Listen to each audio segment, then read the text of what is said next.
You may wonder why my best friend, Molly Malloy, and I were in the old graveyard late at night.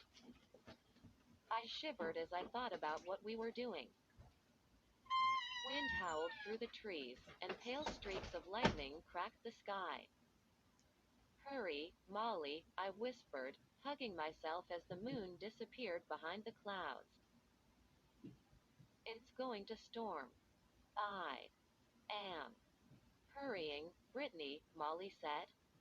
But the ground, it's really hard. We were digging a grave. We took turns. One of us shoveled while the other stood lookout. I felt cold raindrops on my forehead. I kept my eyes on the low picket fence near the street. Nothing moved. The only sounds were the scrape of the shovel in the dirt and a drumroll of thunder, deep but far away. Across from me, an old gravestone made a creaking sound as it tilted in the wind. I sucked in my breath. I suddenly pictured the old stone toppling over, and someone crawling out from the grave beneath it. Okay, okay. I have a wild imagination. Everyone knows that about me. My mom says I'll either be a writer or a crazy person. She thinks that's really funny. Sometimes having a strong imagination is a good thing. And sometimes it just makes things more scary. Like tonight. Molly stopped shoveling to push the hair out of her eyes. Raindrops pattered on the blanket of dead leaves on the ground. Brittany, does this look deep enough? She asked in a hoarse whisper. I glanced at the glass coffin on the ground. Keep digging. We have to totally cover it, I said. I turned back to the street. It was late, and the neighborhood stood dark and still. But what if someone drove by and saw us? How could we ever explain the grave we were digging? How could we explain why we were there?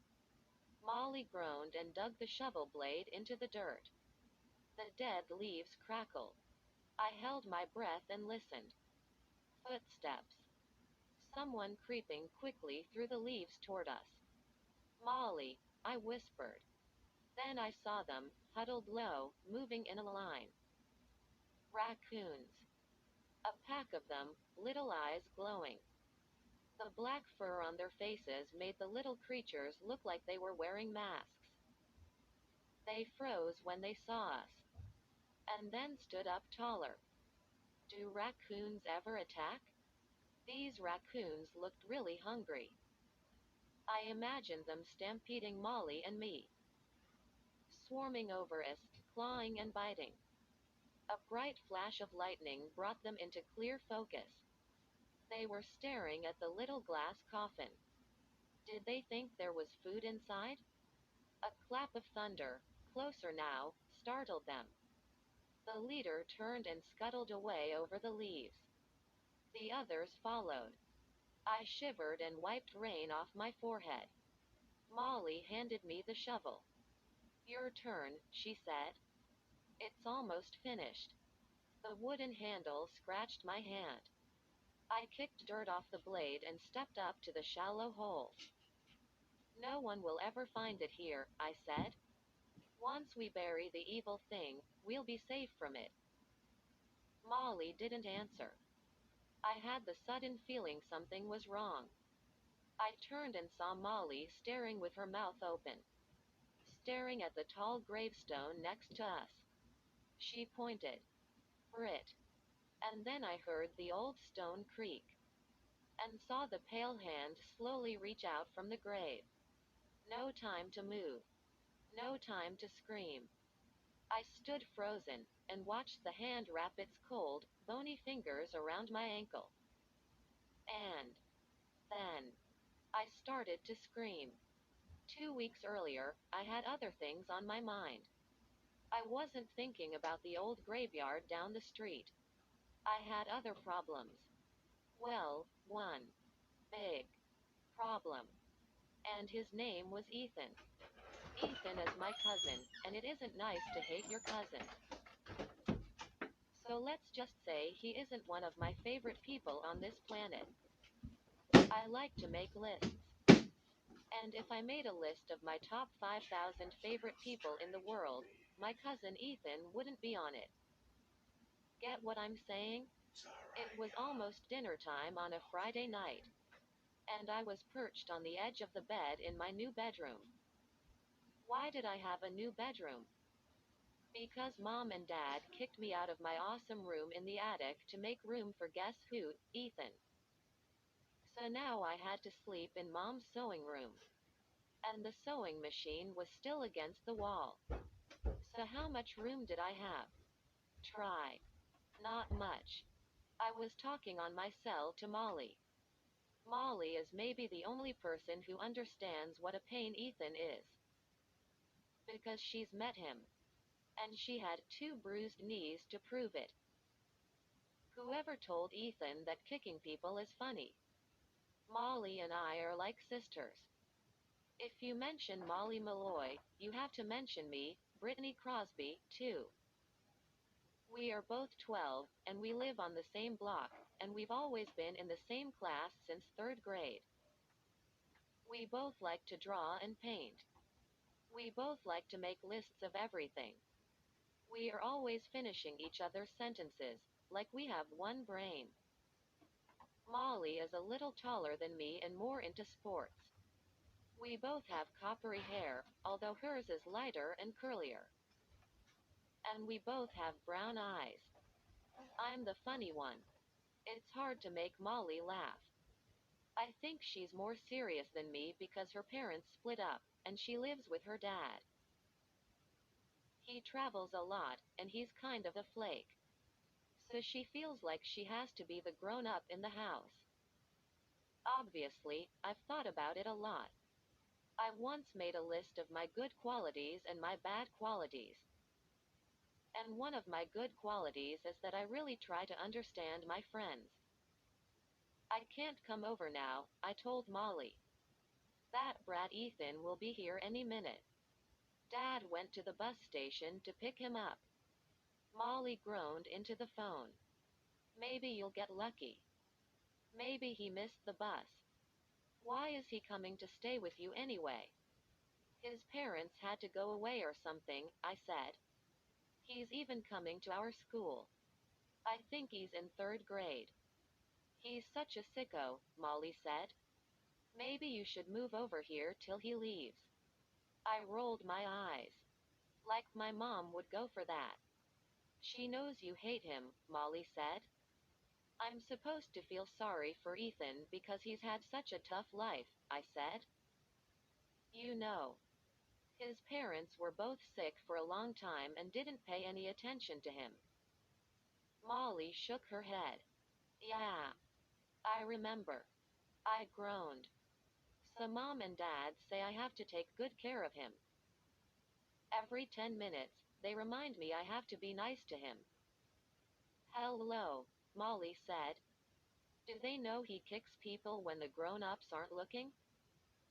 Do they know how he kept trying to trip you and make you fall down the stairs? Did you tell them he tricked you into eating a sandwich that had dead bugs in it? He's totally bratty, but they don't believe me, I said. Last time Ethan stayed here, he started messing with my computer, and he deleted my whole term paper. He said it was an accident. Then he burst out laughing. Molly groaned again. What a creep. Molly, what am I going to do? I wailed. He's coming to live with us for weeks. Quote. Molly was silent for a moment. Then she said softly, face it, Brittany. Your life is over. Oh. I let out a cry as I heard a deafening crash. From downstairs? I nearly dropped the phone. Was Ethan here already? I hurried into the kitchen and saw Mom bent over, picking pieces of china off the floor. I can't believe I dropped that plate, she said, shaking her head. Mom has short, dark brown hair with a streak of white in the front. She is small and skinny and totally high energy. And she's kind of pretty, except her black framed glasses make her look like a philosophy professor or something. She's always in a hurry, and she always drops things. And then she says, I can't believe I dropped that. Maybe you're nervous about Ethan, I said, bending to pick up a jagged piece of china. I know I am. Hey, she pinched my cheek. I don't think she meant to hurt me, but she pinched too hard. I'm the only person in the world she pinches. I don't really get it. Good attitude, remember? She said. Good attitude at all times. You promised. I had my fingers crossed, I said. How could I have a good attitude? The last time Ethan visited, we got into an actual fist fight. Can you imagine? Quiet little Brittany Crosby giving her cousin a bloody nose and making him cry in front of all her friends? That's not like me at all. But he just makes me crazy. Give Ethan a chance, Mom said, brushing off the front of her jeans. She wears tight designer jeans, and she looks pretty good in them. She's so small, we can almost share clothes. Weird. He's had a lot of problems, Mom said. And now his parents have left him for who knows how long. He's not bad. He just acts out because he's lonely. Yeah. Right. I heard a car door slam. Then Dad's voice in the garage. They're here, Mom said. Remember, Brittany, you've got to be the grown-up in this situation. Get off to a good start with Ethan, and everything will be fine. I'm going to try. Really, I said, and I meant it. The door from the garage swung open. Dad stepped into the kitchen, carrying Ethan's 2 suitcases. Our new family member has arrived, he said. Ethan came bouncing in behind him, a big grin on his face. Ethan looks like a sweet little boy. He is short and pale and very blond. He has bright blue eyes and a cute, pointed little chin. He wore a gray hoodie over baggy jeans. And what was that thing slumped over his shoulder? I squinted at it. A grinning ventriloquist's dummy. Hi, Aunt Roz, Ethan said. Mom shook a finger at the dummy. Ethan, what is that? Question mark quote. He pulled the dummy off his shoulder and held it up. It had an ugly face with painted blue eyes, a chipped lower lip, and an awful grin. This is Mr. Bad Boy, Ethan said. Mr. Bad Boy is my best friend. Totally pitiful, I thought. But I put a smile on my face and said, Hey, Ethan. Ethan came running over to me, holding the dummy in front of him. Mr. Bad Boy, he said, say hi to my cousin Brittany. I saw it coming, but I couldn't move in time. The dummy's wooden hand swung up fast, then came down hard. And CLONNNNK slammed me in the forehead. Hooah! A sharp pain shot through my head. I pressed my hands against my throbbing temples, trying to push the pain away.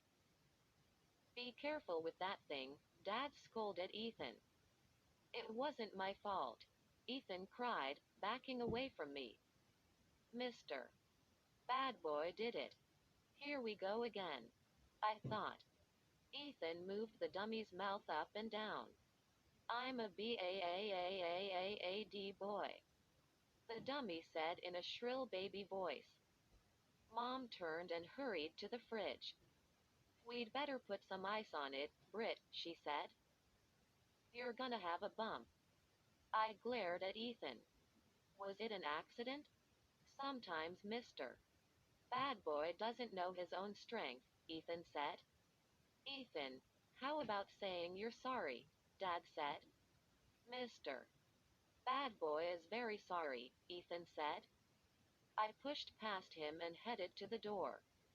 Forget the ice, I said, rubbing my forehead. I'm going over to Molly's. Mom hurried after me. She stopped me in the front hall. Take Ethan with you, she said in a whisper. Mom, please, no, I said. Mom put both hands on my shoulders and narrowed her eyes at me through her glasses. Brittany, he just got here. Don't be rude. Remember what I said about getting off to a good start? He already gave me a bruise. I cried. But I could see she meant business. I sighed. Okay. Okay. I saw Ethan near the kitchen door, and I called to him. Want to come over to Molly's? Excellent, Ethan replied. I'll bring Mr. Bad Boy. Thrills. I thought. We stepped out into a cool, windy evening. The sun had started to dip behind the trees, sending long shadows across the grass. Molly lives 3 houses down on the other side of the street. A short walk, but Ethan kept dancing around me, sticking his foot out, trying to trip me. Give me a break, I pleaded. He just giggled in reply. He has a phony hyena giggle that could drive anyone crazy. I rang the bell and a few seconds later, Molly came to the door. She was wearing faded jeans and a yellow t-shirt with the words, Mamba Rules, in red across the front. Her dad always brings her t-shirts from the weird places he visits. Don't ask me where on earth Mamba is. She let out a groan when she saw Ethan. Shake hands with Mr. Bad Boy, Ethan told her. He stuck out the dummy's wooden hand. Mr. Bad Boy, this is Molly, Brittany's geeky friend. Nice? Molly frowned at the dummy and said, He's almost as ugly as you are, Ethan. Good one. I laughed and slapped her a high five. I'm a BAAAAAAD boy, the dummy said. Perfect, Molly muttered. She led us down the hall to her room. Dad just got back this morning from one of his crazy trips, she said. Mamba. It's an island. He's totally pumped. I guess he found some strange dolls there. Professor Malloy is kind of famous. He works for museums. He says he's a folklore expert. He travels all over the world and brings back ugly, evil-looking dolls, and ancient toys, and voodoo stuff, and skulls and things. He keeps some of it on display up in his attic. He calls it his Museum of the Weird. He always wants to show it off. But Molly and I don't like to go up there. It totally creeps us out. Ethan put his mouth to my ear and burped really loudly. I jerked away from him. Ethan, that's not funny. He giggled. It's a riot. We turned the corner to Molly's room and bumped into Mr. Malloy. He's big and tall, with a big belly that hangs over his pants. He always wears baggy khakis that are all wrinkled and stained, and sloppy white shirts. His dark brown hair is long and wild. He has a great smile, a big booming laugh that shakes his belly, and deep blue eyes that just stare. They don't blink when you talk to him. He likes to sing in a funny, deep voice. And he's always trying to scare Molly and me with his weird stories. My dad calls him Wild Man Malloy. He said hi to me, then turned his gaze on Ethan. I remember you, he said. Brittany's cousin. And what do we have here? He lifted Mr. Bad Boy off Ethan's shoulder and held the dummy up to study it. Interesting. Interesting. Mr. Malloy examined the wooden head carefully. He ran his finger over the chipped bottom lip. Then he reached a hand beneath Mr. Bad Boy's shirt and made the mouth snap up and down. Interesting dummy, he said. Ethan, where did this guy come from? Ethan shrugged. My dad found him. I don't know where. I named him Mr. Bad Boy. Because he's a really bad dude. Mr. Malloy chuckled. Interesting. He rubbed his hand over the dummy's painted brown hair. Why does it look so familiar? I could swear I've seen this dummy somewhere before. He handed Mr. Bad Boy back to Ethan. I have some books on ventriloquism. Maybe you'd like to borrow one. I don't have to talk for him, Ethan said. Mr. Bad Boy talks for himself. Molly and I looked at each other. We both rolled our eyes. Yeah. Sure, I muttered. Come upstairs, Mr. Malloy said. I've got something very interesting to show you guys. Something I just brought back from Mumba. Maybe later, Dad, Molly said. We don't really want. Mr. Malloy tugged Molly toward the stairs. Come on up to the attic. You won't be sorry, he said with a wide, devilish grin. You want to stare into the face of pure evil, don't you? Ethan's eyes flashed with excitement. Cool, he said. We followed Mr. Malloy up to his attic museum. The stairs were narrow and steep and creaked and groaned under our footsteps. Whenever I come up here, I feel as if I'm stepping into a haunted house. For one thing, it's very dark and shadowy. Mr. Malloy says that bright light will damage some of his displays. He keeps everything in glass showcases. It's all so creepy and weird. As you walk past the glass cases, dozens of eyes stare out at you. Cool. Check this out, Ethan cried. He pointed to a case. I squinted in the dim light. 6 snake heads, their jaws wide open. Disgusting. Mr. Malloy stepped up beside Ethan. Those snake heads were used for gambling, he said. Just like dice. You hold them between your hands and shake them, then toss them onto the floor. Want to try it? No thanks, Molly said quickly. She pulled her dad away. Ethan looked disappointed. He held Mr. Bad Boy up and showed him the snake heads. A long, skinny animal skull with 2 rows of pointed teeth grinned at me from the next case. I hurried past it, and the next case, too. It contained 2 little blue dolls with long blonde hair. Their faces were all twisted as if they were crying. In the next case, a pile of black fur. I looked closer. No. A stuffed animal. With a tiny mouse caught between its curled fangs. Molly says the attic gives her bad dreams. I don't know how she can fall asleep downstairs knowing that all these horrible creatures are right above her head. Over here, guys, Mr. Malloy called. Here's the new one you've got to check out. The 3 of us stepped around the case and gazed down through the glass. Oh, sick, I moaned. I felt my stomach lurch. Totally sick, Molly murmured. Is that a real shrunken head? Ethan asked. Mr. Malloy nodded.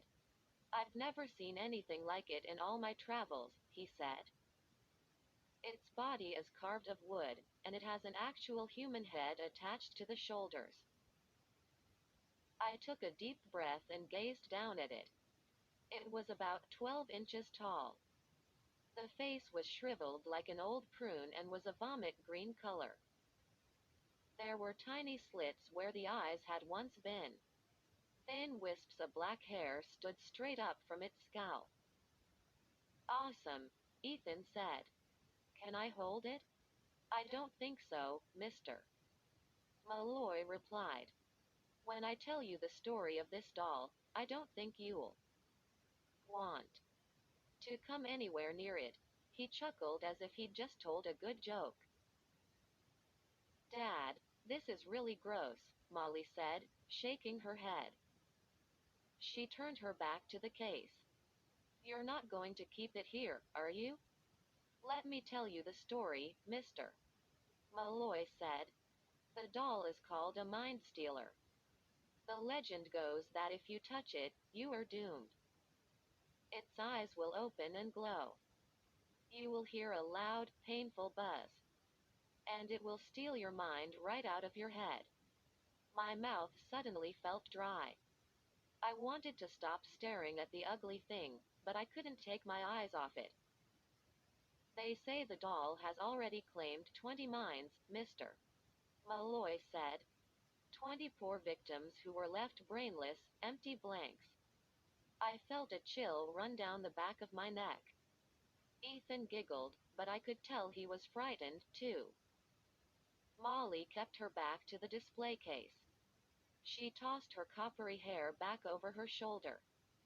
Can we go now? She asked. I couldn't help myself. I leaned down to get a closer look at the doll.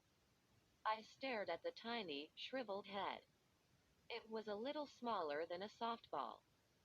But it had once been alive. It had once been a live human being. Was it a man or a woman? I lowered my face to the glass and let out a cry as the doll whispered, How about a kiss, babe?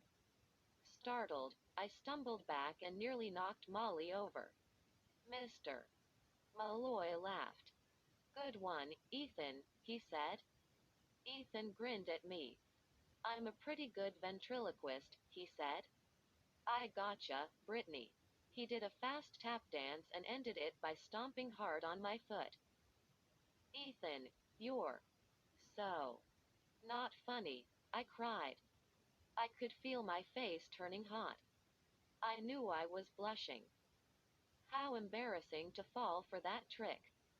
Molly turned to her dad. Do you really believe that mind-stealing stuff? She asked. He scratched his head. I take all these legends seriously, he said. The legends tell a lot about people and their beliefs. Yes or no? Molly asked. Do you think it can steal minds or not? Her dad was silent for a moment. Then he said, Yes, I guess I do believe it. Molly's mouth dropped open. Dad, if you believe this awful doll is so dangerous, how can you keep it in our house?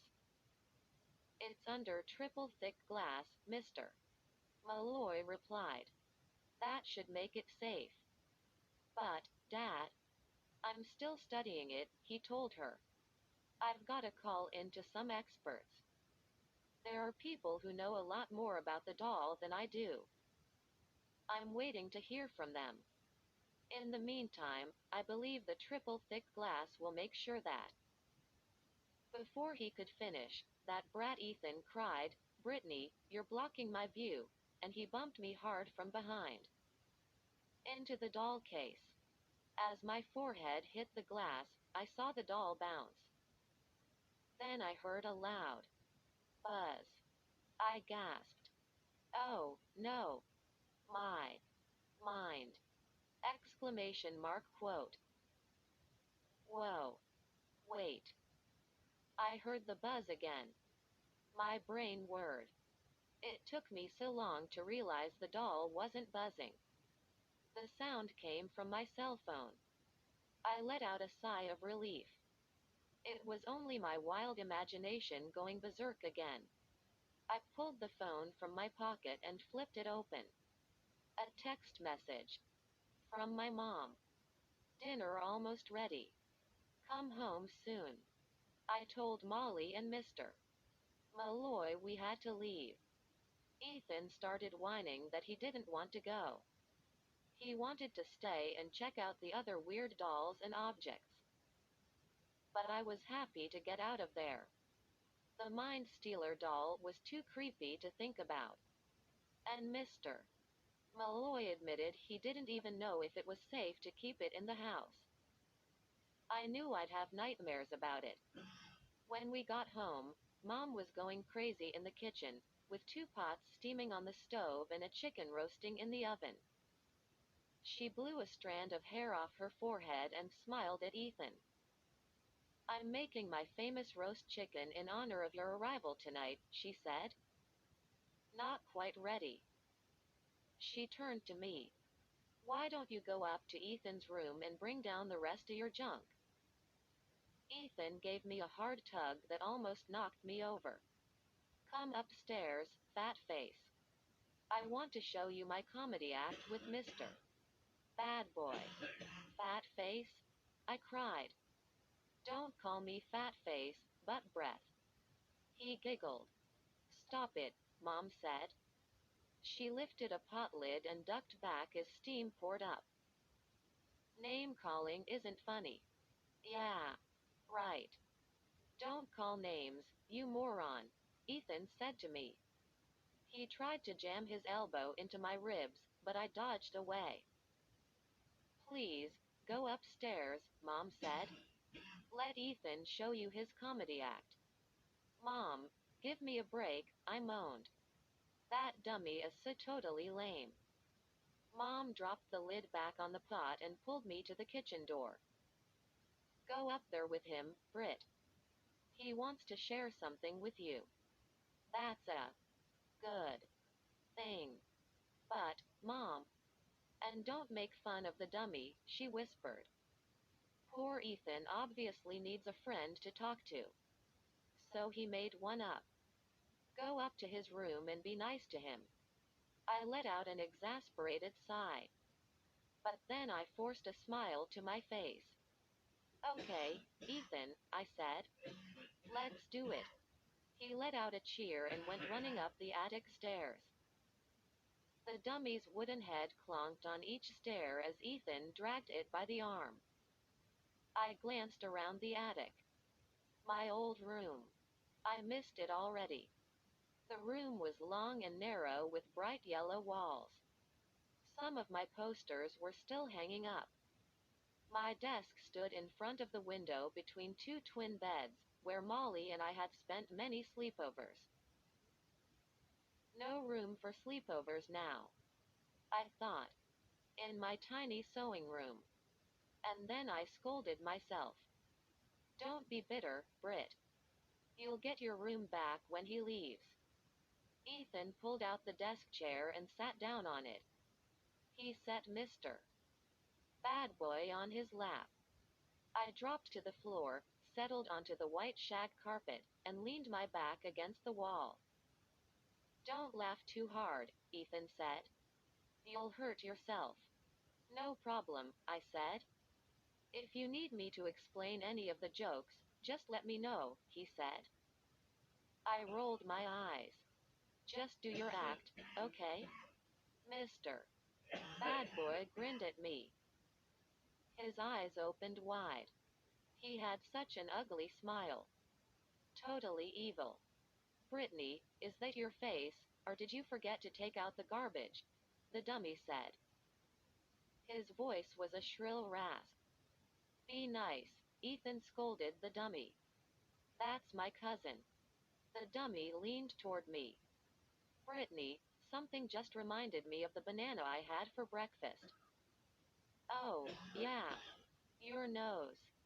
The dummy tossed back its head and let out a long donkey laugh. "I'm a BAAAAAAD boy." "Is this your act?" I asked Ethan. He shook his head. "Sometimes Mr. Bad Boy doesn't cooperate." "Yeah, right," I muttered. "Be good," Ethan scolded the dummy. "I like your long hair, Mr. Bad Boy said to me. "Too bad it's all growing on your back!" Exclamation mark quote. I burst out laughing. The joke was terrible. But Ethan was a really good ventriloquist. I couldn't see his lips move at all. "Mr. Bad Boy, please," Ethan pleaded.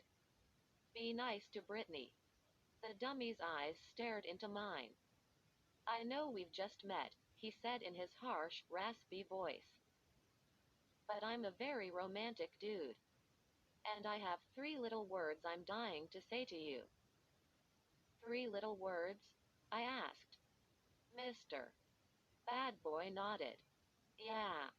Take a bath. Quote. I couldn't help myself. I laughed again. I have to admit, I love rude jokes. I guess maybe it's because I'm always so nice. Is that your face, mister? Bad boy asked. Or are you standing on your head? I groaned. Don't blame me for these jokes, Ethan replied. Blame Mr. Bad Boy. He turned to the dummy. You're not very nice, he told it. Then stop putting words in my mouth, Mr. Bad Boy said. That made me laugh, too. I'm a BAAAAAAD boy, Mr. Bad Boy exclaimed. You're an awesome ventriloquist, I told Ethan. How did you learn to do that? Ethan set Mr. Bad Boy down on the bed and walked over to me. He shrugged. I don't know. Just practice, I guess. I slapped Ethan a high five. Well, good work, dude. I really think you're talented. And then I gasped. Because across the room, Mr. Bad Boy turned his head to me and opened his mouth in an ugly laugh. How did you do that? I cried. Ethan's smile faded. I didn't do it, he said. He took his hand out of his pocket and pointed to Mr. Bad Boy. Quote. He did. I frowned at him. Can't you ever be serious? I am serious, he insisted. I was trying to be nice to Ethan, but he always had to act like a jerk. I decided to give it one more try. You know, everyone in my school has to do 1 hour of public service, I said. That bites, Ethan said. Listen to me, I snapped. I've got a good idea for you. I'm going to give a painting lesson at my great aunt's retirement home. Maybe you could come too and do a funny act with Mr. Bad Boy. I bet they'd love it. Cool, Ethan replied. Yeah, thanks. Maybe I'll practice some new jokes with him. Good. Your jokes are funny, but you need some that aren't so nasty, I said. I heard a rustling sound from the bed. Over Ethan's shoulder, I saw the dummy raise its head again. It opened its mouth and let out a long burp. I laughed. That's pretty good, Ethan, I said. Come on. For real. How do you do that? I'm telling the truth, Ethan said in a whisper. I didn't do it, he grabbed my arm. Please, believe me, Brittany. Sometimes it's like he comes to life or something. I pulled my arm away. Yeah, right. And monkeys can fly to the moon. But then I saw that the kid was trembling. On the other side of the bedroom, Mr. Bad Boy laughed again, a high donkey bray. I almost fell for it. But then I remembered all the dumb tricks Ethan played on me the last time he visited. He was a total trickster. He just loved making me look dumb. No way I believe you, I said. So stop it. Give me a break. I'm trying hard to be your friend, Ethan. I want to make you feel at home here. Big whoop. The dummy chimed in from the bed. I grabbed Ethan by the shoulders. Tell me the truth, I said. How are you doing that? He lowered his head. His shoulders shook. I thought he might have tears in his eyes. I am telling the truth, he whispered. This time, you've got to believe me, Brittany. Before I could answer, I saw the dummy raise its head. The mouth worked up and down. I could hear the click of the wooden lips. And then the dummy screamed, "I'm alive. Don't you get it, Brittany? I'm alive." Ethan grabbed my arm and held on tight. "Help me, please," he cried. I, I don't know what to do." I laughed. I remembered Ethan pretending to break his leg during his last visit. I totally panicked and called 911. After that, he made fun of me for days. No way. I was falling for this cheap joke. "Nice try," I said. "Good acting job, Ethan. But do you really think I'm a total sucker?" He didn't answer. Instead, he stamped down as hard as he could on my foot. I let out a cry and hopped backward till I hit the wall. "You jerk." "That's not funny," I screamed. "And that stupid dummy doesn't scare me." I waited for Mr. Bad Boy to laugh again or say something rude. But he didn't move. He was just a dumb puppet. I turned away from my bratty cousin. I still had some things to carry down to my new bedroom. I gazed at my framed Skullboy poster. It showed them rocking on stage at Radio City Music Hall in New York. And it was autographed by every member of the band. Buzzy is my favorite band member. And he looks awesome. In this poster with his shirt off and both fists pumping the air and all his tattoos showing. I grabbed the edges of the frame and carefully started to lift it off the wall. "Ah, Brittany," Ethan said. "I think you'd better leave that poster up here in my room." "Excuse me?" I said. "You're kidding, right? Skullboy as Mr. Bad Boy's favorite band," Ethan said. "Sorry." "He loses," I said. "It's my favorite band, too. And I'm hanging this in my room." Ethan tried to pull my hand off the poster frame. "Please, Brittany," he said in a tiny voice. "What is your problem?" I snapped. I want to keep Mr. Bad Boy happy," Ethan replied. "If I do something he doesn't like, he might hurt me." Ethan had this terrified look on his face. He really was a good actor. "Tough cheese," I said. "Tell you what. Sit Mr. Bad Boy down at the laptop. Let him go online and order his own poster." That time I made Ethan laugh. "Come on, you two," Mom called from downstairs. "Dinner is on the table." "1 minute," I shouted. I lifted the poster off the wall and carried it down to my new room. I didn't have much wall space, but the poster fit on the wall above my desk. I carefully nailed in a picture hook and hung it next to my favorite picture, an oil painting I did of Phoebe, our old dog who died last year. I missed Phoebe. The painting made me sad. But it was definitely my best painting, a nice way to remember her. I made sure the Skullboy poster hung straight. Then I hurried down to dinner. Mom had dropped a plastic jug of apple cider. She was on her knees on the kitchen floor, mopping up the spill. "I can't believe I dropped that," she muttered. I grabbed some paper towels and helped her dry the floor. She handed me the half-empty cider jug. Quote, "You'd better carry it to the table," she said. "I'd drop my head if it wasn't glued on." "I don't believe it," I said. "We're eating in the dining room?" "We never eat in the dining room unless company is coming."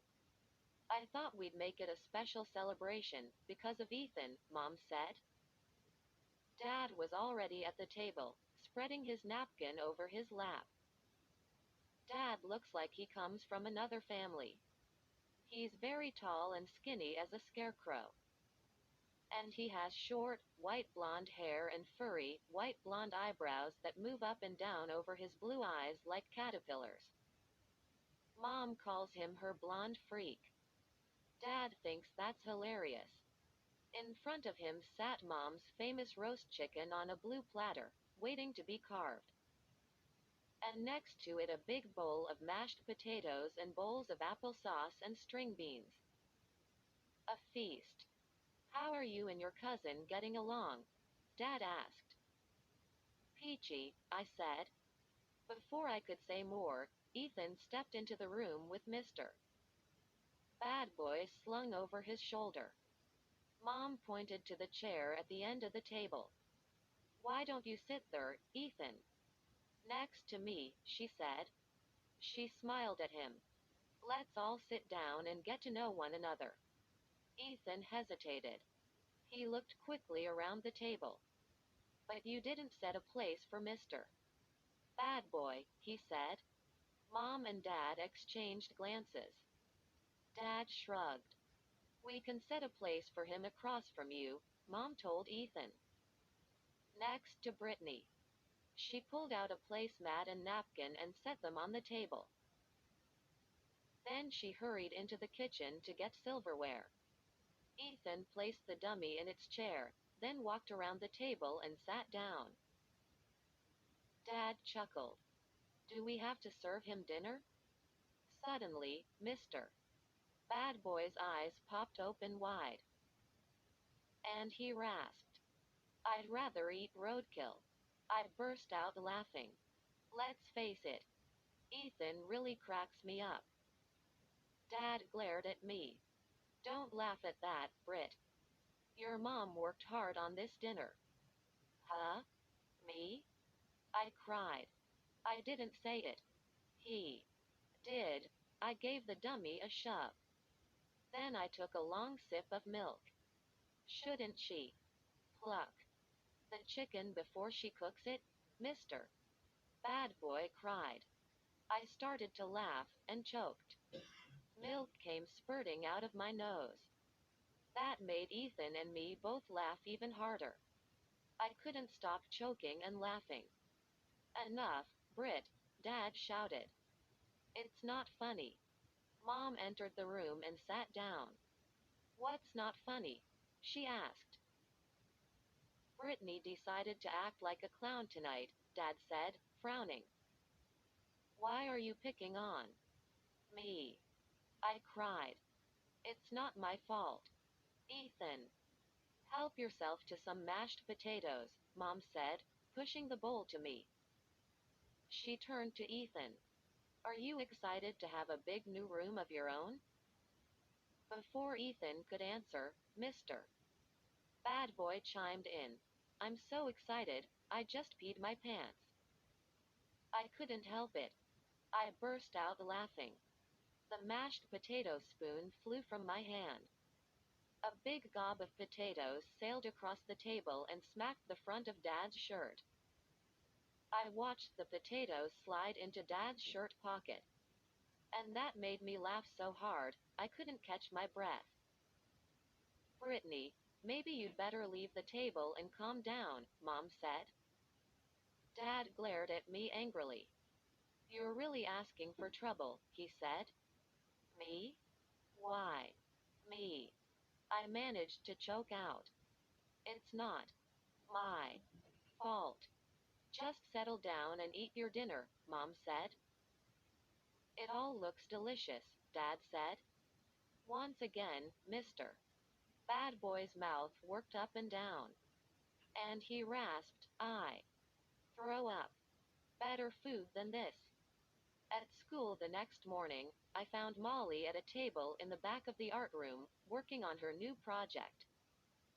Molly is even more intense about painting than I am. She has some cool ideas. She dreams up scenes on imaginary planets and paints them. Then she downloads photos of movie and music stars off the internet. And she prints them out and adds them to her paintings. They're hard to describe. But Mr. Bella, our art teacher, was really excited about them. He said Molly should do at least a dozen, and maybe he could get her a show in a gallery somewhere. I keep trying to get her to paint one with Buzzy from Skullboy.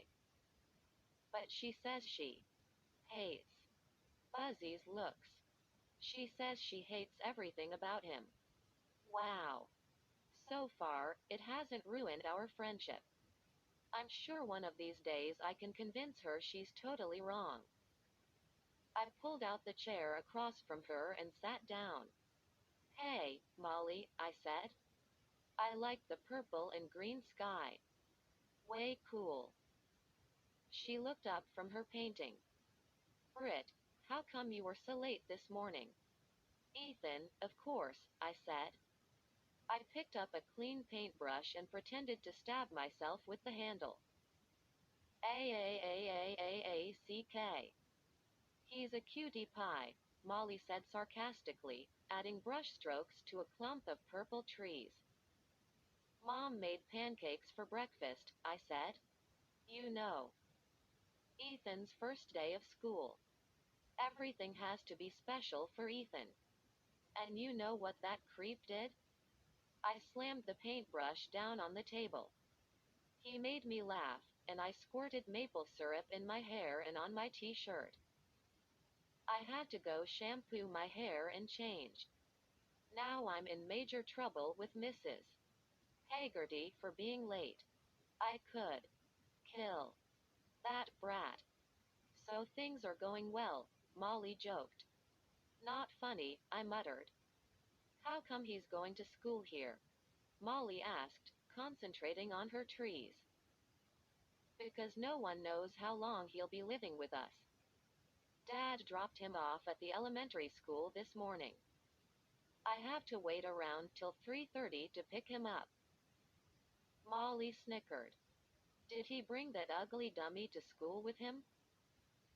No, I said. He told us Mr. Bad Boy likes to sleep late. He's totally mental, Molly said. Does he believe it's alive or something? The little clown is trying to make me believe it's alive, I said. What a joke. Molly narrowed her eyes at me. So you don't believe it? Huh? Believe Mr. Bad Boy is alive, I said. Of course not. That night, I had dinner at Molly's house. Her dad was off on another long trip. Margie, the housekeeper who always stays with Molly when her dad is away, ordered us a pepperoni pizza and a couple of salads, and we had ice cream pops for dessert. Was I happy? Well, yes. Pepperoni is my favorite. But mainly, I didn't have to sit across the table from Ethan. After dinner, Molly and I were in front of her laptop, checking out the latest gossip on Faceplace, our school's message board. Molly's bedroom is almost as small as my new room. She's covered one whole wall from floor to ceiling with her paintings, and it looks really awesome. Guess who wants to bring his dummy to school tomorrow? I asked. Molly shook her head. Doesn't he care that kids will think he's a geek? I shrugged. I don't get it. Guess he just wants attention. My dad said he's seen Ethan's dummy before, Molly said. He just can't remember where. Let's not talk about it, I muttered. I glanced at the clock. Almost 8:30. I'd better go home and write that essay, I said. I'm already on Mrs. Haggerty's bad list. Whoa. Check this out, Molly said, eyes bulging at the laptop screen. Cindy Siegel's photos from her party last week. Oh, wow. I can't believe she put these online. If her parents ever saw them. I ended up spending another hour at Molly's. Then I hurried home to write the essay. It was due tomorrow, and I knew I couldn't afford to mess up. Mom and Dad were in the den, watching a movie on TV. The house smelled of popcorn. They have popcorn almost every night. They say it's low calorie, but they eat huge bowls of it. I started up the stairs to the attic, then remembered it wasn't my room anymore. So I turned around, made my way down the hall, and stepped into the little sewing room. I flashed on the ceiling light and gasped.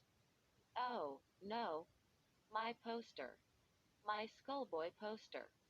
The glass frame was cracked and shattered. I saw jagged shards of glass on the floor. I stood frozen in the doorway, unable to take another step into the room. My eyes stared at the shattered glass. And then I saw the long rip down the middle of the poster. It had been torn in half. And Buzzy's face.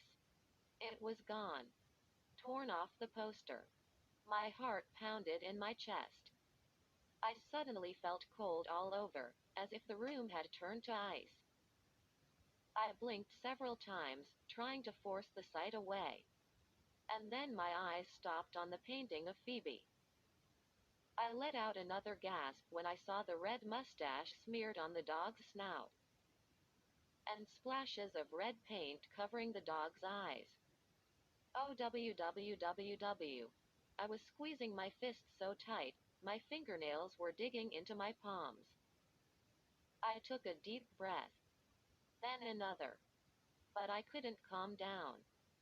This is the last straw, Ethan, I muttered through gritted teeth. This isn't funny. This is mean and vicious. I spun around and started toward the attic stairs. What did I plan to do? I don't know. I couldn't think straight. The blotchy red mustache stayed in front of my eyes. I was actually seeing red. I wanted to tear Ethan in half, just the way he tore my poster. I stomped up the stairs. My hands were still balled into tight fists. Too far, I muttered. This time, you went too far. I burst into the room, dark except for the pale, low light from a tiny night light down on the floor. I nearly tripped over the pile of dirty clothes Ethan had dropped in the middle of the carpet. Kicking a pair of jeans out of my way, I stormed up to Ethan's bed. Ethan. It took a while for my eyes to focus in the dim gray light. And then I saw the dummy, stretched out on the bed, his head resting on the pillow. Ethan. Not there. Ethan was not in the bed. Huh? I heard the shower going downstairs in the bathroom. Ethan must be in the shower, I realized.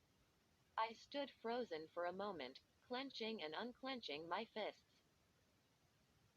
And then I jumped back as the dummy moved. The head jerked. Mr. Bad Boy sat up quickly. The blue eyes blinked open with a wooden click. The ugly dummy turned its stare on me, and uttered in a hoarse whisper, I don't like you, Brittany. My breath caught in my throat. I staggered back till I hit the wall. The dummy stared at me with that ugly grin. Then he slowly lowered himself back onto his pillow. This can't be happening, I told myself. But it is. Something terrifying is going on here. Ethan is downstairs.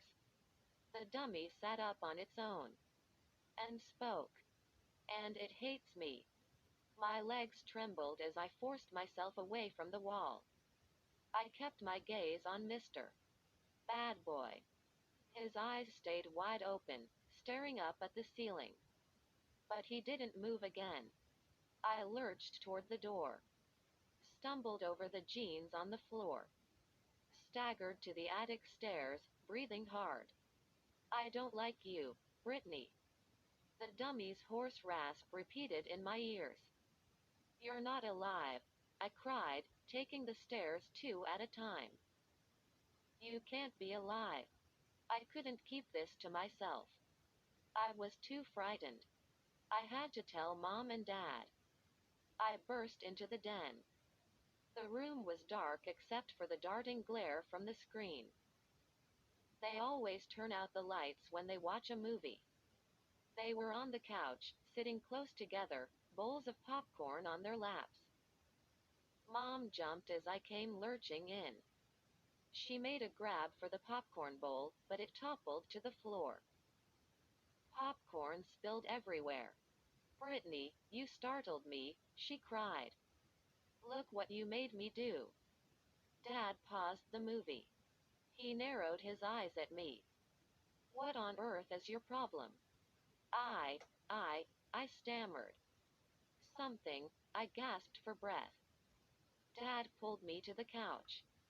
I dropped down next to Mom.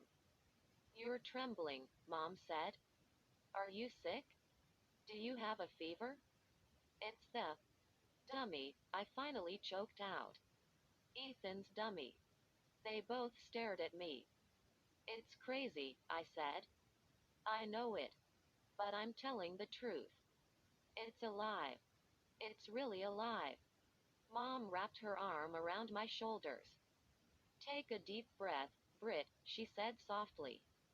You're not making any sense. Start at the beginning, Dad said. We don't understand what you're saying. What about Ethan's dummy? I took a deep breath and let it out.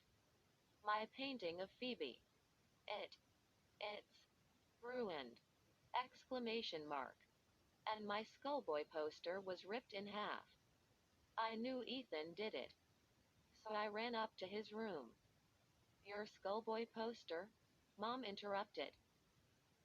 Are you sure the frame didn't just fall off the wall?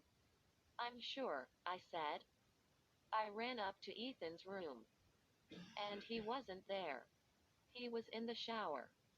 But the dummy, it sat up.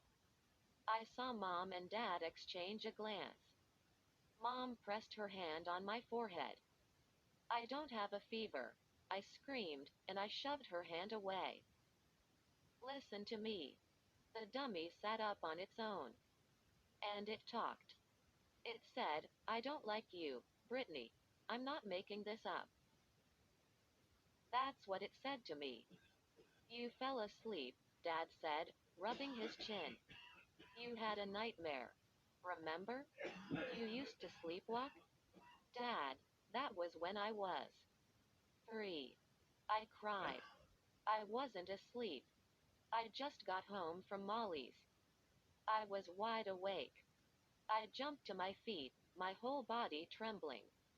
Are you going to believe me or not? Mom patted the couch cushion. Sit down, Britt. I shook my head and crossed my arms in front of me. How can we believe you? Dad said. It's crazy. The dummy didn't talk on its own, Mom said. Ethan was playing a trick on you. I'll bet he was under the bed. Or hiding in the closet. I think you've been spending too much time at the Malloys, Dad said. Wildman Malloy and his weirdo dolls. They've put strange ideas in your head, Britt, he shrugged. Maybe you shouldn't see so much of Molly. Huh? I let out an angry cry. Now I'm going to lose my best friend. Because of that evil little creep Ethan? Don't call him an evil little creep, Mom snapped. He's your cousin. He's family. And he needs our help. We need you to be the grown-up, Dad said. Making up crazy stories about dummies coming to life isn't going to help anyone. Dad, I'm not making this up, I said in a trembling voice.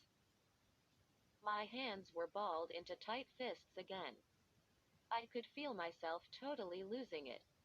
I bit my lips till they hurt. No way. I was going to start sobbing now. I know it sounds crazy, I said. But the dummy is alive. And it's evil. Exclamation mark quote. They both stared at me. As if I were crazy. I spun around and ran from the den. I hurtled into my room and slammed the door. I threw myself onto the bed. But I didn't cry. I was too angry to cry.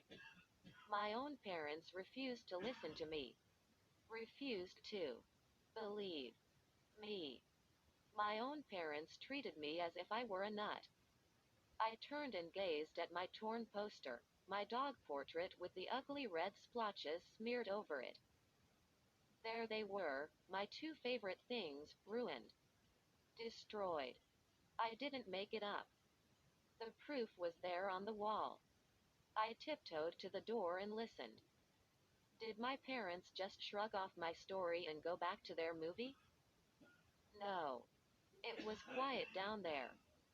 They were probably cleaning up the spilled popcorn and discussing what to do with their problem daughter. I picked up my cell to call Molly, but I realized it was too late to call. I'll never get to sleep. I thought. How can I sleep knowing there's something evil in my house? I changed into my nightshirt, climbed into bed, and pulled the blankets over my head. But I could still see the torn poster, the red paint on my painting, the dummy, the evil dummy raising his head and spouting those ugly words. I don't like you, Brittany. Somehow, I fell into a deep, dreamless sleep. The next morning, I pulled on jeans and a sweater and got myself ready for school. I felt weary, as if I hadn't slept at all. Every time I glanced at the poster and painting, my stomach tightened in cold dread. I looked out my window. It was a gray morning. Dark clouds hung low in the sky. The darkness matched my mood. I left my room and headed for the stairs. I could smell coffee from the kitchen, and bacon frying. I heard footsteps behind me and glimpsed Ethan coming down the attic stairs, holding Mr. Bad Boy in front of him. I pretended I didn't see him and started down the steps. I was almost halfway down when I heard Ethan shout close behind me, "Brittany, watch out!" Exclamation mark quote. Hey! I uttered a cry as I felt hard wooden hands shove my back.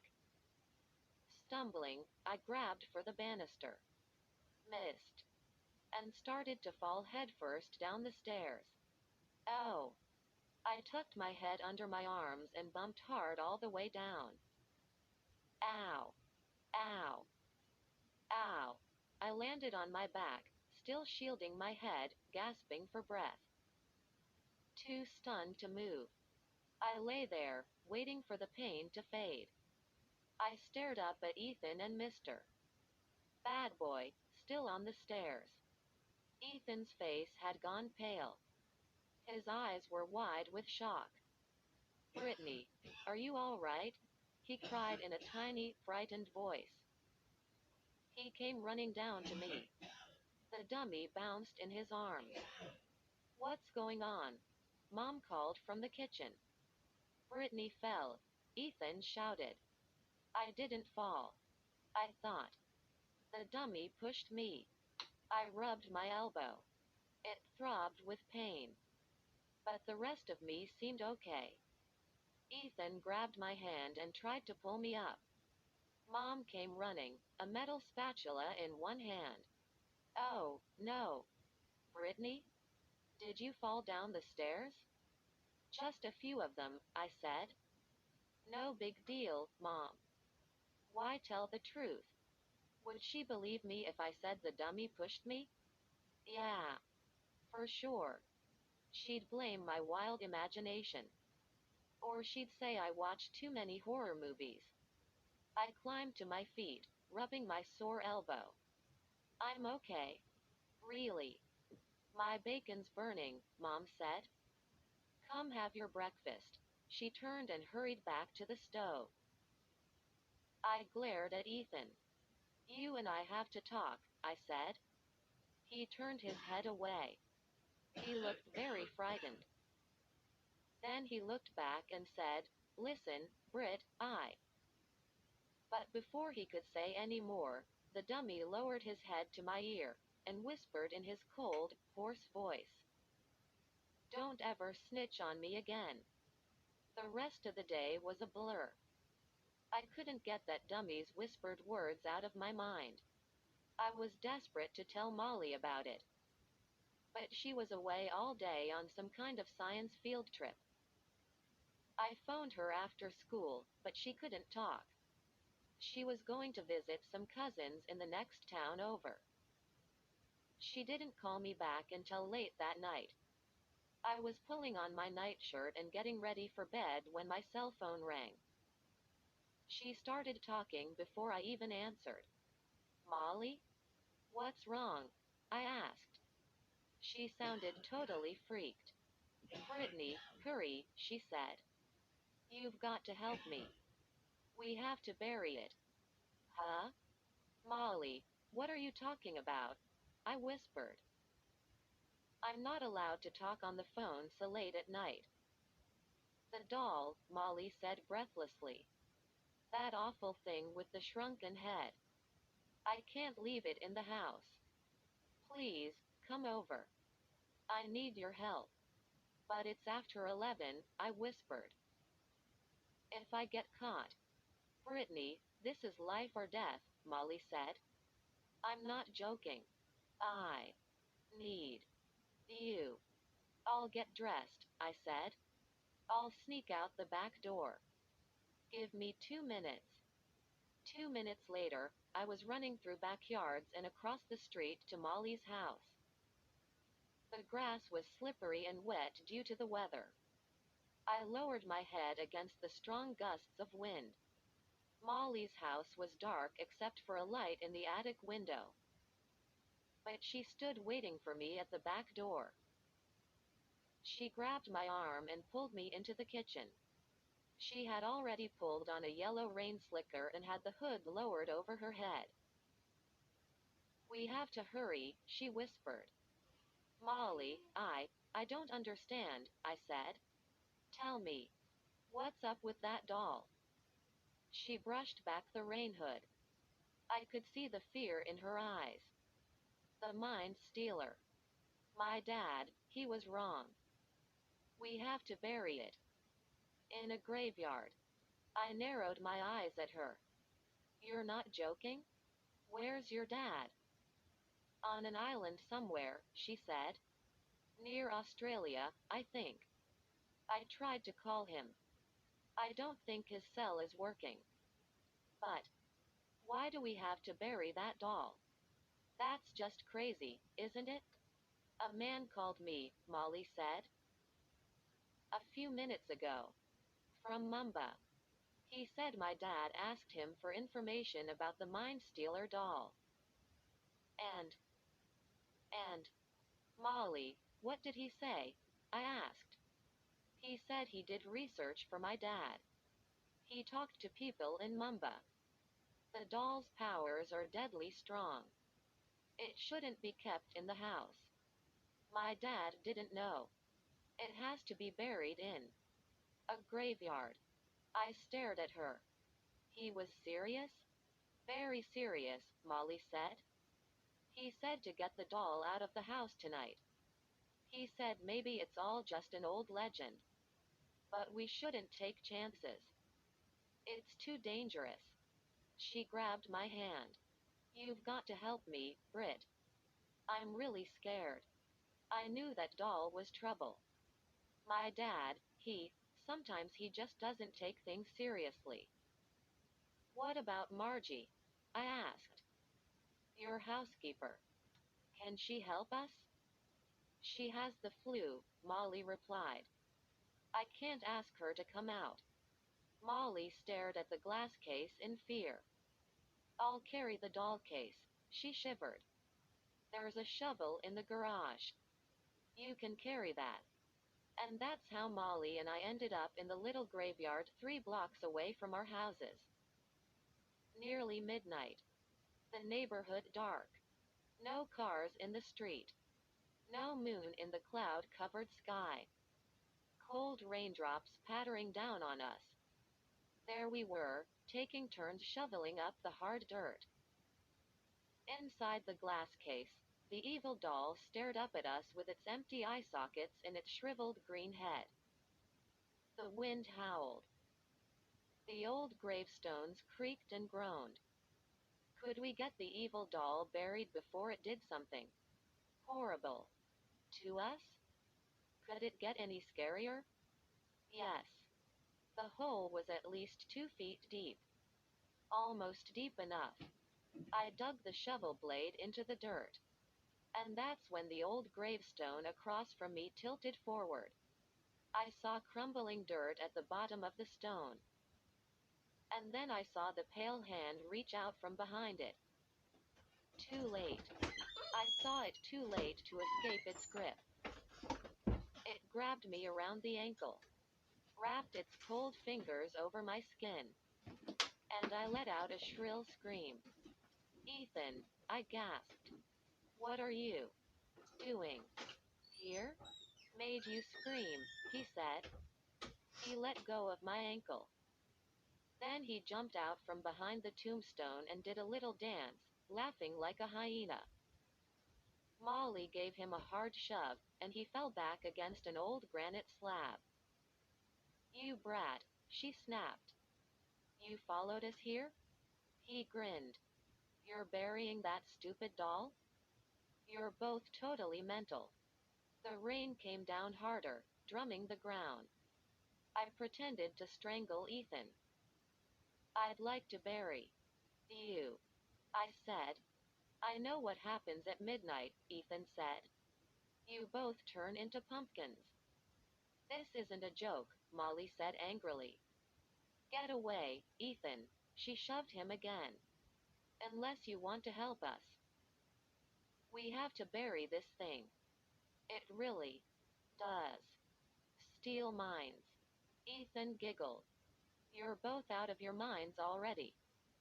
A flash of lightning made the ugly mind stealer doll appear to move. I felt a chill roll down my back.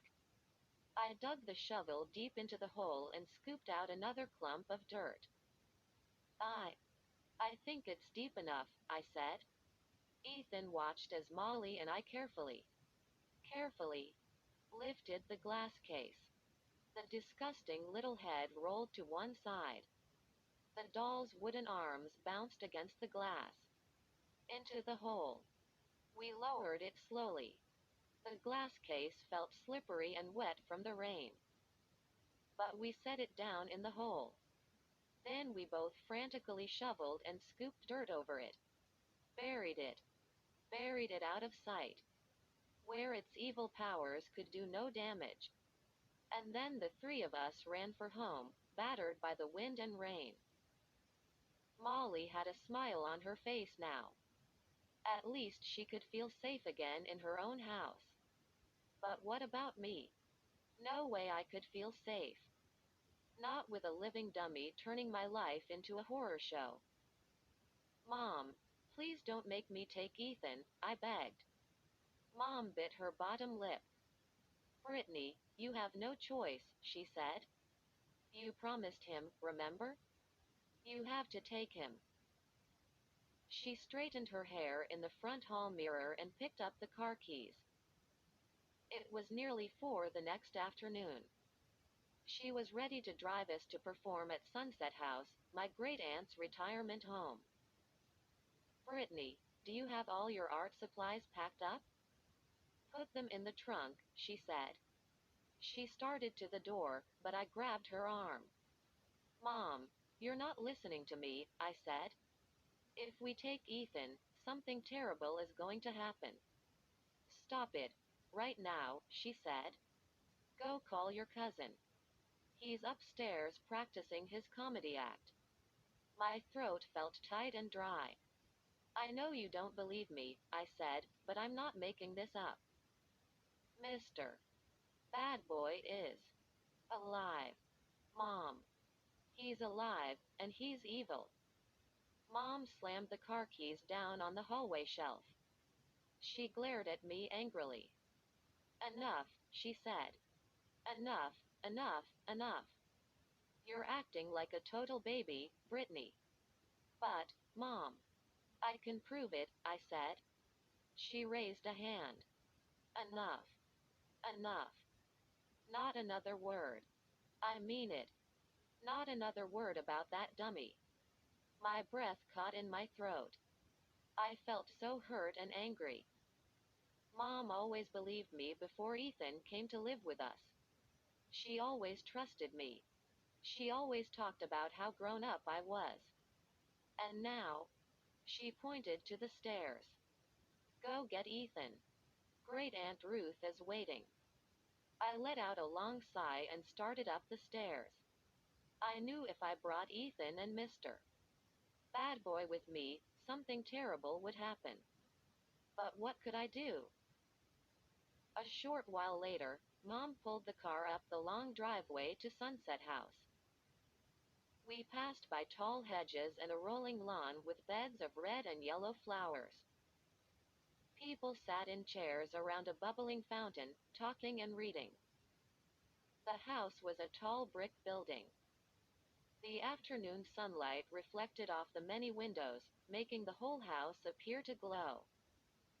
I pulled my art supplies from the trunk and waved to Mom as she drove away. Great Aunt Ruth was waiting for Ethan and me in the front hall.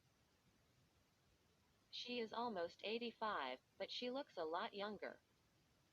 She has short, straight black hair, and she wears a lot of makeup and bright red lipstick. Today she wore faded jeans with embroidery on the pockets and a pale blue shirt that tied at the waist. After giving Ethan and me bone-crushing hugs, she began chattering a mile a minute, asking about everyone in the family. A short, plump, gray-haired woman wearing a gray pantsuit stepped up with a smile. Brittany, this is so nice of you, she said. Hi, Mrs. Berman, I said. She's the director of the house. This is my cousin Ethan. He's going to perform with his dummy. How excellent, she said. Come this way. Your audience is waiting for you in the rec room. We followed her down the hall and into the room. Folding chairs had been set up in 3 rows. About 20 people turned when we came in. Most of them were white-haired. 2 were in wheelchairs, and I saw a lot of canes and walkers. I put down my paint case and started to set up my easel. Ethan took a seat in a corner and plopped Mr. Bad Boy on his lap. This is Ruth's niece, Brittany Crosby, Mrs. Berman announced. She is going to give you all a painting lesson. And then Brittany's cousin Evan is going to put on a puppet show. It's Ethan. Mr. Bad Boy shouted. People began to murmur. A few people laughed. I opened my paint jars and turned to the audience. I know a lot of you like to draw and paint, I said. So I thought. Louder, please, a woman in the front row shouted. So I thought today I'd. She's deaf, another woman called out. She won't hear you no matter how loud you shout. A lot of people laughed. Great Aunt Ruth turned in her seat and shushed everyone. I took a deep breath and continued. Since we're in Sunset House, I thought I'd show you how to paint a beautiful sunset with just 2 colors, red and yellow. I picked up the brush and began to mix colors. Maybe she could paint my room, a man in the back row said to the woman next to him. Maybe she could paint my nails, the woman said. They were both shouting. They must have been nearly deaf. I could feel my legs start to shake. Mom had warned me it would be a tough audience. I turned and saw Great Aunt Ruth smiling at me. I decided to keep my eyes on her for the rest of the demonstration. What is she painting? I don't get this modern art. Look. She dripped on the floor. I should have worn earplugs. But I hummed to myself to drown them out. And I kept working my brush on the canvas. The sunset painting turned out really well, maybe the best sunset I'd ever done. And when I stepped away from it, everyone cheered and clapped, even the woman who wanted me to paint her nails. Great Aunt Ruth blew me a kiss. I could tell how proud she was. I felt really happy. But then I remembered what was coming next, and my stomach tightened in dread. Here's Ethan, I announced to everyone, with his good friend Mr. Bad Boy. As Ethan passed me, I whispered, "Don't mess up." "I'll try," he whispered back. Why did he look so frightened? Ethan pulled his folding chair to the front of the room. He sat down and bounced the dummy on his lap. "Which one is Ethan?" a woman whispered loudly. A few people laughed. Ethan cleared his throat and turned to the grinning dummy. "You're going to be a good boy today, aren't you, Mr. Bad Boy?" Mr. Bad Boy shook his head no. "I'm a BAAAAAAD boy. Know how I can tell when someone is old?" he asked Ethan. "How?" "By the smell." Mr. Bad Boy tossed back his head and cackled. "That's not funny," Ethan scolded him. "Yeah, Mr. Bad Boy shot back. "That joke stinks." And so do they. A few people gasped. The room grew very quiet. Mr. Bad Boy's jaws clicked up and down. "Ethan, do you know the difference between an old person and roadkill?" "No," Ethan said. "Neither do I, Mr. Bad Boy cried, and laughed his high-pitched laugh again. "That is not allowed, Mrs. Berman shouted from the back of the room.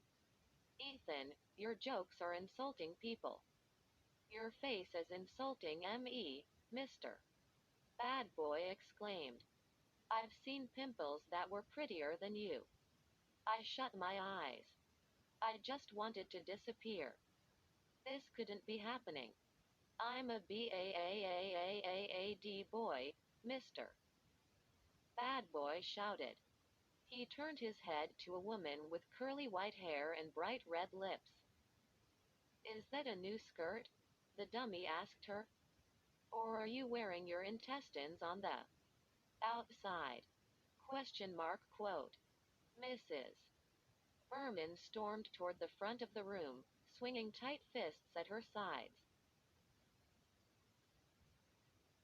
Her face was as red as my sunset painting. "Ethan, I have to ask you to stop," she said. Ethan jumped up. "I'm really sorry," he said. "Sometimes Mr. Bad Boy acts up. But I know he'll be good now." Mrs. Berman glared at him. "Your jokes are not acceptable." "I promise he'll behave," Ethan said. He shot me a nervous glance. Then he turned back to the audience. "I need a volunteer. Could you come up and talk to Mr. Bad Boy, ma'am? I promise he'll be good. Please, come up here." I realized I was holding my breath. What did Ethan plan to do? Or more important, what did Mr. Bad Boy plan to do? Ethan kept pleading with her. So finally, a gray-haired woman in a flowery brown and yellow house dress stood up and slowly walked up beside the grinning dummy. She shook Mr. Bad Boy's hand. "Are you going to be a good boy?" she asked, grinning at Ethan. Mr. Bad Boy's eyes blinked up and down. "I like your dress," he said. "Interesting colors. Or did you spit up your breakfast this morning?" I gasped. Now I knew for sure. I had no doubts at all. The dummy was alive, and out of control. The woman laughed. "You're naughty," she said. "Someone should spank you." "I'd like to spank you, too, Mr. Bad Boy replied. "But with that face, I can't tell which end to spank." I turned and saw Mrs. Berman shaking her head and frowning. "Which color do you like in Brittany's painting, Mr. Bad boy asked the woman. The red or the yellow? She studied my painting for a moment. The red, I guess. And then, it all happened so quickly, it was a total blur. I saw the jar of red paint swing up into the air. Was it in Mr. Bad Boy's hand? Or did Ethan hold the jar? I couldn't see. But I saw the jar swing high, and I saw the red paint come splashing out. It made a loud splaattt as it burst over the woman's face. It ran down her cheeks, down her skirt, and puddled on her shoes. Her mouth dropped open in shock. She staggered back, wiping paint from her eyes. But Mr. Bad Boy wasn't finished. Now the yellow paint jar was in the air, and a tidal wave of thick yellow paint splashed over the woman's hair. I'm a BAAAAAAD boy. Mr. Bad Boy shouted. Mrs. Berman leapt forward and tried to pull the dummy from Ethan's arms. And I rushed to the front of the room, my brain spinning. I knew I had to do something to help. But I tripped over my easel. The whole thing collapsed under me, and I fell face down on my painting. Oh! I groaned and tried to pull myself to my feet. Smears of red and yellow paint stuck to the front of my sweater. I heard people stampeding from the room. Some were crying. Others were shouting angrily. A disaster, I thought. A total disaster. Raising my eyes, I glared at the ugly dummy. And as I stared, he tossed back his head and roared with laughter. Molly, where is your dad? I have to talk to him. That night, I was too upset to eat dinner. I rushed up to my room and slammed the door behind me. Then I dropped onto the edge of my bed and punched Molly's number into my cell phone. I told you, Molly replied. He's on some island near Australia. I haven't heard a word from him since he left. Well, when is he coming back? My voice cracked. It's a real emergency. Molly was silent for a moment. Britt, come over. You'll feel better if you get out of the house. I can't, I moaned. I'm grounded. Probably for life. Mrs. Berman at Sunset House? She reported the whole thing to school. I don't believe it, but she blamed me for everything. She said I invited Ethan, so I had to know what kind of jokes he did. She said I had to know what Ethan planned to do. Oh, wow, Molly muttered. Bad news. That's totally unfair. Tell me about it, I groaned. Then Mrs. Berman called my mom and told her about it. I'm so in trouble everywhere. I'm not allowed to leave my room at night. And, and meanwhile, get this. Dad had hockey tickets that he couldn't return. So he took Ethan to the hockey game. It's so not fair. Ethan is a total freak, Molly said.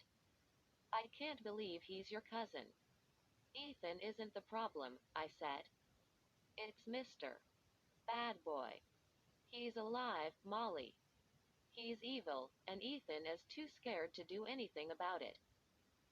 But, Britt, Molly, I'm begging you to believe me, I said. No one else will. I'm not even allowed to mention the dummy to my mom or dad. But your dad?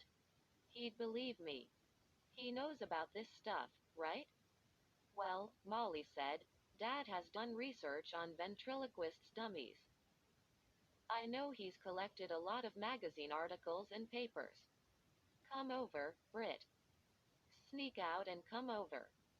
We can try to find his file. I was totally desperate. So I sneaked out the back door and ran all the way to Molly's house. She greeted me in a pale blue t-shirt and red and white boxers. She had just washed her hair and had a red bath towel wrapped around her head like a turban.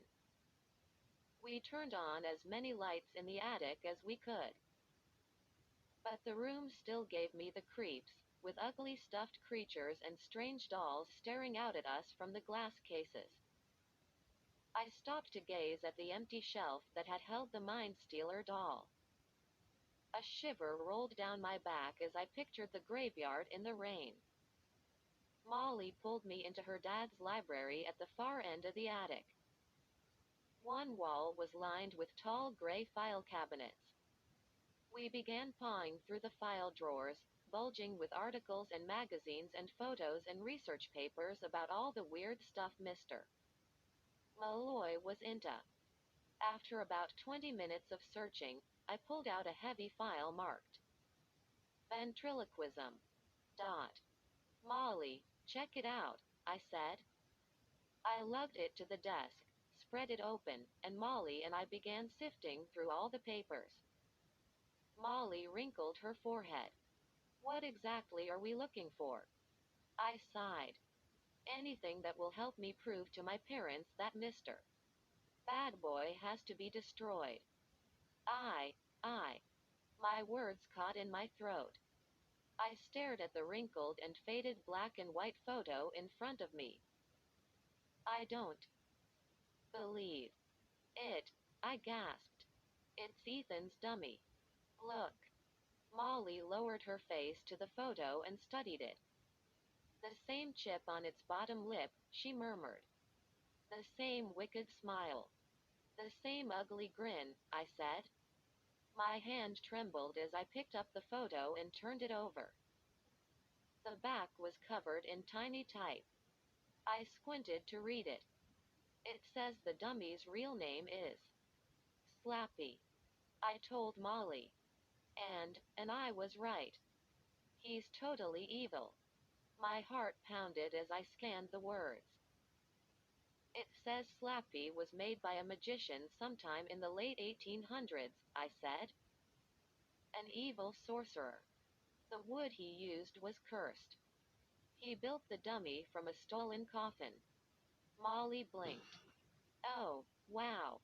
I wish Dad was here. It says the dummy turns its owners into slaves, I continued. It's power mad.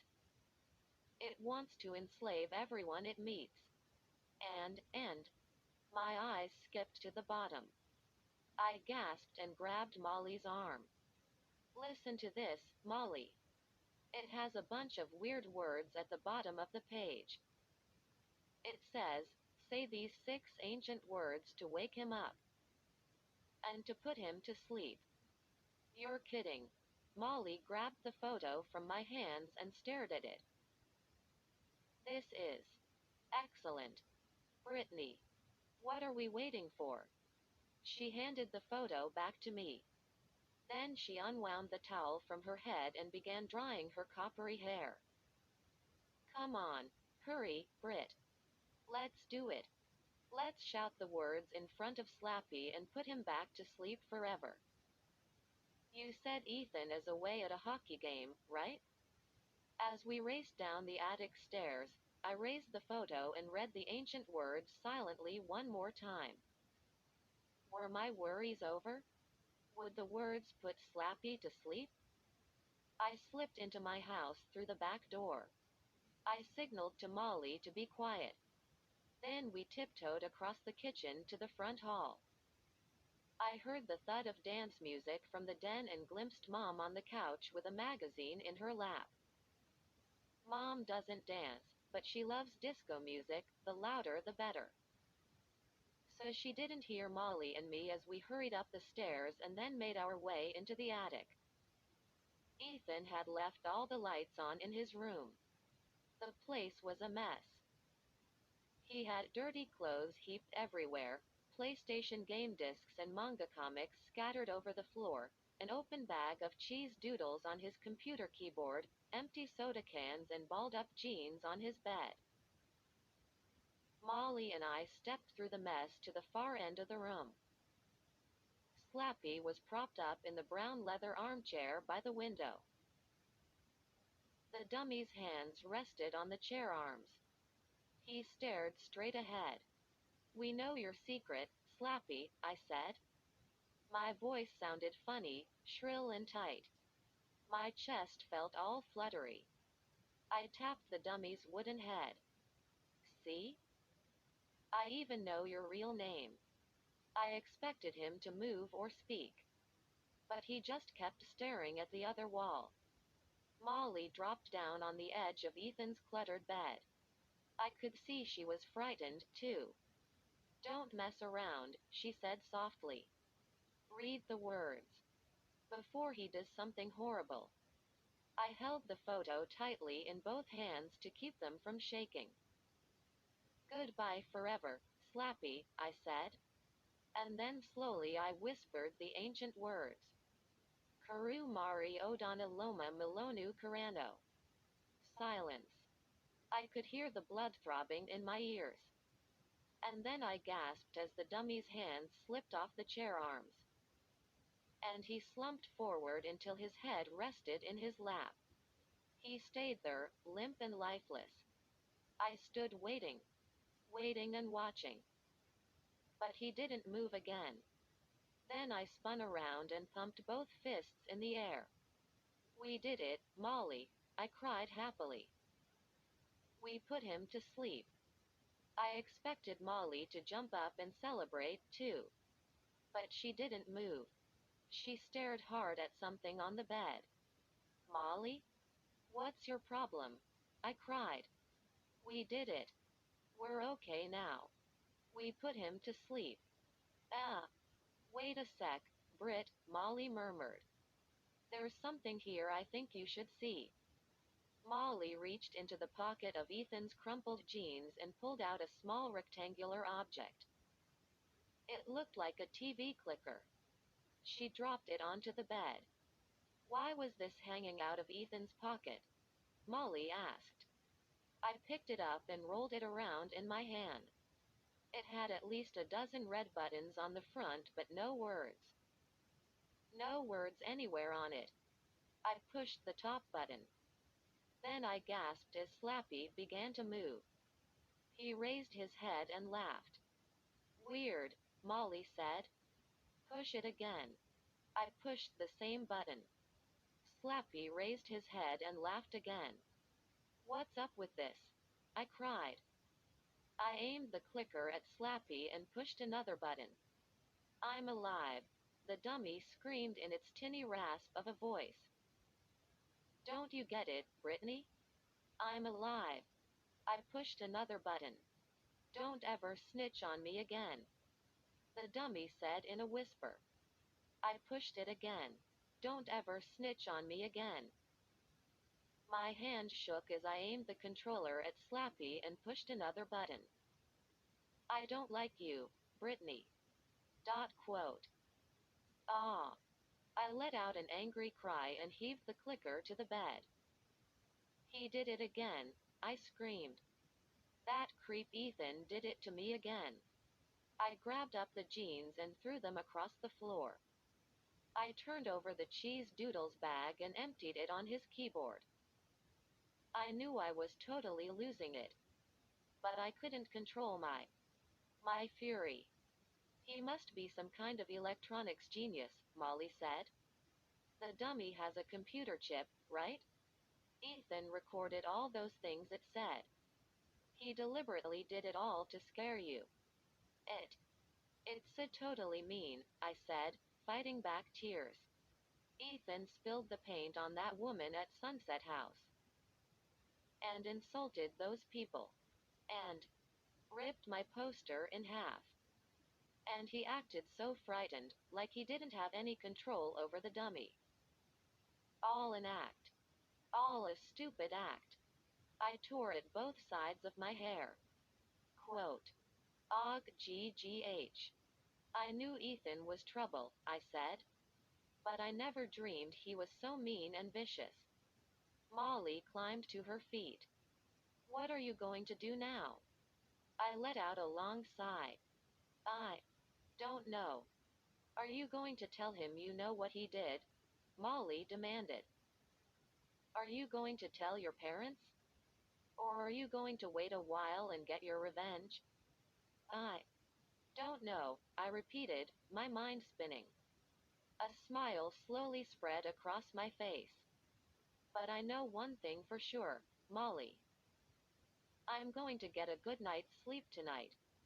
No more reason to be scared. I'm never going to worry about that stupid dummy again.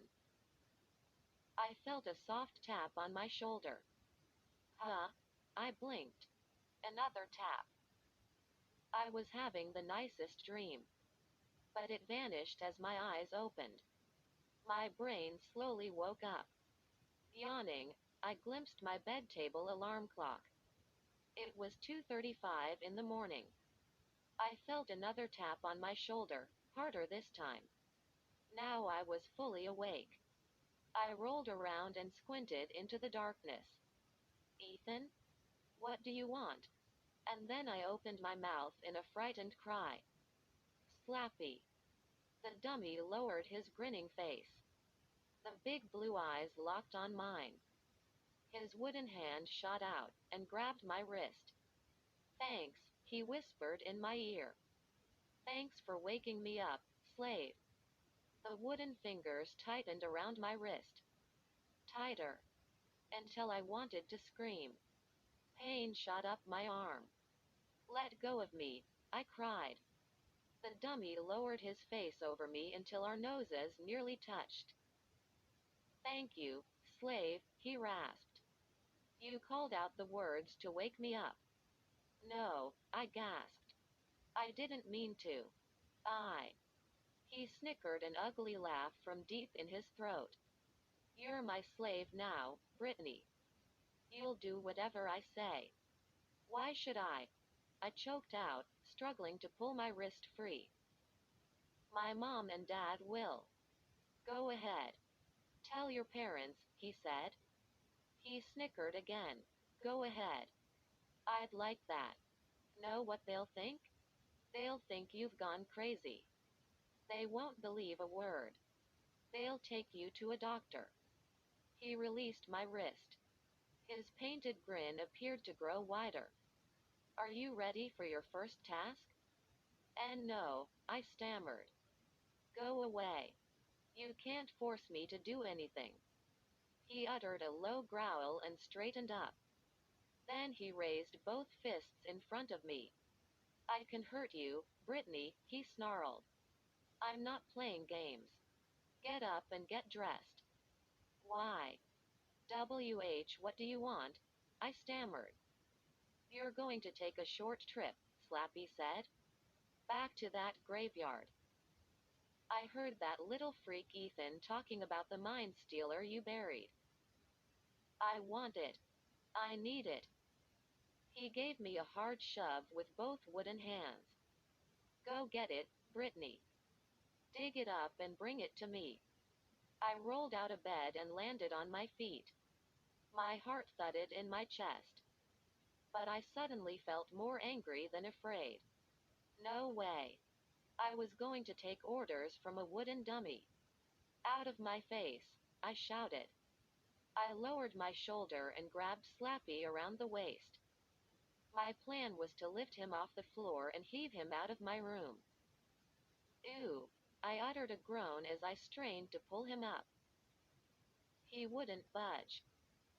Nice try, Brit, he said. Here. Hit me in the stomach. Hit me as hard as you can. He stuck out his skinny stomach and giggled. I took a step back. I tried to remember the 6 ancient words to put him to sleep forever. Think, Brittany. Think. I told myself. It was useless. I couldn't remember them. Maybe this was more evil than I could handle, but I wasn't going back to that graveyard. I wasn't going to be his slave. No way. I crossed my arms in front of me. I'm not going back to that graveyard, I said slowly, through gritted teeth. He froze there and stared at me for the longest time. Long enough for chill after chill to shiver my body. No problem, he whispered finally. Fine with me, Brit. I'll go get it. But when I have that doll, your mind will be the first to be sucked dry. Then you'll be a perfect slave, won't you, my dear? He spun away from me and started walking out of my room. He walked stiffly, not bending his knees, his shoulders teetering from side to side, like a zombie in a horror movie. Frozen in terror, I couldn't move. Clump, clump, clump. I listened to him thump down the stairs. A few seconds later, I heard the front door close behind him. He's really doing it. He's going to the graveyard to get the doll. I realized I had to stop him. I bolted into the hall, then stopped. I realized I was in my nightshirt. I lurched back into my room, grabbed jeans and a sweatshirt, pulled on my sneakers, and hurried out of the house. It was a cool, clear night. Thin snakes of black cloud curled over a full moon. My shoes squished over the slippery grass as I ran to the street. It must have rained earlier. Puddles of silver moonlight glowed in the street. I saw Slappy clumping through the puddles. He swung his arms as he stormed up the low hill that led to the graveyard. He kept his back straight and tall, his head straight forward as he staggered up the middle of the road. The cool night air helped wake me up. I started to trot. I didn't want to catch up with him. But I didn't want to lose sight of him, either. My heart thumped loudly. In the late night silence, nothing moved. No wind. No cars or voices. The houses all dark. As if Slappy and I were the only two creatures on Earth. Stepping over the silvery puddles, I followed Slappy to the little graveyard. I watched from the other side of the picket fence as he made his way quickly through the rows of crooked gravestones. He stopped at the spot where we buried the Mind Stealer doll and dropped to his knees. My breath caught in my throat. I watched him start to scoop up dirt. His wooden hands made good shovels. The dirt flew up in front of him. I knew I should leap over the fence. Drop him. Smother him. Crush him. Do anything to keep him from pulling up that dangerous doll. But my fear held me there against the fence. My legs felt trembly and weak.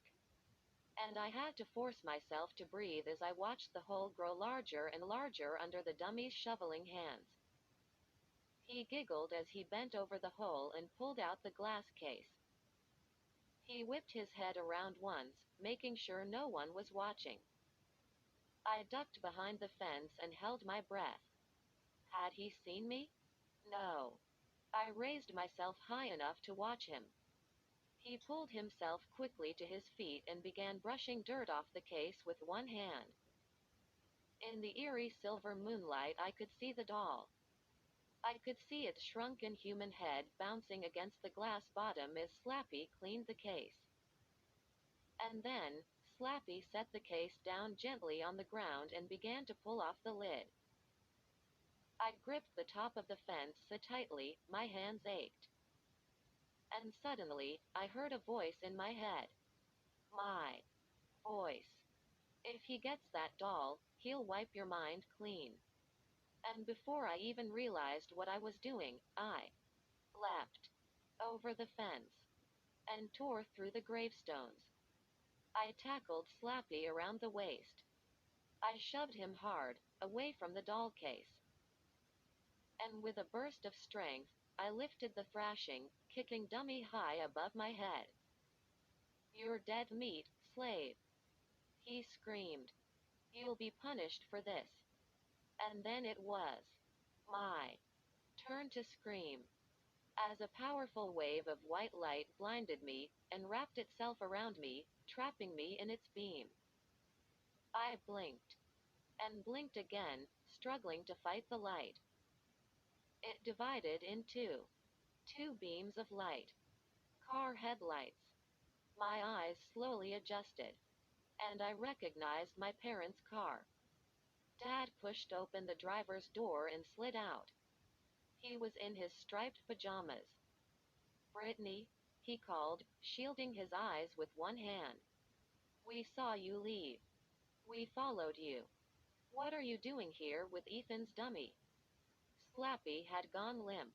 I still held him above my head. "Why are you burying Ethan's dummy?" Mom called. She stepped out of the car, wrapping her brown robe around her. "Have you gone crazy? Question mark. Out here in the middle of the night? You know how important that dummy is to Ethan," Dad said. "How could you bury it? How could you do such a mean thing?" You don't understand," I gasped. I'm not burying it. I, I, I was trying." I let out a frustrated cry. "Oh, I can't explain it to you. You wouldn't understand. We have eyes, Brittany," Mom said. "We can see the hole you dug. We can see you putting Ethan's dummy into the hole." Dad motioned for Mom to be quiet. "It's okay," he said softly. He climbed over the fence and started walking toward me, a step at a time. "It's okay, Britt. Just stay there, sweetie. Don't move. We'll get you to the doctor first thing in the morning. We'll get you the help you need. Give Dad the dummy, dear," Mom said. "And come get in the car. We'll take care of you. You know we will." Lying limp in my hands, Slappy giggled. "You're a big loser," he whispered. "Guess we're going home together." Slave. Dot. "I'll come back tomorrow for the doll. Then Slappy wins for good." I couldn't take that. I couldn't let him win. My anger exploded in a scream that echoed off the granite tombstones. "No." I knew what I had to do. I jerked Slappy high over my head, and with all my strength, heaved him headfirst into the glass case. I heard a deafening "Craack" as the glass split. I saw the case shatter under the dummy's hard wooden head. Slappy uttered a sharp groan as his face slammed into the doll. Yes. Yes. The dummy's head smashed against the shriveled, green shrunken head. They were nose to nose. I uttered a cry and staggered back as the doll began to glow. The shrunken head glowed with a white light, and the doll began to buzz. Slappy's arms and legs jerked straight out, as if struck by lightning. The dummy's body jolted once. Twice. Then Slappy collapsed in a lifeless heap on top of the doll case. I waited. Waited. Slappy didn't move. The Mind Stealer doll had claimed another victim. I suddenly realized that tears were rolling down my cheeks. My whole body trembled. I took a deep breath and tried to calm myself. "Brittany, what's going on?" Dad asked, stepping up beside me. It.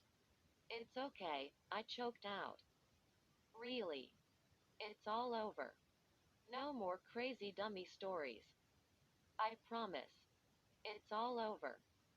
Mom stepped up beside me and put her arm around my waist. "I hope you're telling the truth," she said. "I am," I insisted. "Here." I gathered up the lifeless dummy and handed it to Dad. "Here. Let's take it back to Ethan. Everything will be fine from now on. Let's get you back home," Mom said.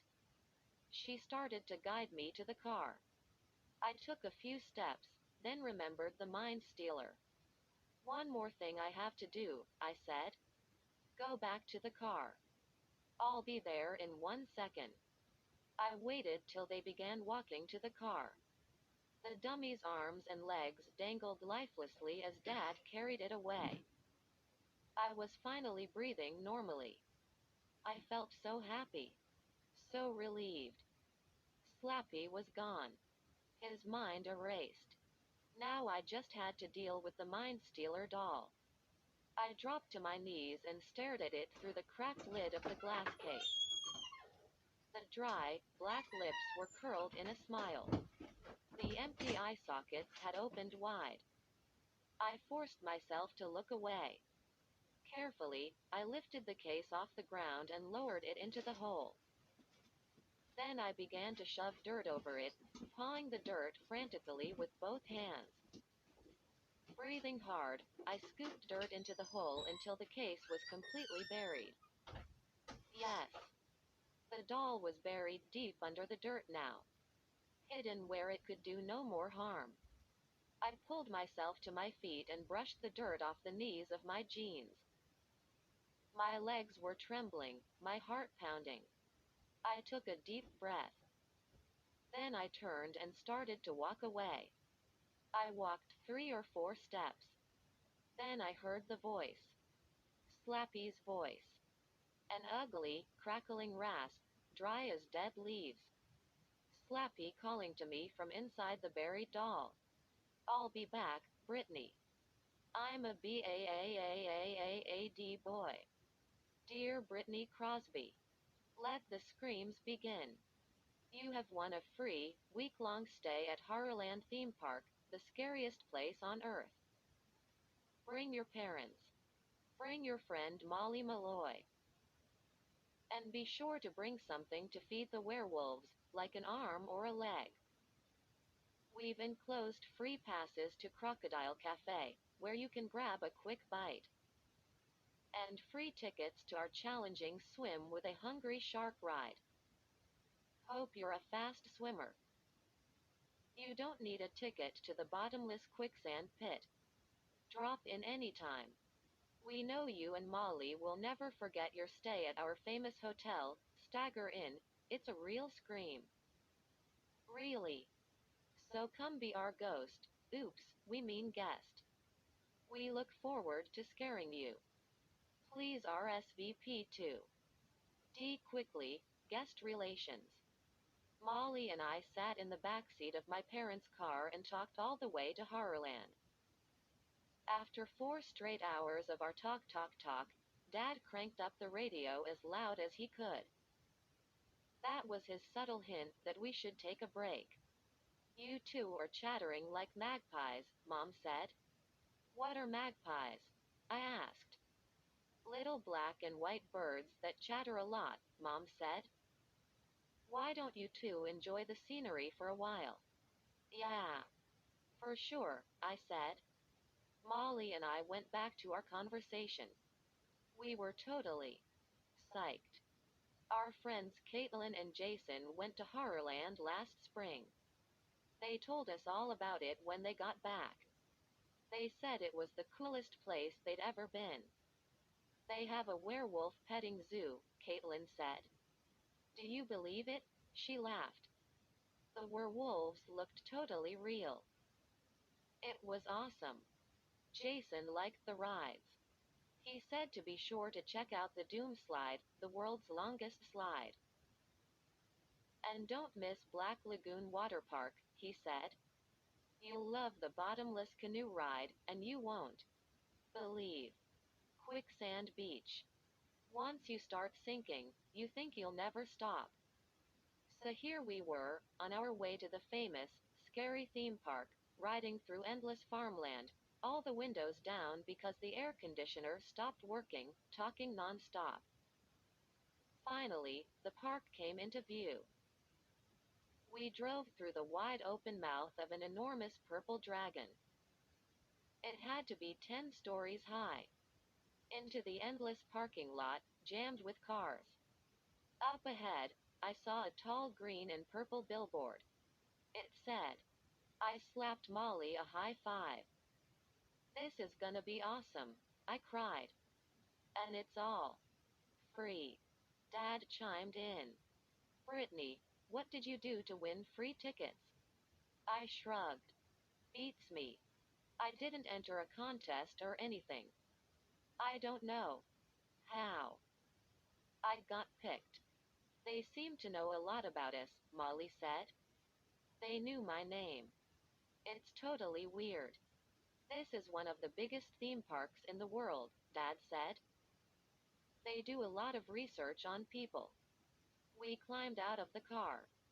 The afternoon sun beamed down from a clear, cloudless sky. Large black birds circled high overhead. Are those buzzards? Mom asked, shielding her eyes with one hand. Don't buzzards feed on dead things? Dad laughed. They're probably animated robots or something. Very clever. He watched the buzzards for a moment. Then he popped the trunk and started to pull out our bags. I tried to see into the park, but it was surrounded by a tall green fence. Deep, scary organ music poured out of speakers above our heads. Mom frowned.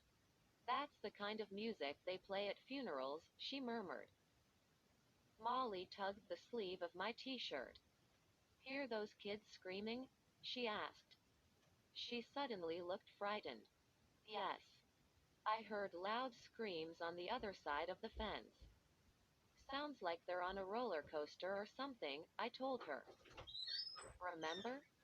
Jason said the rides here are incredible. Quote. Dad pulled out his new digital camera and snapped some pictures of the park entrance and the big welcome sign. Then we carried our bags down the long row of cars. I spotted a ticket booth next to the wide iron front gate. It looked like a little castle and was green and purple like everything else at Horrorland. Molly laughed. Check out that sign. She pointed to the fence beside the ticket booth. The sign read, You must be this tall to enter. And the arrow was only 2 feet off the ground. Dad pulled out his camera and clicked a photo of it. Looks like fun, Mom said. It'll be like living inside a horror movie for a week. We lined our bags up on the walk and stepped up to the ticket window. No one in there. That's weird, Dad said. Maybe this booth is closed. It can't be, I said. Look around. It's the only ticket booth. Be patient, Mom said. Someone will come. So we waited. And waited some more. With the hot sun broiling us, sweat making the back of my neck prickle. Listening to the screams inside and watching the fat buzzards swoop low overhead. Something is wrong, Dad muttered. If this is the only ticket booth, I think. He never finished his sentence. Suddenly, a hideous horned creature, purple and green with pointed fangs and giant curled claws, leapt out through the ticket window. With a low, nasty growl, it wrapped its claws around my throat. And I started to scream. Sorry, the creature said. He let go of my throat and patted my shoulder gently. Just doing my job, you know. He had a British accent. We all laughed. My heart was still pounding. But I didn't want to let on that he had scared me. He climbed back into the ticket booth and poked his head out the opening. His long horns scraped the sides of the booth. I'm a horror, he said. We're the park workers. You know. The guides. It's not a bad job. I have paid vacations, and I get to eat any small children I can catch. We all laughed. On the other side of the fence, I heard snarling animal sounds. The snarls turned to a roar. And then I heard people running and screaming their heads off. The horror shook his head. Sounds like one of the creatures escaped Werewolf Village, he said. That happens from time to time. It can be very messy. Molly and I exchanged glances. I wished Molly would lighten up. She looked so tense. She had to know this was all a joke. We have a special invitation, Dad said. He pulled the letter from his wallet and handed it to the horror. The horror pretended to eat it. Then he pulled it out of his mouth and read it carefully. He punched some keys on his computer and then poked his head back out.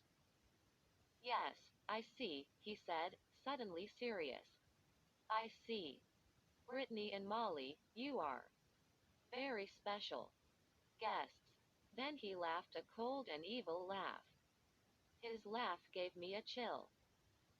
What did he mean by very special? So, do we just go in? Dad asked. The horror shook his head. Once again, his pointy horns scraped the walls of the booth. No, you can't go in, he said. Dad squinted at him.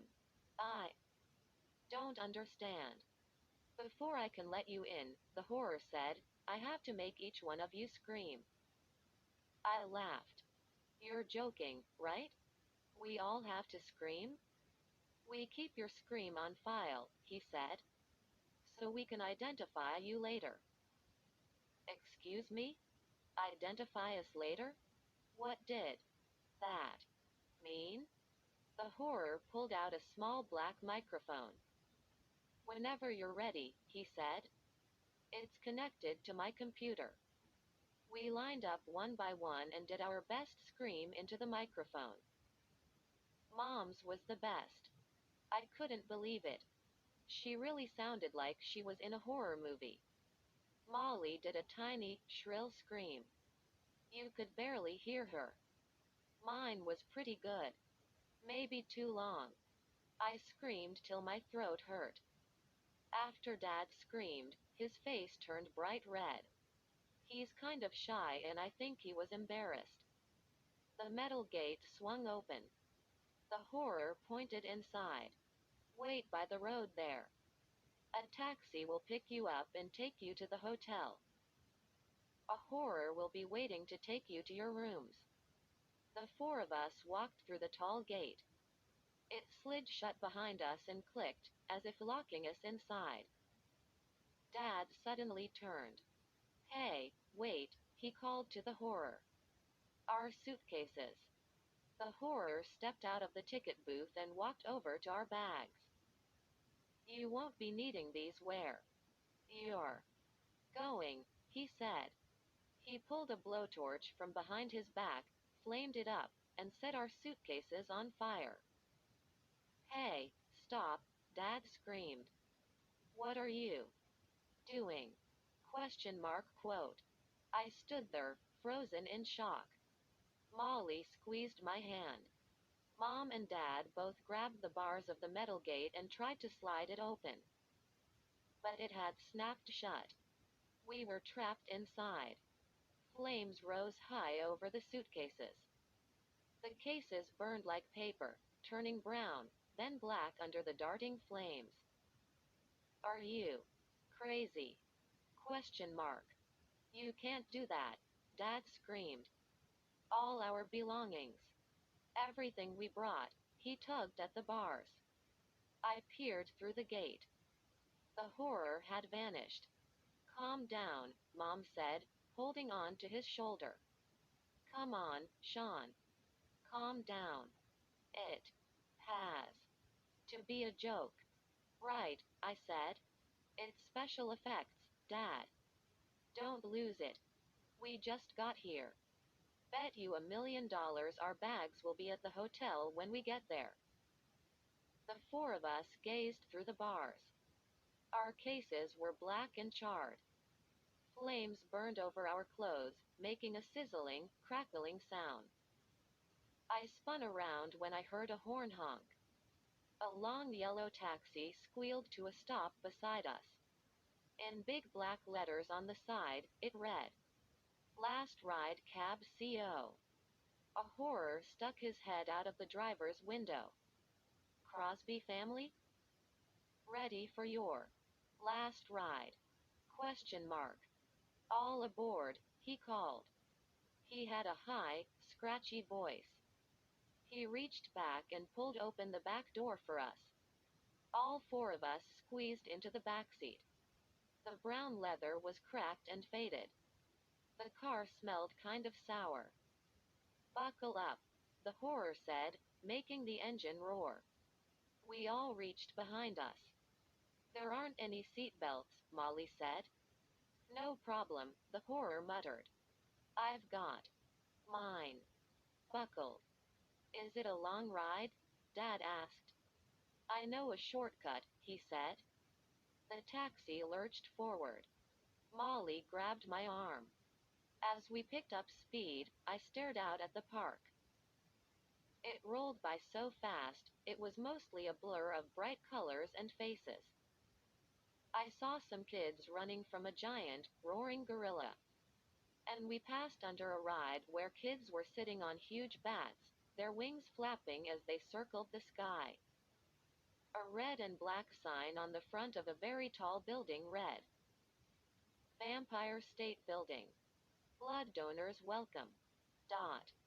Across the road, I glimpsed a tiny shack with a sign out front. Worm and bait shop. All you can eat. We passed a crowded outdoor theater. Outside, a sign read, TV. Single quote. S-hit show. Dancing with the Squids. Dot. Squinting out the window, I saw 3 kids on stage wrestling with giant squids. Twice. Their size. Can we skip that one? Molly asked. It's a lot of fun, the driver said. Unless they sit on you. He slowed the taxi as we swerved through a crowd of kids in scout uniforms. Don't want to mow down too many scouts, he said in his scratchy voice.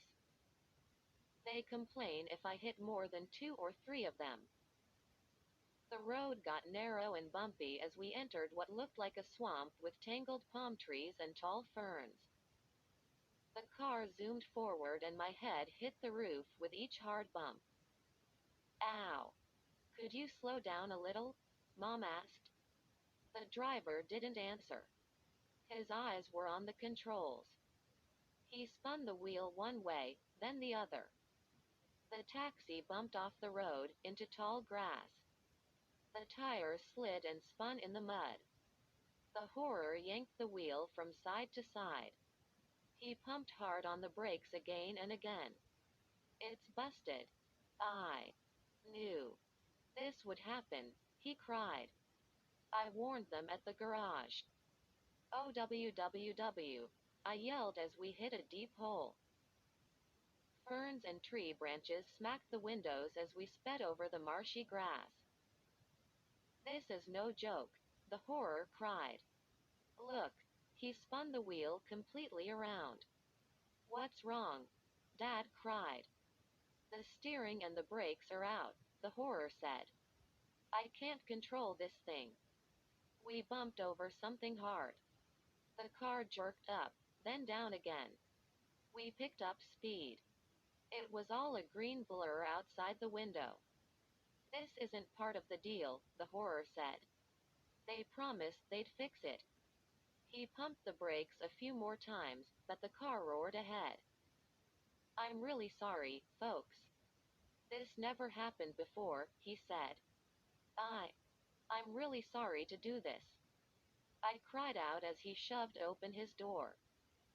He let go of the steering wheel, turned his body, and, screaming his head off, dove from the car. I saw him tumble through the tall grass. His open car door scraped against thick vines and tree limbs as we roared past. Faster, bumping and lurching. The 4 of us bounced with every bump, helpless in the back seat, unable to reach the controls. Then I saw the red brick wall rise up in front of us. I opened my mouth to scream. But Molly beat me to it. We're going to hit it, she wailed. We're going to crash. Yawee! All 4 of us screamed in horror. As the brick wall rose up in front of us, the taxi squealed to a sudden stop. My head bumped the car roof again. I looked down and saw I was squeezing Molly's hand. Our doors popped open. No one moved. I sat there shaking, struggling to catch my breath. The driver came trotting up to us. He reached in, took my arm, and helped pull me from the car. "Hope you enjoyed the ride," he said. His yellow eyes twinkled. "Huh?" I gasped. "Enjoy." He reached in to help Molly out, too. Mom and Dad scrambled out the other door, shaking their heads, massaging their shoulders, and blinking hard. "One of these days, I've got to get a driver's license," the horror said. "This happens to me every trip." He pointed to the ground. And we all saw the metal tracks under the taxi tires. "The car isn't real. It runs on tracks," I said. The horror nodded. "You got that right. I don't really drive it." He rubbed his shoulder. "The hardest part of my job is diving out of a speeding car 20 times a day." He shut all the doors, then climbed back behind the wheel. "Follow the path to your hotel," he shouted. "And if you need a ride, you know who to call." Then the car turned around and rolled away. I hugged Molly and laughed. We all started talking at once. That driver had us all fooled. "From now on, I'm not going to believe anything," I said. "From now on, I'm going to remember that everything here is a total fake." Famous last words? Yes. You got that right. We followed the path and found ourselves in a wide, round plaza. Crowds of kids and families walked around the big circle, visiting the shops, food carts, arcades, and rides. A green and purple horror stood on a platform, juggling 3 skulls. "Are they real?" a little girl asked. The horror held one up. "Yeah. This is my Uncle Tony." Everyone laughed. An arrow sign read, "Haunted Theater." Another sign pointed to Goodbye Land. "Make it your last stop on Earth."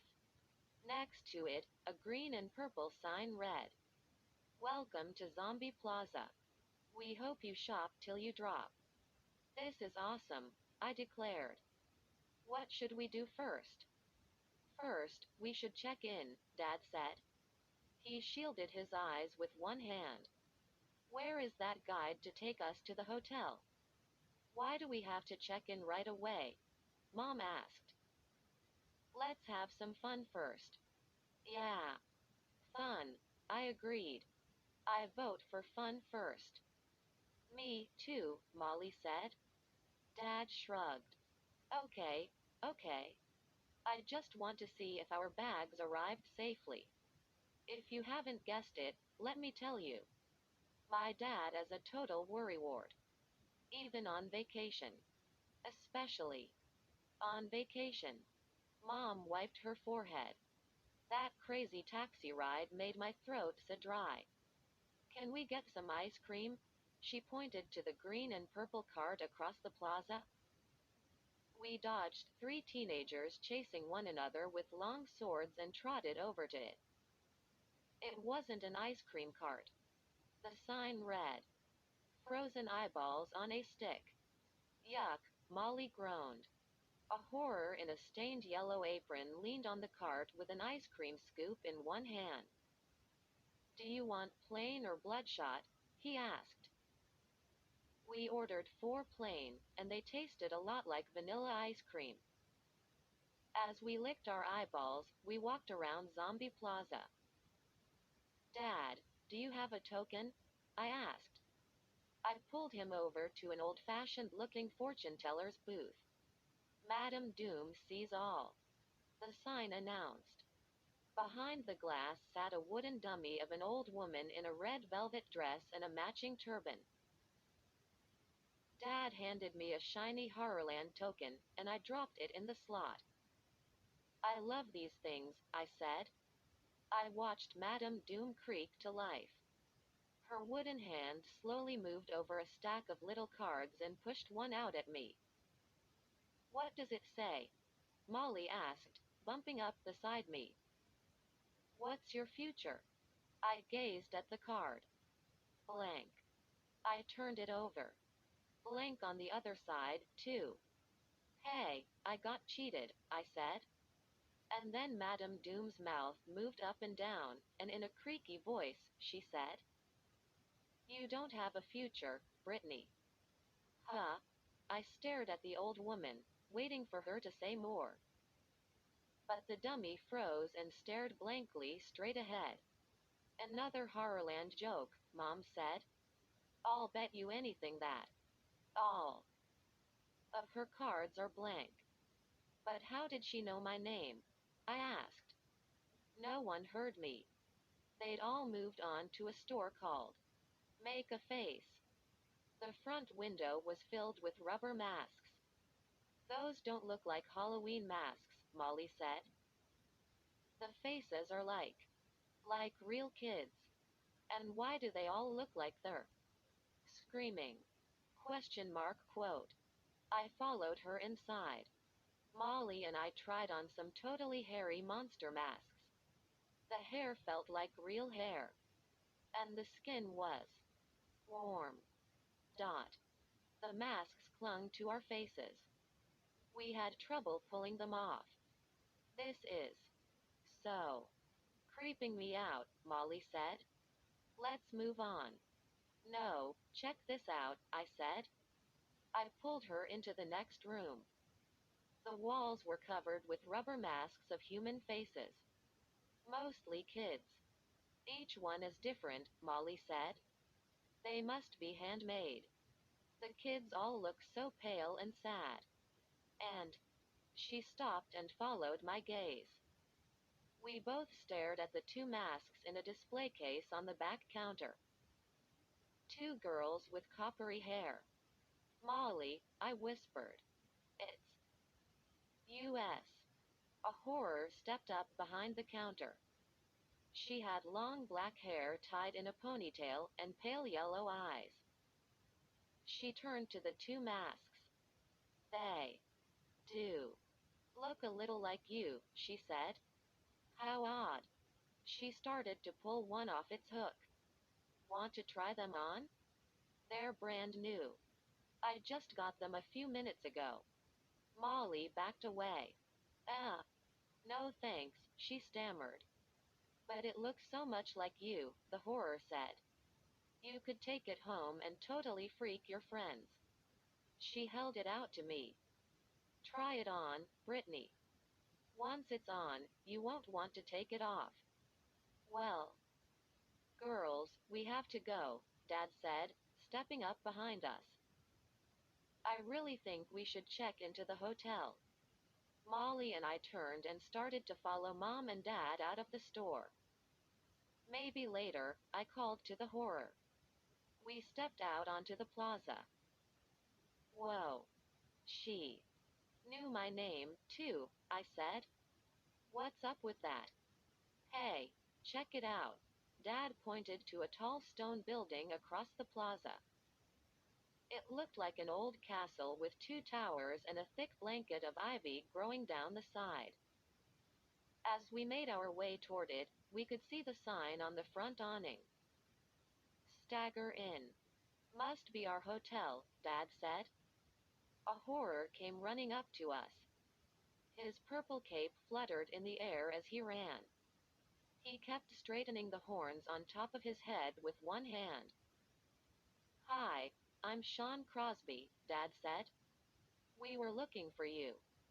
The horror glanced behind him. Quick, listen to me, he said in a hoarse whisper. He glanced back again. They might be watching me, he said breathlessly.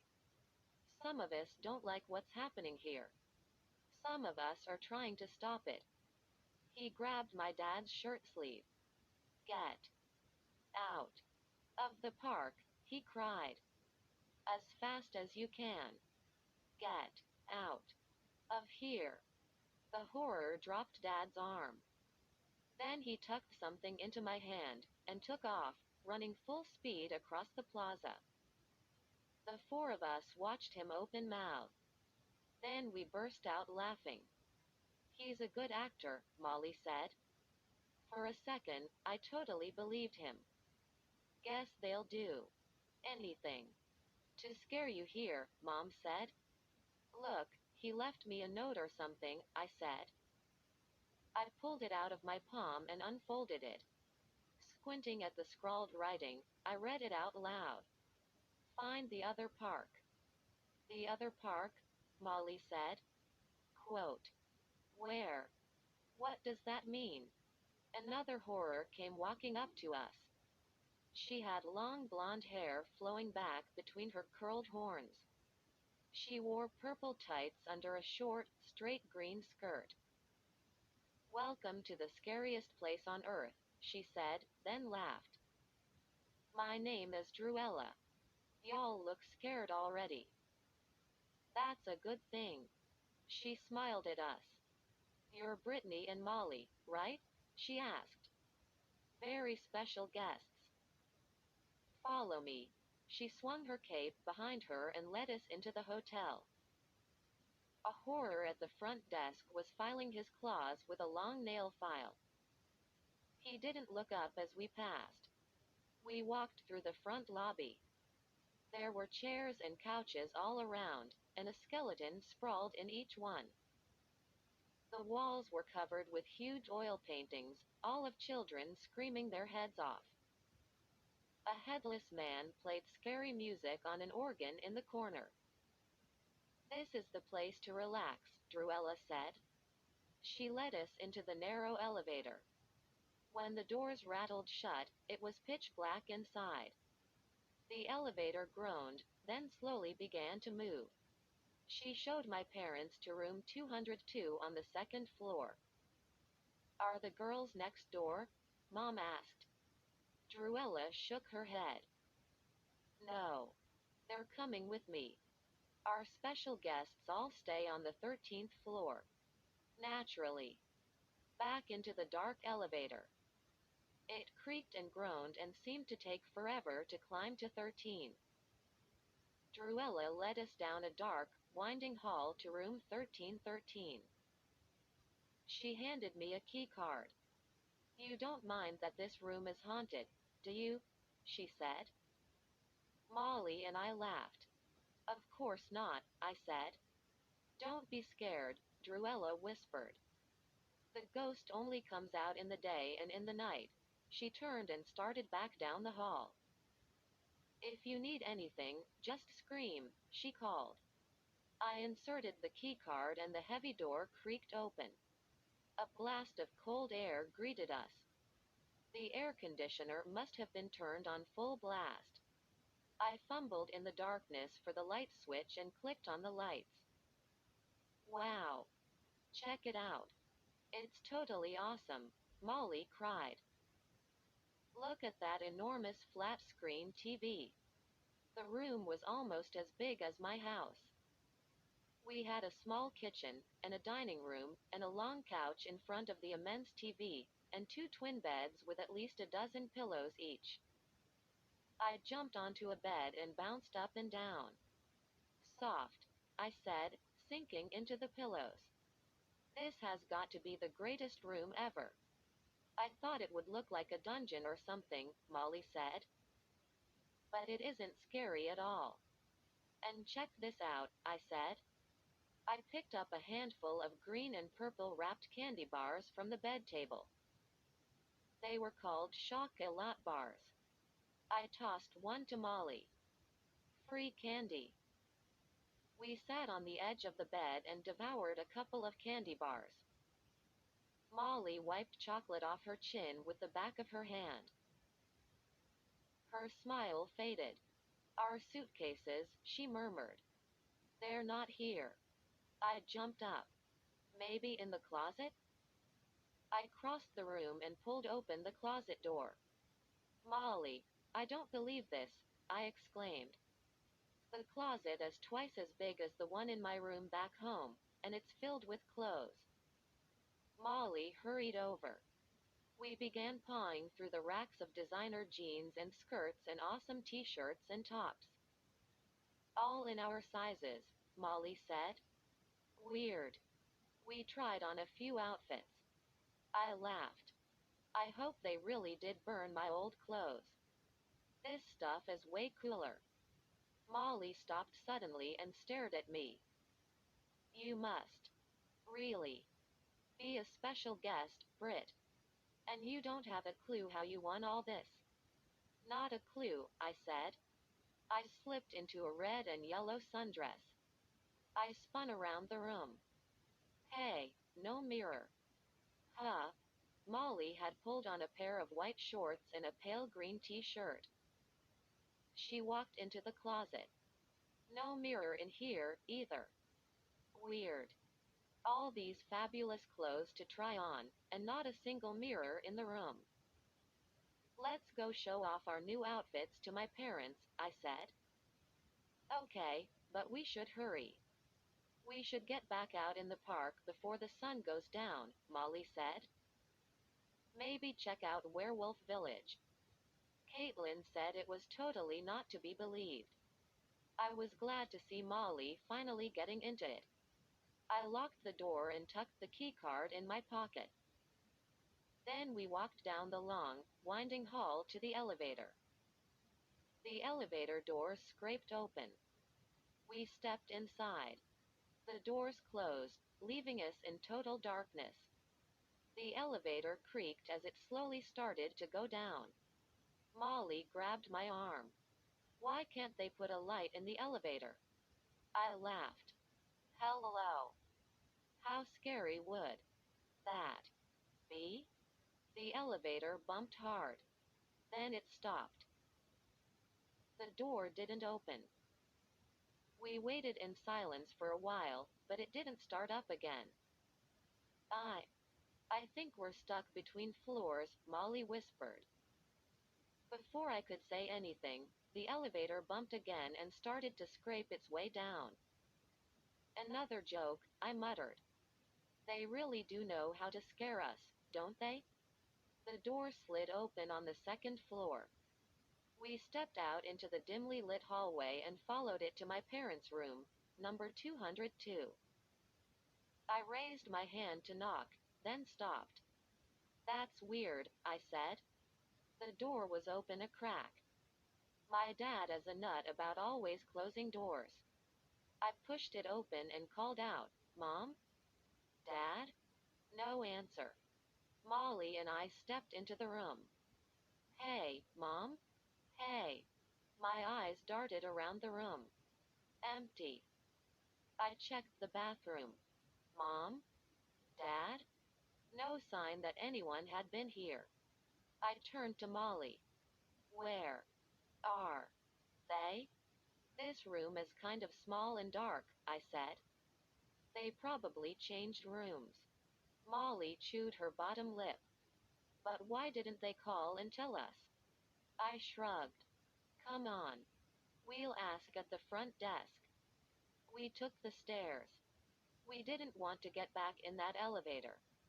A horror sat behind the desk. He was reading a paperback book called Die, Monster, Die. Dot. He looked up when Molly and I charged up to him. Have you seen my parents? I asked breathlessly. Mr. and Mrs. Crosby? They were in 202, but... He tapped on his keyboard and then squinted at the monitor. Crosby? Oh, right, he said. They checked out a few minutes ago. Huh? I cried. No way. That's impossible. I leaned over the counter, trying to read the screen. Please, check again. I definitely checked them out, the horror said. They said they couldn't wait to get home. He squinted at the monitor. Crosby, right? I nodded. Yeah. Crosby. They're gone, he said. They split. My mouth dropped open. But they wouldn't leave without us. That's crazy. The horror shrugged. Go figure. I heard footsteps on the marble floor.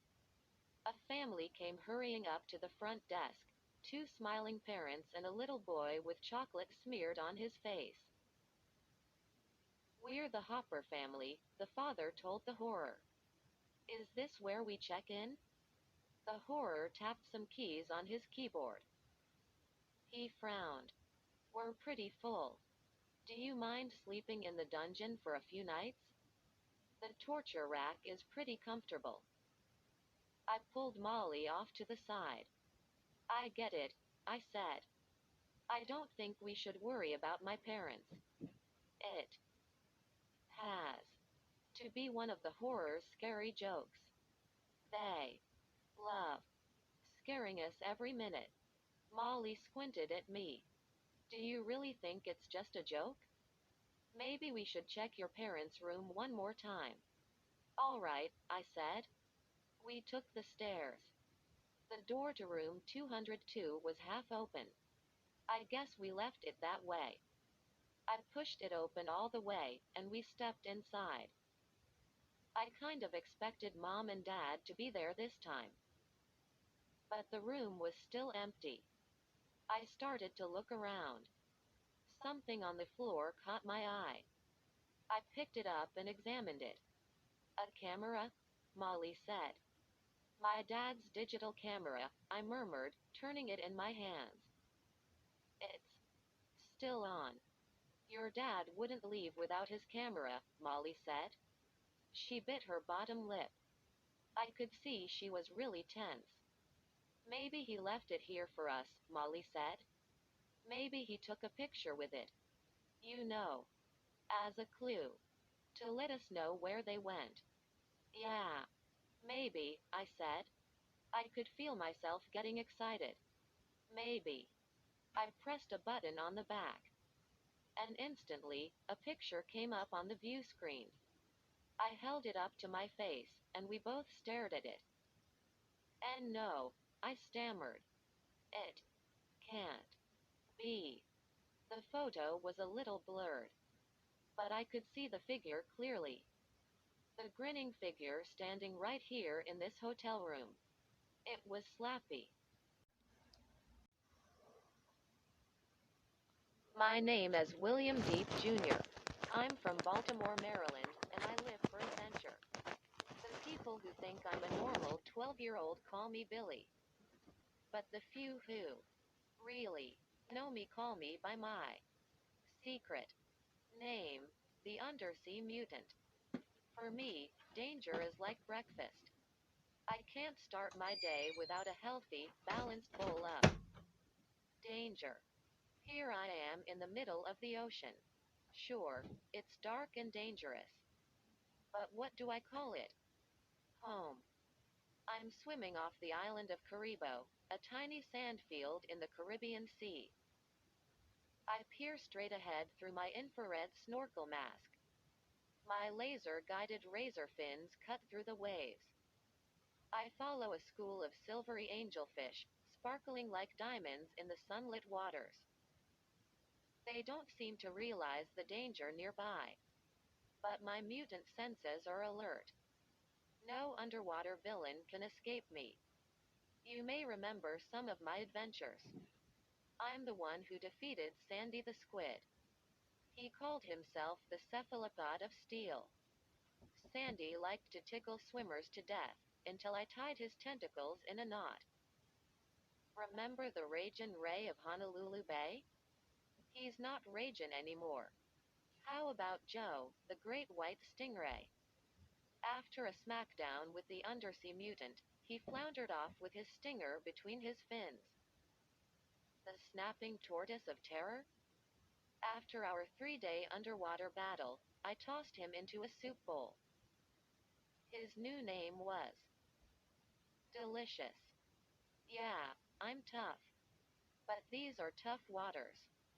And now I'm about to face my most dangerous foe. The albino electric eel. The only one in the known universe. I see him waiting for me behind a bank of red and yellow coral. 2. Your eyes. He's just a long string of seaweed. That's because you don't have mutant vision.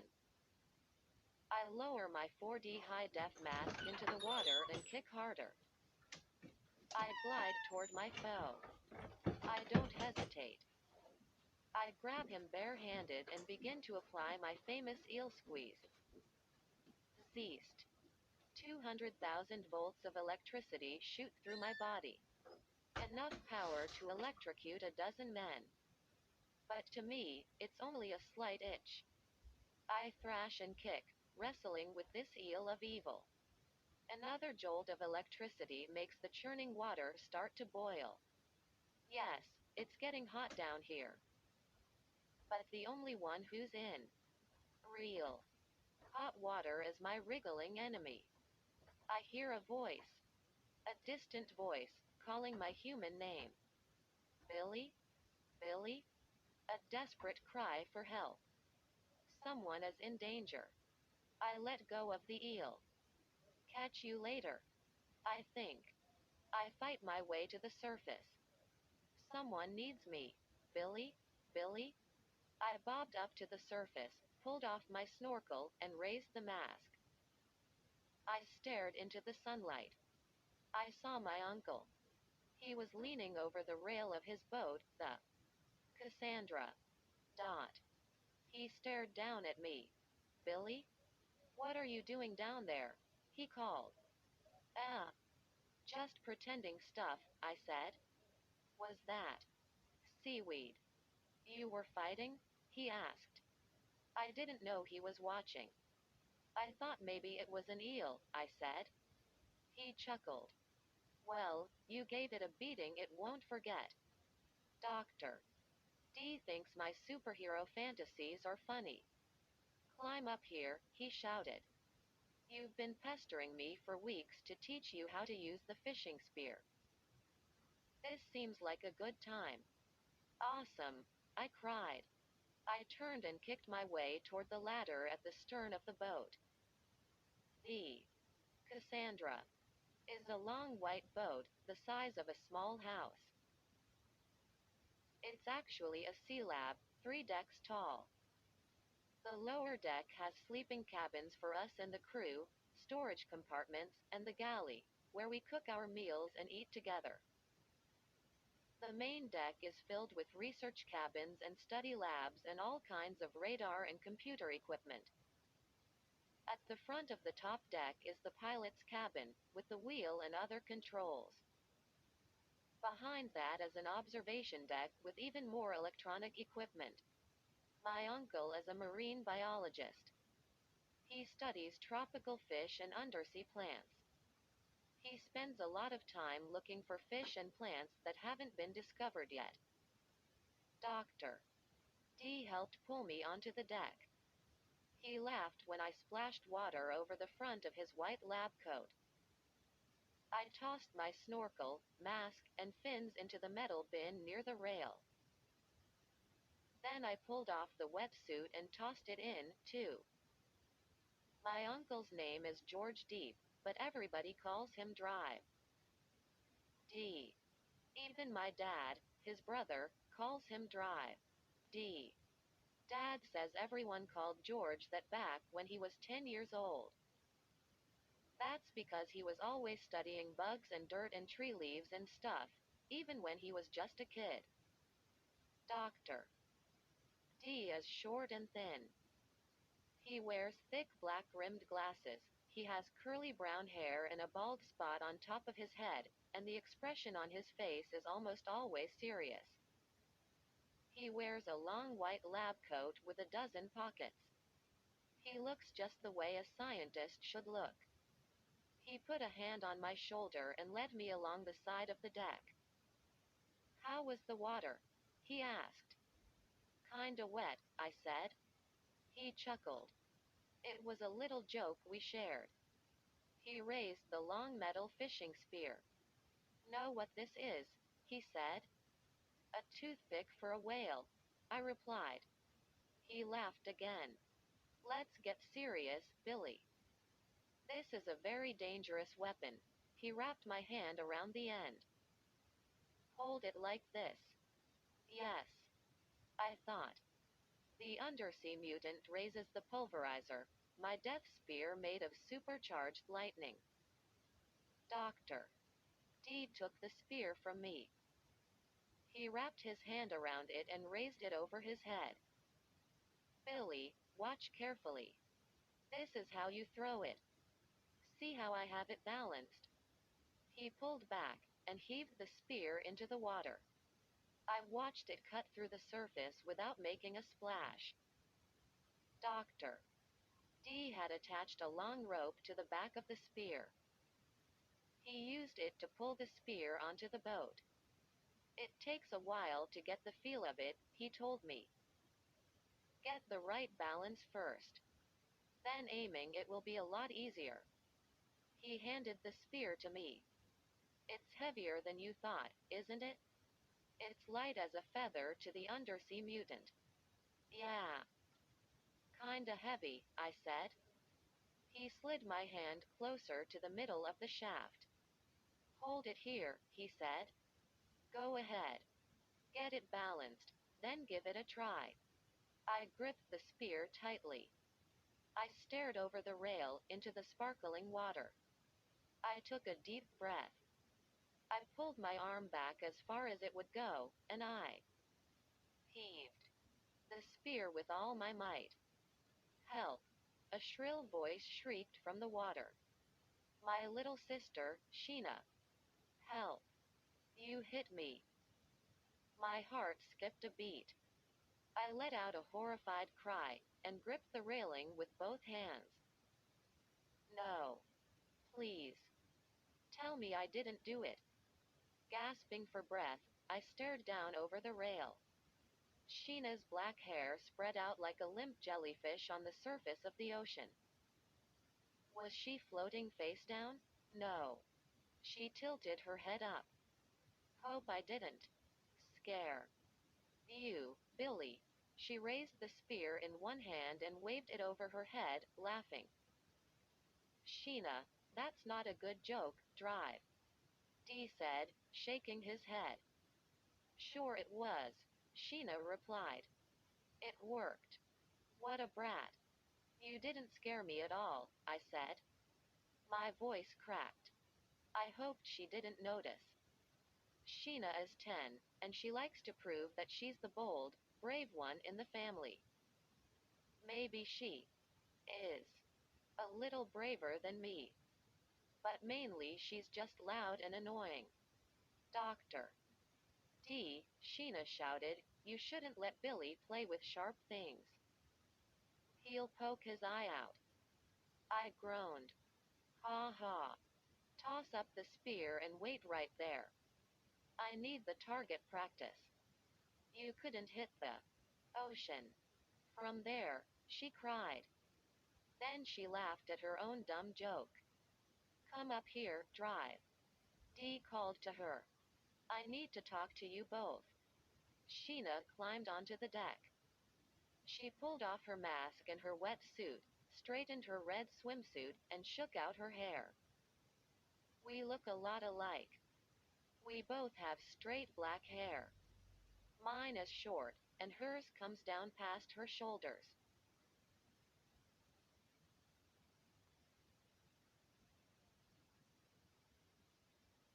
We're both tall and kinda skinny.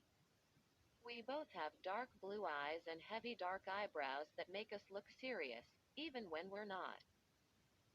Sometimes people say, you two must be twins. That makes me stick my finger down my throat and gag.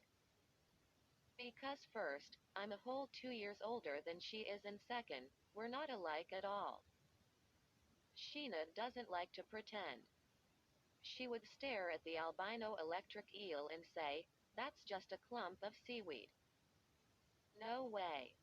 She could share the amazing adventures of the undersea mutant. She only likes things that are real. Dot. How boring is that? Sheena carried the spear across the deck and dropped it on my bare foot. Oh, I screamed, hopping up and down. I told you to be careful with that thing, Sheena said. Maybe next summer, I'll invite my other niece and nephew to join me, drive. Dee said. They get along. We get along fine, Sheena said. She wrapped her arm around my shoulders and gave me a big fake hug. Don't we, Billy Willie? Totally annoying, right? No more target practice for today, drive. Dee said. Take your places. It's time to move. I just got the okay over the radio. And the navigation maps I've been waiting for arrived today via satellite. So we are ready for action. He turned and headed up to the pilot's cabin. Where are we going? I called after him. Deep waters, he said. He looked back and frowned at us. Quote, very deep waters. The engines roared. Doctor. D turned the wheel and the Cassandra edged sharply into the waves. Sheena and I took our places on a bench against the cabin wall. The boat rocked hard, and a strong spray washed over the railing. Soon, we were crashing over the sparkling waves. A red-orange sun floated on the horizon. I turned back and saw the tiny island of Caribo vanish, a speck of yellow on the blue water. About an hour later, drive. T locked the wheel. Then he led the way down to the galley for some lunch. Normally, the Cassandra has a crew of 3 or 4. But when Sheena and I visit in the summer, drive. D likes to give them time off. He pulled out the grilled bluefish left over from last night's dinner and some sandwich rolls, and we sat around the small white table and ate fish sandwiches and drank papaya juice. After lunch, drive. D pulled off his glasses and cleaned them with his napkin. I'll tell you what we're doing, he said. But you probably won't believe me. He chuckled. I'm not sure I believe it myself. But we're going to try to track down a sunken pirate ship. My mouth dropped open. You mean like real pirates? I said, Doctor. T nodded and slid his glasses back on. People have been searching for this ship for over 200 years, he said. My workers back on the mainland think they have located it using acoustic imaging and laser mapping. They just emailed me all the info. Doctor. D's eyes flashed. Here's the amazing thing, he said. If the sonar image is correct, we're actually not too far from where the ship went down. Sheena and I nodded and waited for him to tell us more. The ship is called the Scarlet Skull, he said. Perfect name for a pirate ship, right? He took a long sip of papaya juice. According to legend, the ship sank in the late 1780s, he said. And it took millions of dollars of jewels and gold treasure down with it. And we're going to find the treasure and be billionaires. I cried. I jumped up and pumped my fists in the air. Sheena grabbed me and pulled me back down. Billy, were you born immature? If we find the treasure, it will all go to the Caribo Dolphin Rescue Fund, drive. Dee said. I'd be thrilled to find it. But I'm a scientist, not a treasure hunter. This is totally cool, I said. I was so excited, I could barely sit still. How did the pirate ship go down? Sheena asked. Doctor. Dee scratched his head. This is where the story gets weird, he said. And this is what I want to investigate. The reports at the time said there were 2 pirate ships. They were sailing in view of each other. It was a calm, clear day. The ocean waves were flat and gentle. And suddenly, a swirling black cloud swept over the water. The scarlet skull, sailed into the cloud, and disappeared. Huh?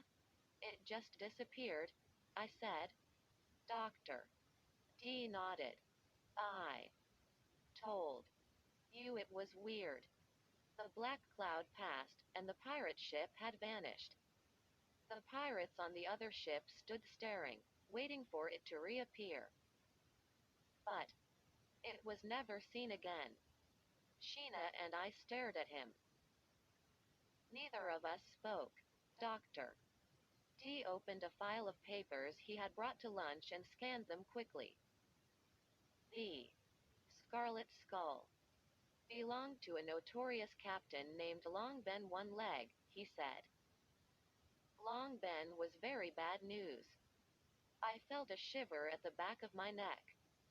How bad? I asked. Well, some people believe that he was so evil, the sea just swallowed him up. Swallowed him and his entire ship to protect the world from his evil. Dr. D continued to skim the papers. Here's a story that will give you a good idea of what Captain Ben was like.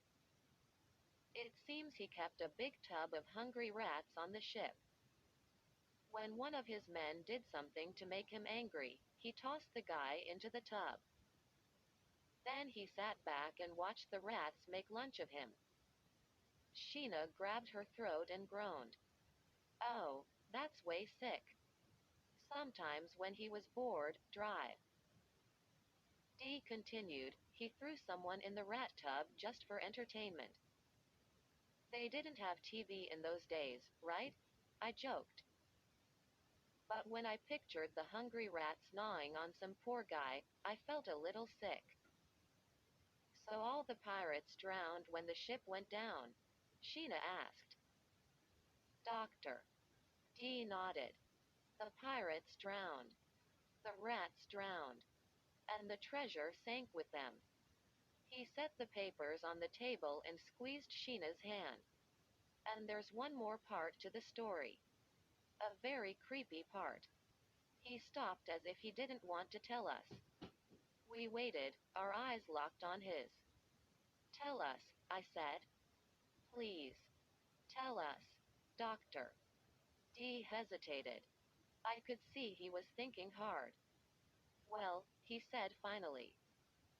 According to legend, the Scarlet Skull is haunted. Long Ben prowls the sunken ship, always awake, always alert to protect the treasure. I gasped. But Sheena laughed. Uncle George, you don't believe in ghosts, do you? Doctor D gazed back at her through his thick glasses. He didn't reply. Quote, do you? Sheena insisted. Do you really believe in ghosts? He's not a ghost. Doctor D muttered. According to the legend, he's a zombie. Quote. And suddenly in my mind, sounding so distant, so far away, I heard a soft, evil whisper. I'm waiting for you. I'm waiting. Did Sheena and Dr. D see me shiver? I don't think they noticed. Of course, the whispered voice was only in my mind. My wild imagination taking off again. I was sitting there scaring myself. This is the perfect mission for the undersea mutant, I told myself. Zombie pirates in a sunken treasure ship. Awesome. So why did my stomach suddenly feel as if I'd swallowed a huge rock? Tell us the truth, my sister said, pressing our uncle. Zombies, true or false? That made drive. D smiled. I'm a scientist, he said. I study the real world. I don't believe in zombie pirates. D. Cassandra bounced hard on the waves. We tilted forward, then back. I gripped the edge of the table to steady myself. I glanced out the galley porthole. In the distance, I could see islands of dark, craggy rocks and tall purple cliffs. I don't believe in zombies, drive. Dee repeated. But I have been fascinated by this mystery for years. And if we can find the ship, I can study the natural causes. I can determine what really made that ship go down. Doctor. Dee jumped up. He collected our plastic dishes and dropped them into the tiny galley sink. Come on, he said. I want to show you something. He led us up to the main deck and around to the starboard side. Normally, he keeps a small dinghy tethered to the side, a little boat for going onshore on islands. Whoa! I let out a startled cry. In place of the dinghy, a tiny submarine floated beside the Cassandra. It's my own design, drive. Dee said. Cute, huh? I call it the Deep Diver. Quote. My heart was racing. Were we really going down to the bottom of the ocean in this little sub? I leaned over the rail and studied it. It looked like a toy, shaped like a real submarine. Bright yellow metal with a narrow hatch on top, big enough for only one person at a time. I saw round glass portholes in front, back, and on both sides. Two big headlights in front. Twin thrusters at the back. The three of us should fit okay, drive. Dee said. It'll be a snug ride. My little sub won't go long distances. But it'll take us down to the sunken ship, if we find it. And it has a little speed. I can get it up to 5 knots if I really push it. Another dangerous mission for the undersea mutant, I thought. I imagined myself in a furious sword fight with a zombie pirate. Then I saw myself swimming away in victory, pulling a huge treasure chest brimming with jewels behind me. Actually, I felt a little shaky. I had a fluttering feeling in my stomach. I couldn't help it. I was scared. The deep diver looked so small and fragile. I imagined it being swallowed by an enormous shark. Then I shut my eyes and I imagined a deafening crash. Shattered glass. I pictured a great green eel crashing through a porthole. It had me in its teeth. It wrapped its tongue around me. I was about to become eel food. Whoa. Billy, stop.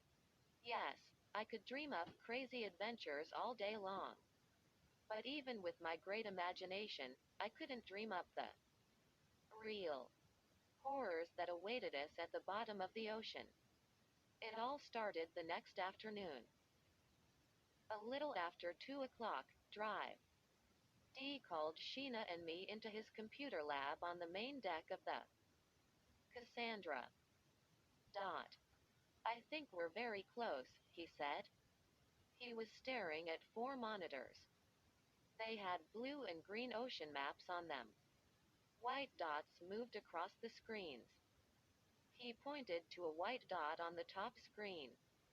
That's us, he said.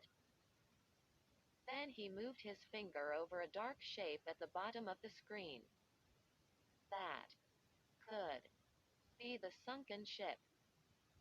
Sheena and I stared at the dark shape. It didn't look like a ship.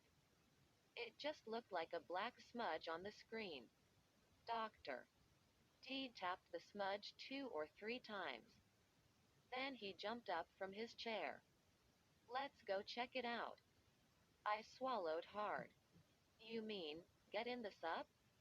Sheena pumped her fists in the air. This is totally cool, she cried. I couldn't let her see how scared I was.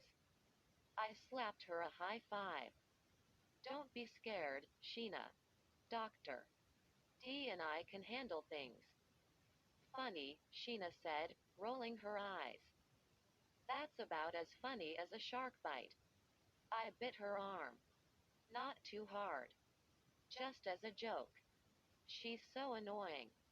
When we came out on the deck, drive, Dee had already anchored the Cassandra. Dot. It was a bright day with puffy white clouds high in the sky. The blue-green waves lapped calmly at our boat. Doctor. Dee led us to the little sub. He pulled open the hatch. We peered down into the small chamber. Lower yourself slowly, drive, Dee said. There's plenty of room once you get in the cabin. Sheena bumped me out of the way. Ladies first, she said. She squeezed into the hatch and lowered herself quickly out of sight. Awesome, her voice echoed up from the tiny chamber. My turn. The undersea mutant follows the call to adventure. I told myself. Wherever danger goes, the mutant follows. My foot missed the bottom ladder rung. I fell. Landed on my feet. Ta-da! I made it look as if I meant to do it. Sheena didn't see my klutzy move. She took the seat at the end and studied the control panel. She turned and grinned at me. What do you think would happen if I pushed this button? Sheena. Don't. I cried. She laughed. Just testing you. You failed. What a pain. Always trying to prove that she's braver than me. I dropped down next to her. The black plastic seats were jammed close together. The cabin ceiling was just a few inches over our heads. I heard the hatch slam shut above us. Doctor. Dee lowered himself into the cabin and dropped into the seat next to me. He leaned over the control panel. He threw a few switches. The cabin filled with orange light. He pushed a yellow button, and the engine hummed to life. This sub is so easy to pilot. A monkey could do it, he said. Does that mean Billy could do it, too? Sheena cracked. Let me show you both, drive, Dee said. This is the helm. It steers just like the wheel of a car. That yellow button is the ignition. He tapped a round screen on the control panel. That's the satellite navigation system, he said. It's like the GPS navigation in a car, only it maps the ocean. And this screen next to it is the sonar echo display. It picks up any objects on the ocean floor. He pointed down to his foot. See the pedal? It looks like a gas pedal, right? Push the top of it down with the ball of your foot and the sub goes forward. Push the bottom down with your heel and the rear thrusters come on, sending the sub back. He grabbed the stick to the right of the wheel. Pull up and the sub goes up. Pull down and we descend. I swallowed hard. I felt a little seasick, and we weren't even underwater yet. I won't be so stressed once we start moving, I told myself. What would the undersea mutant do in this situation? I was too excited and scared to think about the undersea mutant. Dee, do you really think the pirate ship is down here? I stammered. Doctor. Dee studied the satellite navigation screen. Let's find out, Billy, he murmured. He lowered his foot on the accelerator and pulled the stick down. I heard the thrusters roar to life. I grabbed the sides of the seat as we splashed hard in the water. We were sinking slowly. I stared out the porthole. The blue sky disappeared as water covered the glass. Down, down. A string of bubbles rippled outside the glass. The water darkened as we dropped. Doctor. Dee pushed a switch, and the orange lights inside our chamber brightened to yellow. My ears just popped, drive, Dee said. How about yours? I think my eyes just popped, I said. I wanted it to sound like a joke. But I think I sounded a little scared. Do we have diving equipment? Sheena asked. If we find the ship, can we swim out and explore it? What a show off, I thought. She wants to swim at the bottom of the ocean? Doctor. D shook his head. No room for diving equipment. If the pressure holds, we should be able to get very close to the sunken ship. We can see a lot from inside here. If the pressure holds? An hour passed. Then another hour. We have to descend very slowly, drive. D explained. Especially in this tiny tin can. I wished he wouldn't call it a tin can. I gazed out at the twin beams of light. All I could see was the blue-green murk. Finally, drive. D pulled the stick up and cut off the rear thrusters. We slowly stopped dropping.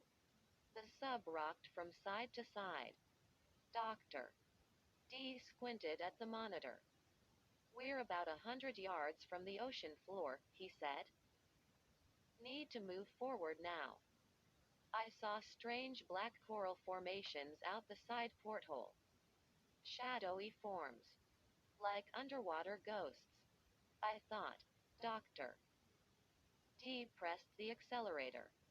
The sub hesitated for a moment, then shot forward. He mopped sweat off his forehead with the palm of his hand. I'm pretty excited, he said, staring at the navigation screen. I've studied all kinds of sea life. But I've never seen anything like this. The engine sputtered. It sounded like a power lawnmower shutting down. Whoa, drive. D uttered. What's going on? Silence now. No problem. It just stalled, drive. D said. He pushed the yellow ignition button. The engine coughed, sputtered. Died again. Hey, I let out a cry as I saw a huge black cloud rolling through the water toward us. Sheena saw it too. What's that? She cried. It moved quickly. No time to speed out of its way. I watched it roll forward, like an immense black tidal wave. Blacker than ink. Blacker than anything I'd ever seen. Doctor. D. My voice came out in a choked whisper. I gripped the sides of the seat. I was panting so hard, I could barely breathe. Doctor. D. The blackness swept into the sub. Icy cold. I couldn't see drive. D. I couldn't see Sheena. I couldn't see my own hands in front of me. Doctor. D. I repeated in a tiny voice. What is happening? Question mark quote. I don't know, he answered. And I don't like it. I can't see a thing, Sheena said. It's like I'm blind. She grabbed my arm. Did we float into some kind of cave? No, drive. D replied. We're not in a cave. I'm not sure what this is. Maybe it will float past us, I choked out. I kept blinking, trying to see. I felt sick. I swallowed hard, trying not to gag. Sheena squeezed my arm. She was actually scared. There are inky parts out in these deep waters, drive. D said. But I've never seen anything like this. Let me get the thrusters going, and I'll try to steer us out of it. I couldn't see him, but I heard him working the controls. He muttered to himself each time the engine sputtered and died. Whoa, I let out a cry as we started to spin. Sheena bumped hard against me. The sub spun faster, round and round, and I felt it start to drop. We whirled down, then back up, spinning faster. I felt dizzy. I grabbed my stomach. I could feel my lunch rise up to my throat. I can't explain this, drive. D stammered. Something is pulling us. Something. He stopped suddenly. The spinning slowed. The darkness covered us. I jumped and let out a frightened cry when I heard a loud noise close to me. THWUPPPPP. It sounded like when Dad opens a coffee can and the air pops out. Then, silence. I held my breath, struggling not to barf. Finally, the inky blackness started to lift. Doctor. D? Are we okay? I asked in a shaky voice. No answer. Blinking, I struggled to see through the gray mist. Doctor. D? Uncle George? What's happening? I asked. Can you get us back to the surface? Sheena asked. The lights flashed back on. Sheena and I both let out shocked cries. Doctor. D was gone. A cold shiver stiffened my back. I stared at the empty seat next to me. No. No. It's impossible. I screamed. Sheena jerked her body around and looked up. The hatch, she murmured. Is it open? Did he? I jumped to my feet and pulled myself up to the hatch. Locked tight. But he couldn't vanish into thin air, Sheena said in a whisper. Doctor. D? Doctor. D? She began shouting his name. Can you hear us? Silence. The sub rocked gently. The black cloud had completely lifted. I slumped into drive. D's seat. Sheena and I stared at each other. I knew we were both thinking the same thing. That pirate captain and his ship, I said. They disappeared in a black cloud, remember? No, Billy, don't say that, Sheena cried, grabbing my arm. They were never seen again. Don't say that. Don't. We'll find drive. D. I. No. We will. Okay, okay, I said. Let go of me. You're hurting me. She didn't even realize she kept squeezing my arm. Billy, what are we going to do? Question mark quote. I didn't answer. I gripped the wheel hard and tried to fight my panic. Here we were, suddenly. All alone. Near the bottom of the ocean in this tiny submarine. How will we find drive? D? How much air do we have? How do we get back to the Cassandra? Question mark. Are all three of us going to disappear? Every question sent shiver after shiver down my back. I gripped the wheel tighter, struggling to think. Strong currents rocked us from side to side. The twin lights on the front couldn't cut through the dark waters. The radio, I cried. We can call for help. I reached for the radio receiver. Do you know how to work it? Sheena asked in a tiny voice. No, I said. But maybe I can figure it out. I pushed the two buttons beneath the speaker. Hello? Hello? Can anyone hear me? Silence. Hello? I pushed more buttons. Hello? Is anyone there? Silence. I couldn't even get any static. We're too far down, I said. The radio won't work at this depth. Sheena was hugging herself, trying to stay calm.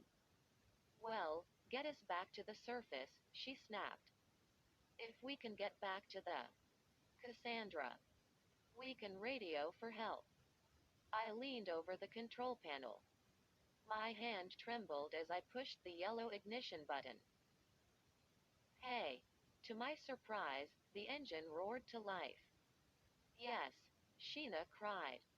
We've got power. Bring us up, Billy. Hurry. I pushed my foot down on the accelerator. I pushed the stick up all the way. Whoa. What's wrong? I gasped. We nosed down hard. My head hit the glass. I saw flashing bursts of red. I let out a cry of pain. Sheena screamed. I pulled the stick down, then up again. But we kept falling. Faster. As if a strong force was sucking us down. Pull us up. Pull us up. Sheena cried, frantically slamming her hands on the control board. I stared into the beams of light in front of us. They were tilting down. What is that? I gasped. I think it's a ship, Sheena cried. A sunken ship. Do something, Billy. Do something. We're going to crash right into it. It was all happening too fast to think. The dark form of the sunken ship rose up in front of us. Stop. Stop. Stop. I didn't even realize I was screaming the word over and over. A hard bounce sent me spilling forward. I hit the control panel. To my shock, the engine sputtered and died. Through the murky water, I stared down at the sunken ship, tilted nearly on its side on the ocean floor. I saw broken masts, tattered sails covered in algae, a ragged hole the size of a car in the side of the bow.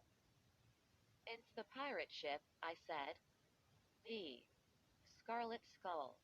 Sheena, do you believe it? We found it. Staring straight ahead, Sheena tugged at her hair. We're still dropping, she said. You have to get us out of here. Can you do it? She grabbed my arm. Maybe, I whispered. I stared down at the ship's deck, covered in barnacles. Brown and black coral and slimy green algae encrusted the walls. The ship's wheel lay on its side, cracked and rotted. I pushed the ignition button. The engine sputtered but didn't start. The dark water bubbled all around us, and the sub dropped sharply. Oh, no.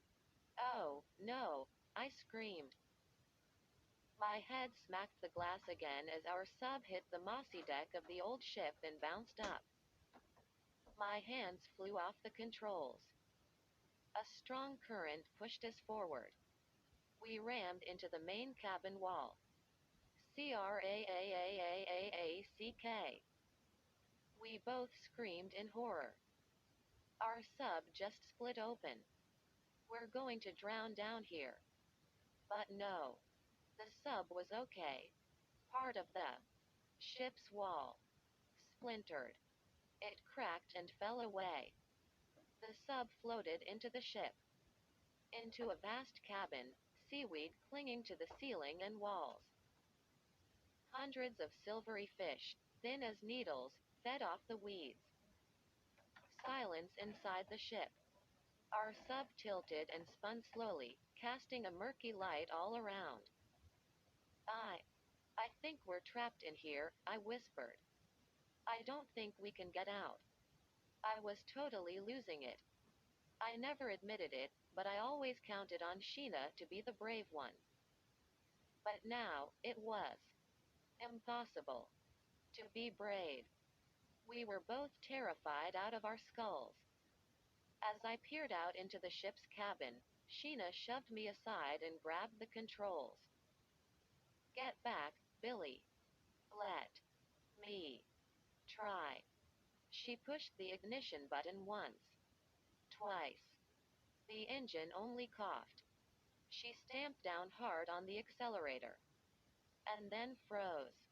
I saw her blue eyes bulge. I turned to follow her stare. We both screamed when we saw it. The face.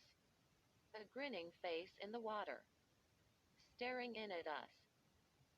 I gaped in horror at the grinning skull. The top of its head was crusted with black crab shells and snails. Fat brown sea worms bulged inside its mouth and its empty eye sockets. It pressed against the glass in front of us. A skeleton in a rotting shirt and torn trousers. Its horrible face stared in at us. Then it raised its bony arms, clenched its bony fingers into two fists. Bam! Dot! Bam! I jumped as it punched the glass with both fists. It. It's alive. It's trying to break in, Sheena said in a trembling whisper. Bam! Dot! Bam! I jumped with each punch. From somewhere deep in the sunken ship, I heard a low moan, like an animal in pain. And then ugly moans all around us. And as we stared in open-mouthed panic, a wall of skeletons floated up, pressing their skulls against the glass. Skeletons in tattered clothes, algae growing on their skulls, black crab shells hardened over their bones. Frozen in terror, I stared at the dark, empty eye sockets, their toothless grins, their cracked skulls, the worms and snails and crabs clinging to them. Bam! Dot! Bam! They lowered their skulls and smacked the glass with their foreheads. Again, again, bam, dot, bam. They hammered the glass with their skulls and their bony hands. I saw fingers break off and float away. But the grinning skeletons kept pounding. Pounding. I whipped my head around and saw more of them behind us, clinging to the sub. Sheena grabbed my arm and squeezed it tightly.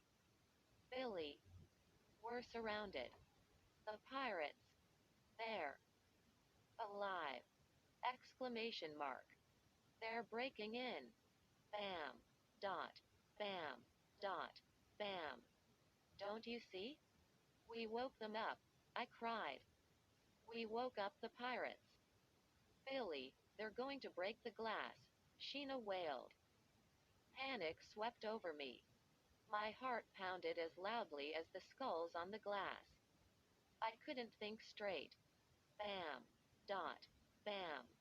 I slapped wildly at the ignition button. It won't go, Sheena, I cried. It won't go. Bam. Dot. Bam. Dot. Bam. The ugly skulls battered the glass. Sheena's eyes were wild. Her face turned bright red. She pounded the control panel with both fists. And the engine rumbled to life. Yes, I cried. I shoved the stick all the way up. Bam. Dot. Bam. Dot. Bam. All around us, the skulls beat in a steady rhythm against the portholes. I could feel the sub start to rise. The skulls jerked back. Bony hands scratched against the glass, then fell away. Yes. The skeletal pirates disappeared beneath us. Their animal moans followed us, then slowly faded from our ears. The dark green water bubbled as the sub shot up. I held the stick in my trembling hand, pulled it as far up as it would go. We got away, Sheena said. We're heading to the surface. I knew we would. I knew we'd be okay. Despite my fear, I burst out laughing. It sure didn't take long for Sheena to get her old personality back. But now the frightening questions whirred through my brain once again. Can we find our way back to the Cassandra? Question mark. If we do, will we be able to radio for help? Where is Dr. D? Did he really vanish from this tiny sub?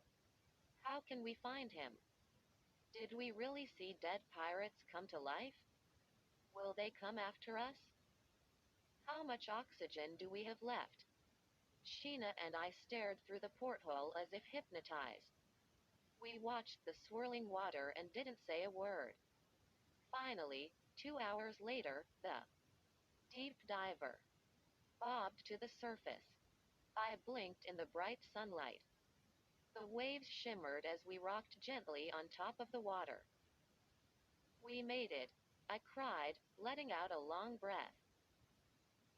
Sheena peered out the porthole.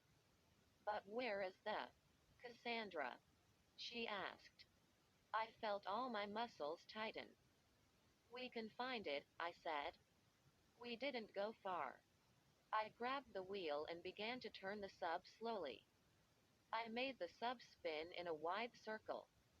No sign of the sea lab. It has to be here, Sheena murmured. It's our only chance. Ignoring my fear, I moved the sub in larger and larger circles. But no. Nothing but ocean.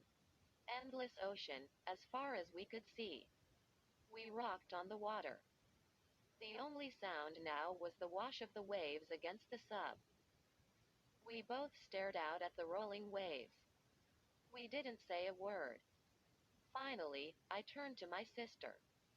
We're all alone, I said softly. Doctor. D is gone.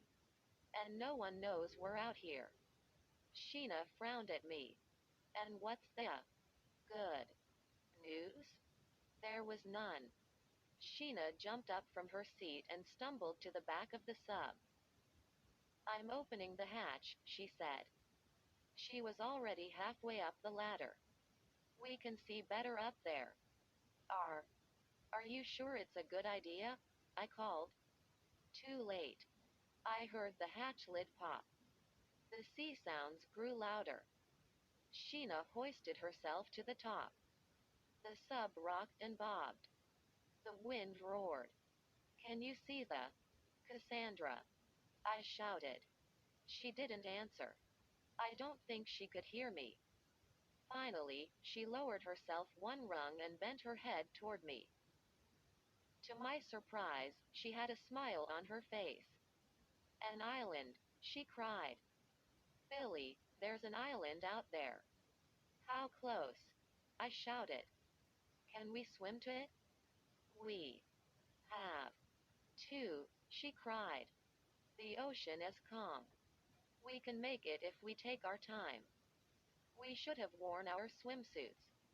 I thought. We were in jeans and t-shirts.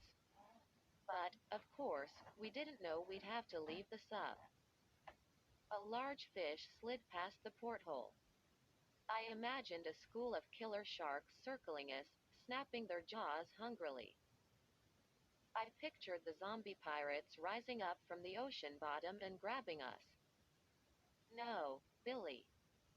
Don't think about sharks or zombies. I heard a splash.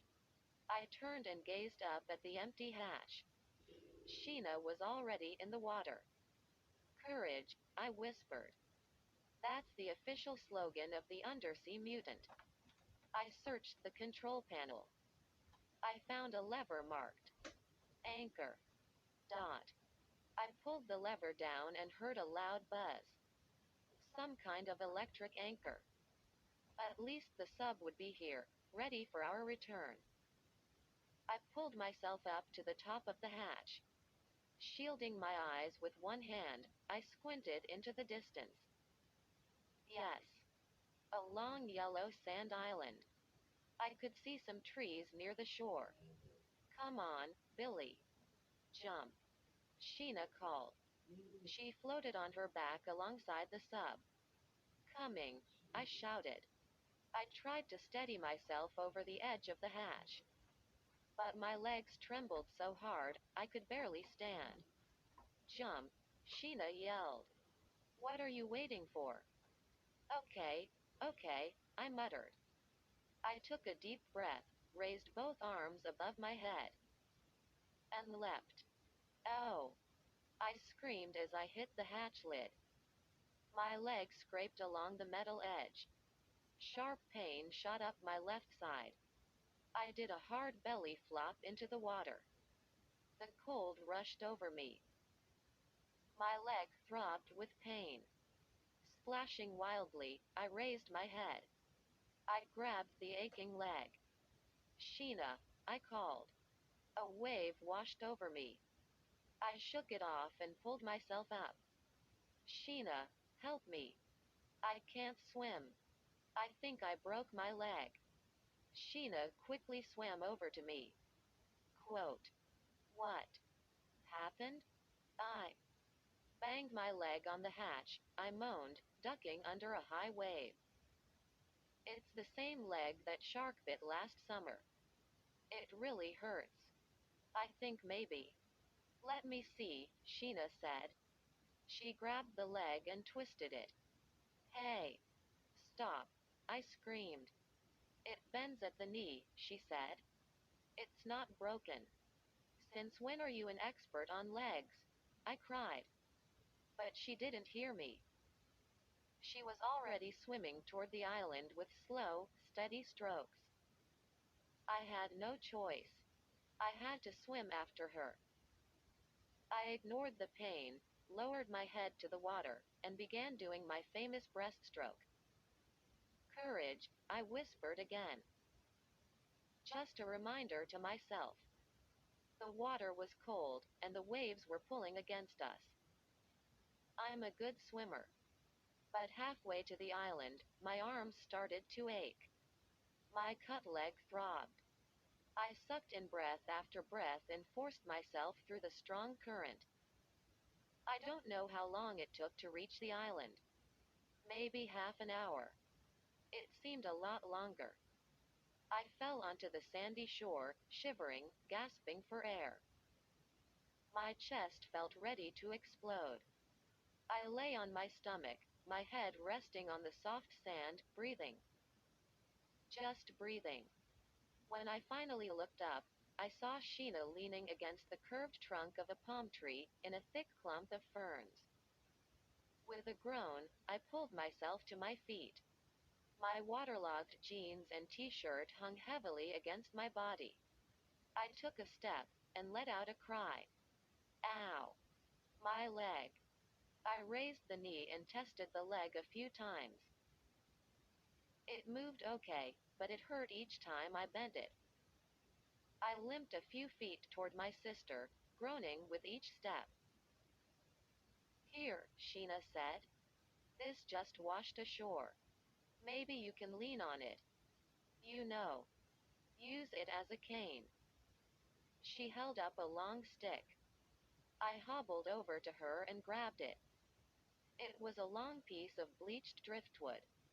The perfect size. Don't call it a cane, I told her. It's the mutant's golden staff of invincibility. It was handed down to me by the Eternals. She rolled her eyes. Whatever. I tried the driftwood cane out. Leaning on it, I could get around pretty good.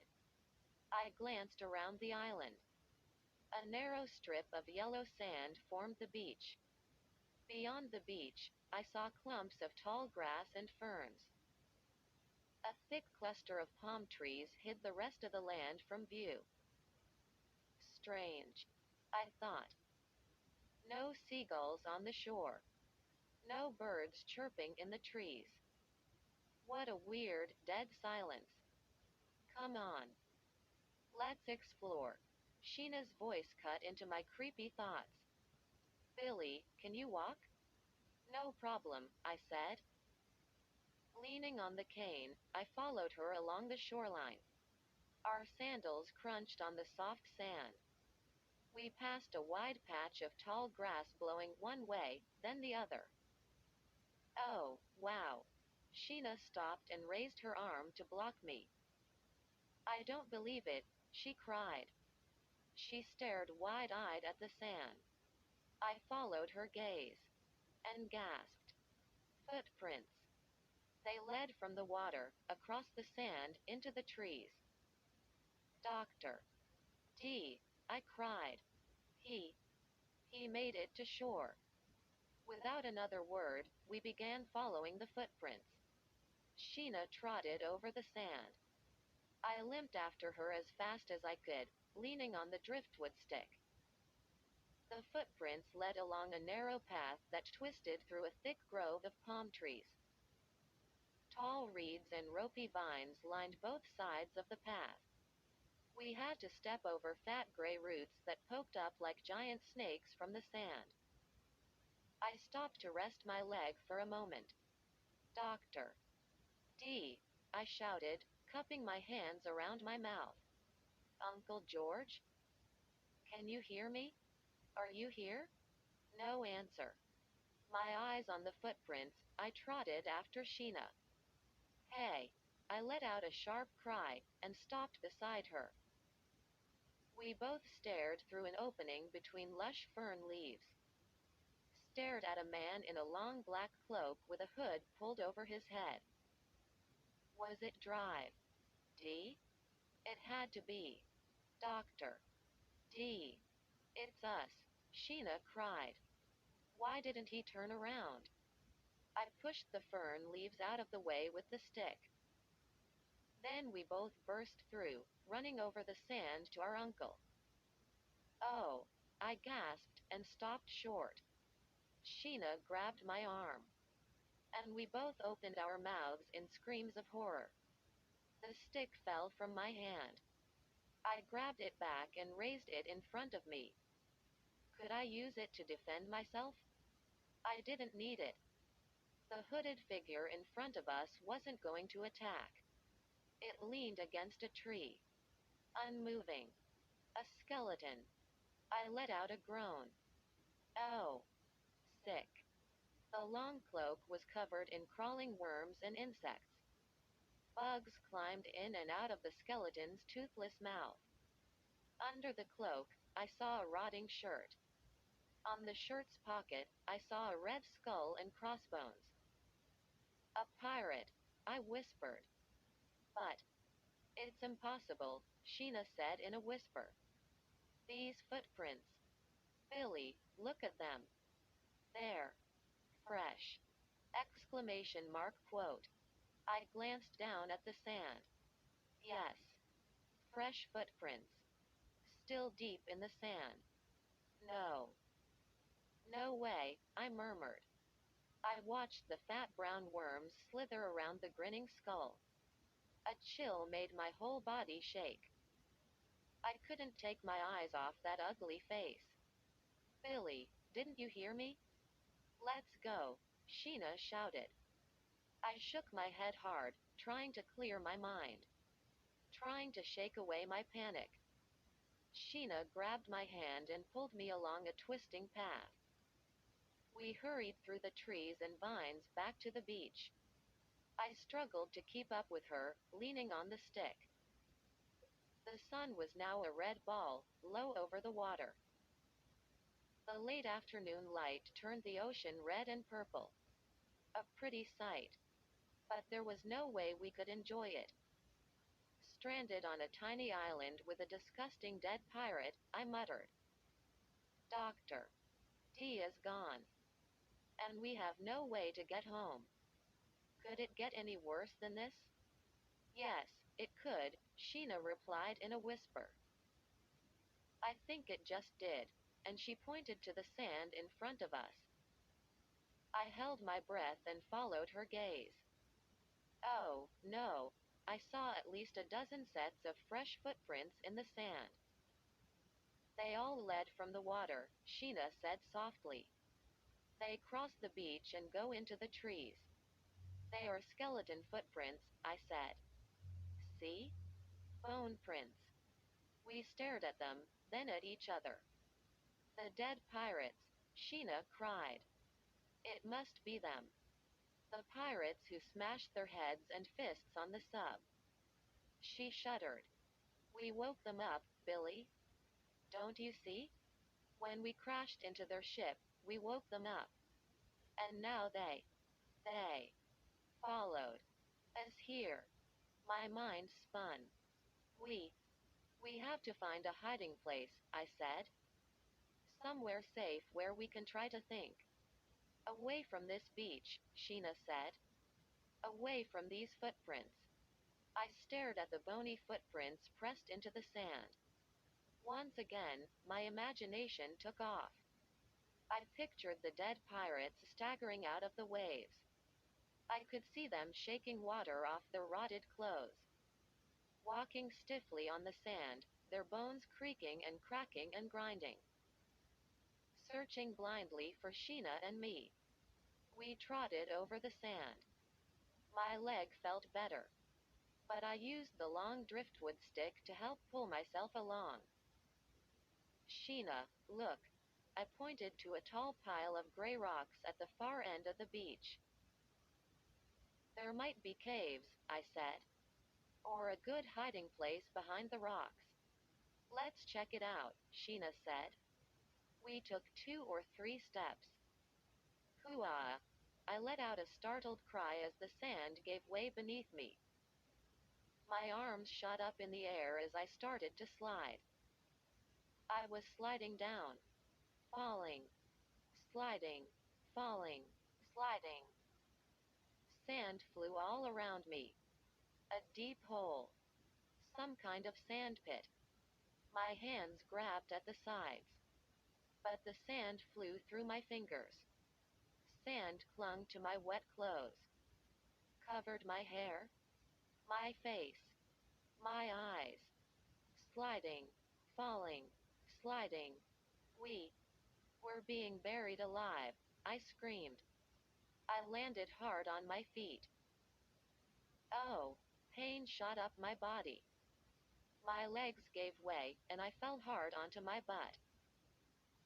Brushing sand off my face, out of my eyes, I started to choke. I saw Sheena drop onto the sand beside me. She began coughing and sputtering, shaking herself violently, throwing off sand.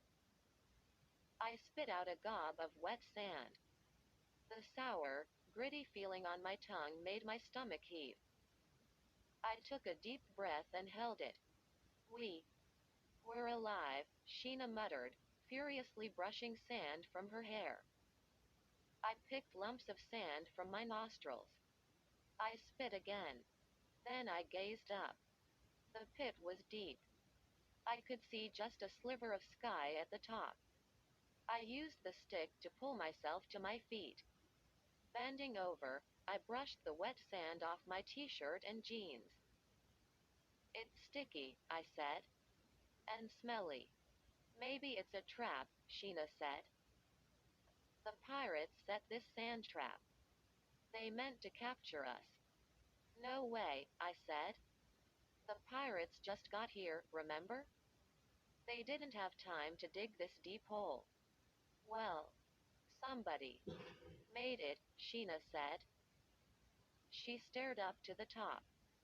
Maybe we can climb out. She dug both hands into the sand wall and tried to pull herself up. The soft sand gave way, and she slid back down.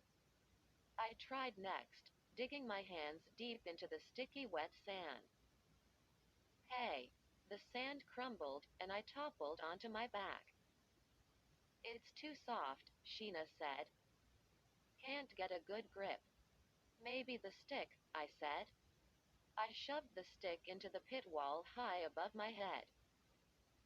Then, holding on to it tightly, I tried to hoist myself up. No. The sand collapsed on me. I came tumbling back down onto my knees. The stick fell and nearly hit me on the head. We didn't give up. We kept trying. I gave Sheena a boost. She climbed onto my shoulders. Her legs wrapped around my neck, nearly choking me. She kicked sand into my face. Get off, I cried. You're too heavy. This won't work. We have to try, she said. We don't want to be trapped down here forever. With a groan, I started to push her up the sand wall. But I stopped when I heard sounds above us. Voices. From the beach. Oh! With a startled cry, Sheena jumped off me. She pressed her back against the sand. I froze. And listened to the voices.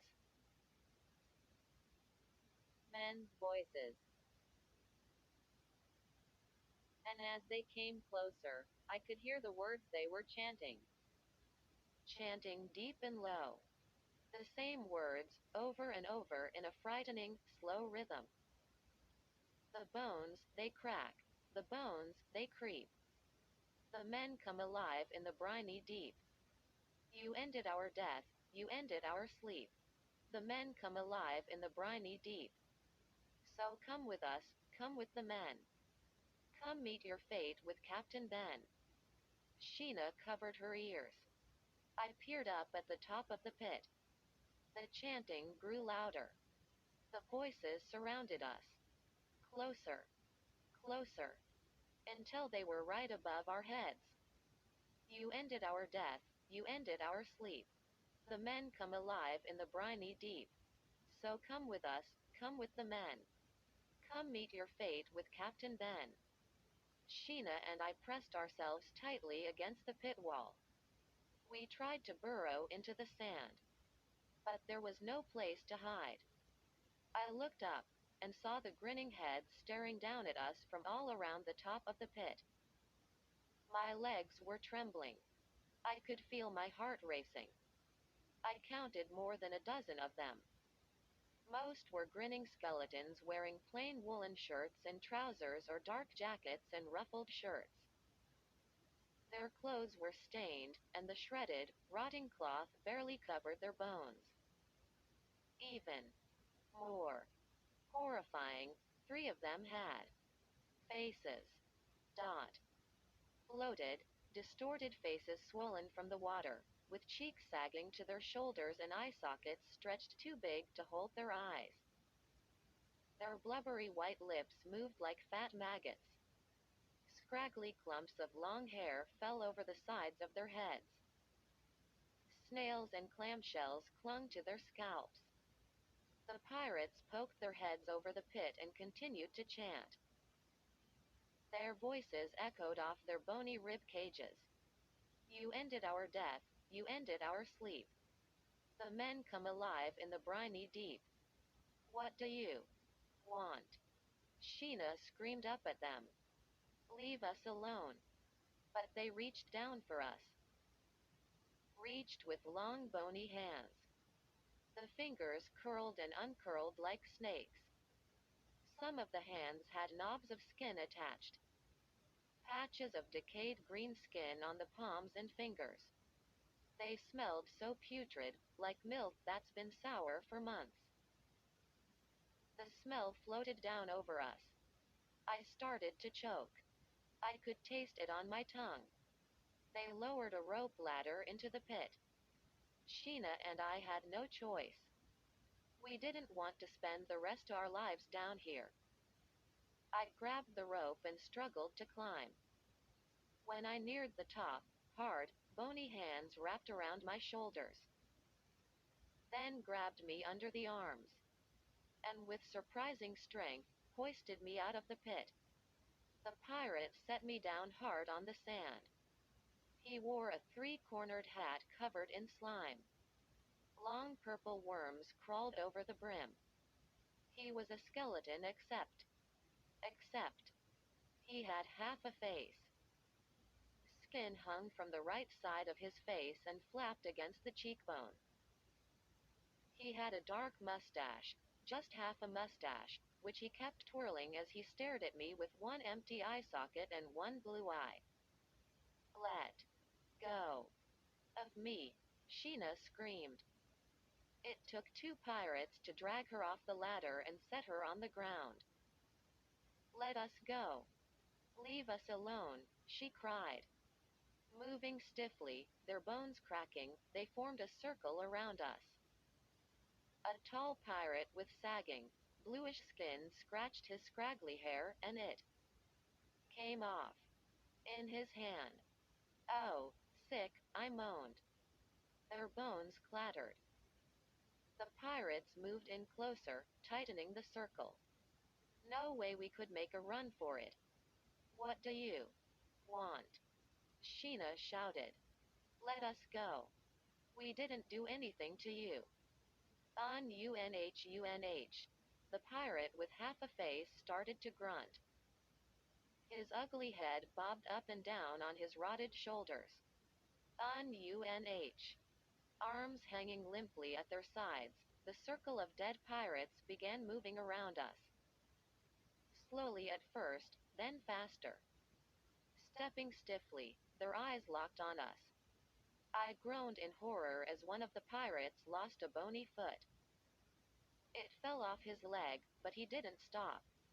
He limped on, keeping the circle moving, spinning around us. A circle of ghastly dead men. And then suddenly, the circle opened. The pirate with half a face stepped aside. The other pirates backed away. And I stared in shock as two men approached. A grinning pirate led the way. He wore a long black coat with gold buttons down the front and the gold stripes of a captain on the shoulders. He had a whole face, with a thin black mustache and a short black beard. He looked alive, except for the dead green eyes sunk deep in his head. He carried a crutch in one hand and limped toward us.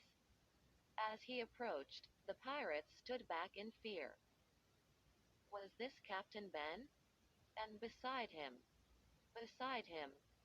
with the pirate's big hand grasping his shoulder, our uncle, Billy. Sheena, doctor, Dee cried.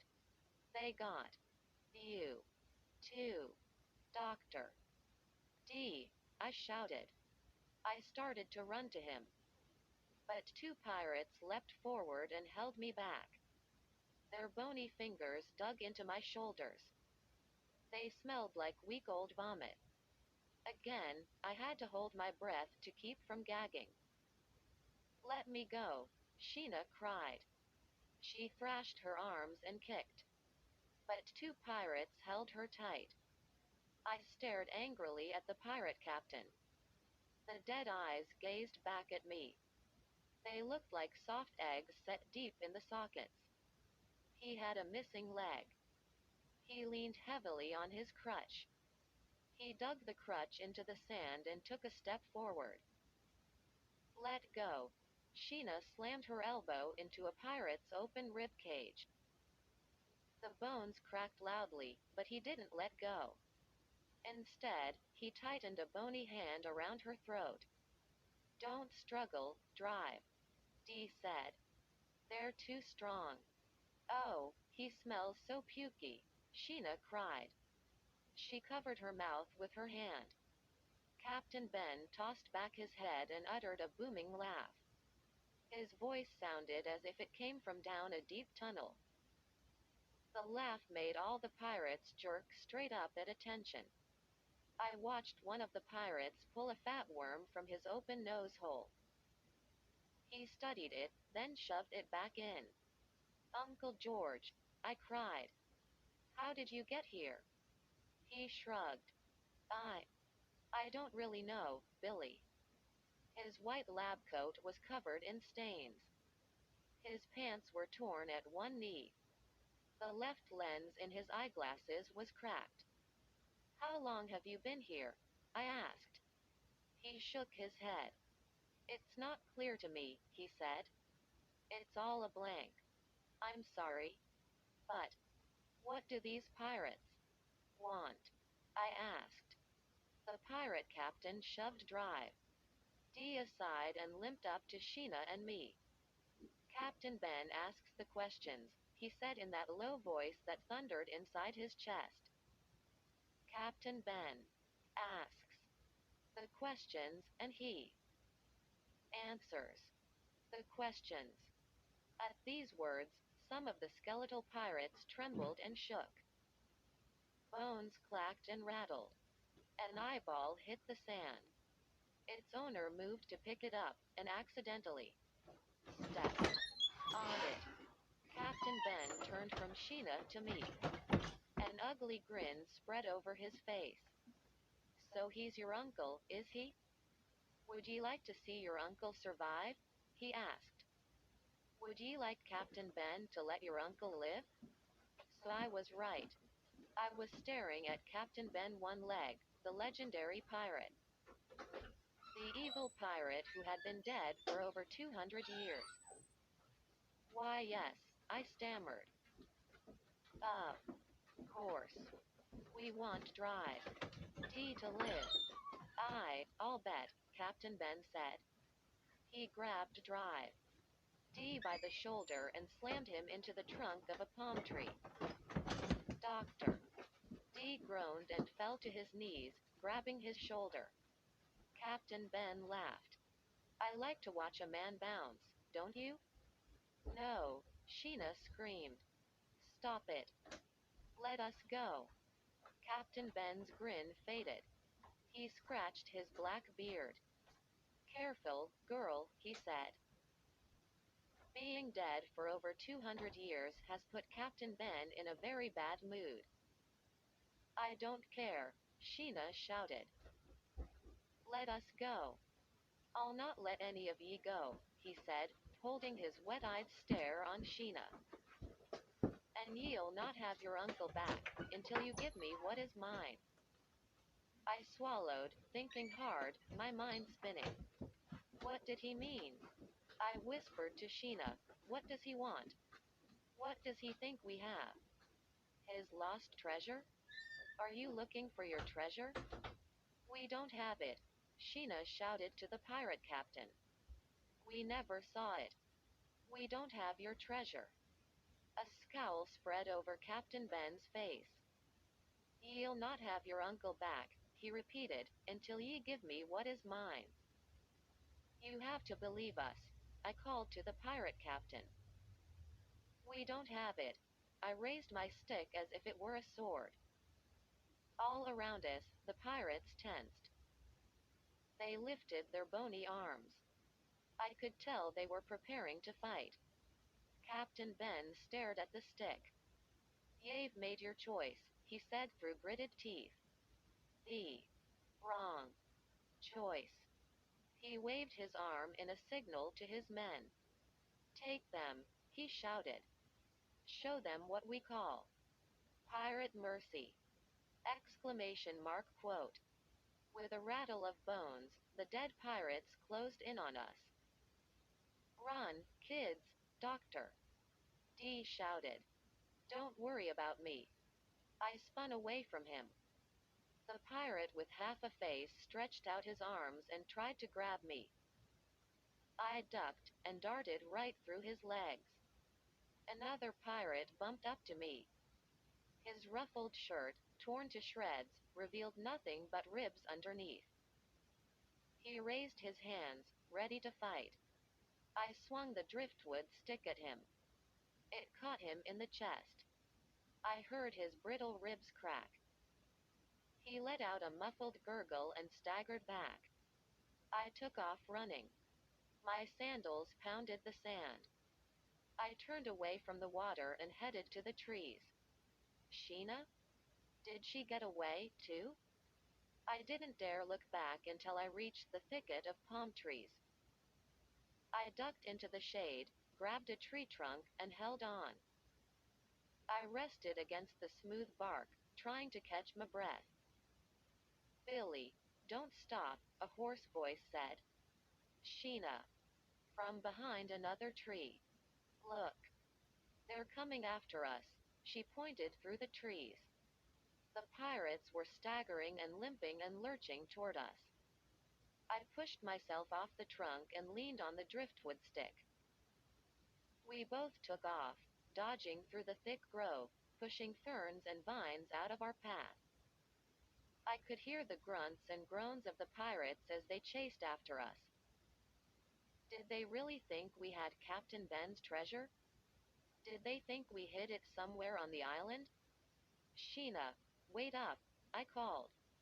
I started to run, using the stick as a cane. Each step made my leg throb.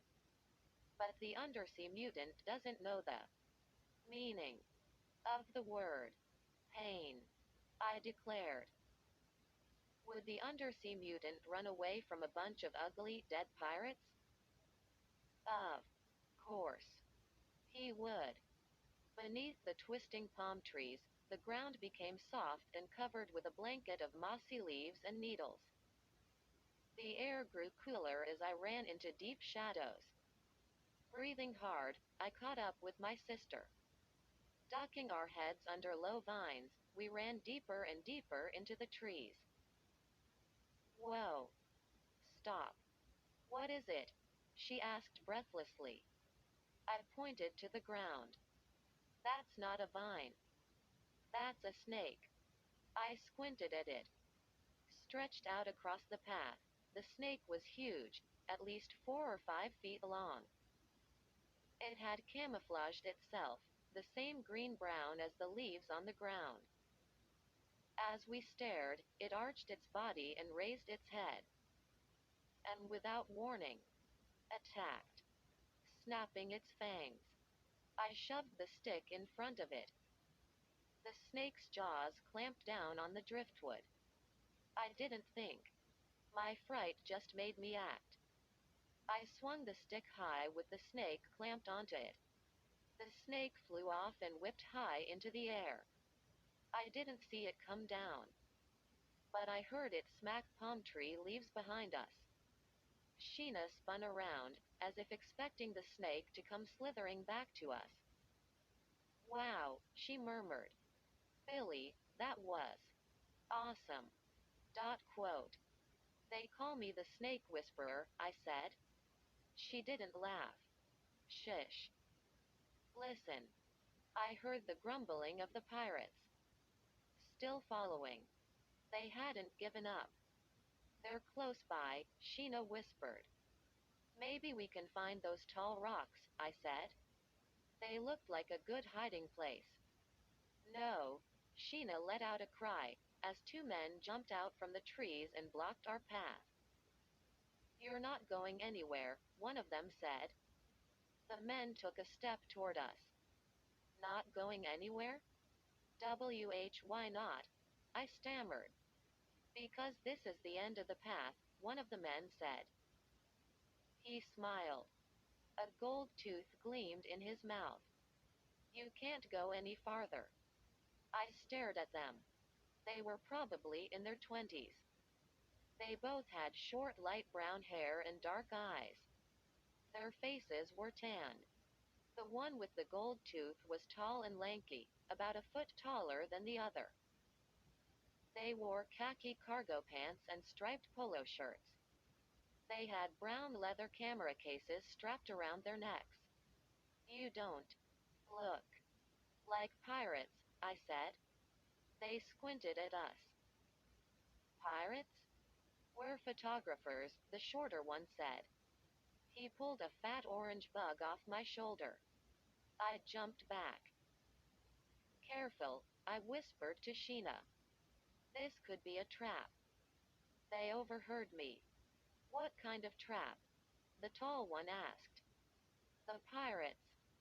They're chasing us," Sheena said, glancing back along the path. The tall one smiled again, his gold tooth glowing.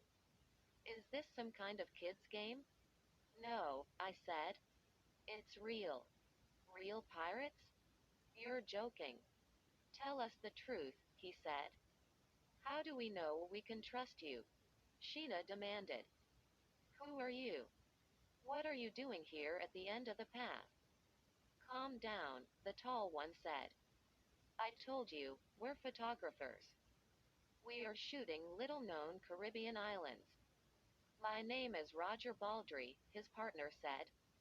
"And this is Goldie Munro." "That's not his real name. But everyone calls him Goldie." "You know. Because of the tooth." Goldie grinned to show it off. On the other side of the trees, I heard low voices. I grabbed Sheena. "We can't stay here. They're coming." "I don't know who's chasing you, but you can follow me," Goldie said. He turned and started to push his way through the tall ferns. Roger pulled a blue baseball cap from one of his pockets. He placed it on his head and followed his friend. Sheena and I held back. Could we trust these men? Did we have a choice? I followed them into the trees. The sun was setting. The ground grew swampy, and I kept staring into the sand, on the lookout for more snakes. Sweat poured down my forehead. My clothes were drenched. We stepped out onto the beach. I took a deep breath of the cool ocean air. I wiped my face with the sleeve of my t-shirt. Roger and Goldie led us to a wall of gray rocks near the shore. Behind the rocks, I saw a small white motorboat bobbing in the water. Sheena and I leaned against the rocks, catching our breath. I peered around the side. No sign of the pirates. What are you two kids doing here? Roger asked, mopping his face with a red handkerchief. Who brought you to this island? Our uncle, I said. I mean, he didn't bring us. He disappeared. We thought maybe. Goldie squinted at me. Your uncle disappeared? Were you on a boat? A mini sub, I said. But it stalled out. The pirates woke up. They came after us. I mean, they followed us here. Goldie put his hands on my shoulders. Take a breath, kid. Get some oxygen to your brain. You're not making any sense. Yes, he is, Sheena declared. Our uncle disappeared from our sub. Billy and I had to swim here. But we woke up Captain Ben's dead pirates. They followed us here. And Roger's eyebrows went up. His mouth dropped open. Captain Ben? You mean the long Ben one leg? Yes, of course, Sheena snapped. His men captured us. Down the beach, she pointed. Captain Ben was there, I said, with our uncle. He said we couldn't have drive. D back until we gave him what belongs to him. He wants his treasure. Roger and Goldie studied us in silence. You're not making this up? Roger asked. I shook my head. No way. Then, Goldie murmured, rubbing his chin. Then, the legend is true. Exclamation mark quote. Yes, Sheena said impatiently. That's what we're trying to tell you. Do you have it? Goldie asked. Do you have his treasure? No, I said. We found Captain Ben's ship. We found the Scarlet Skull. Dot.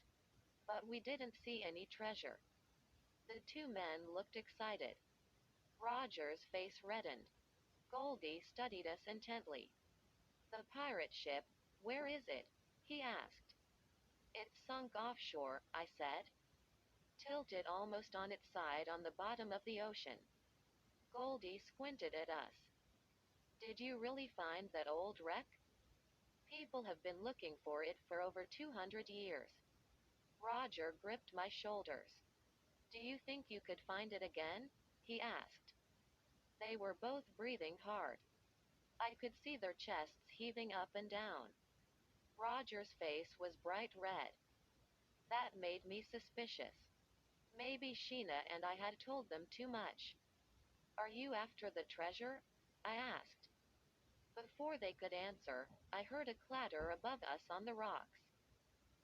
I looked up, in time to see two skeleton pirates come leaping down.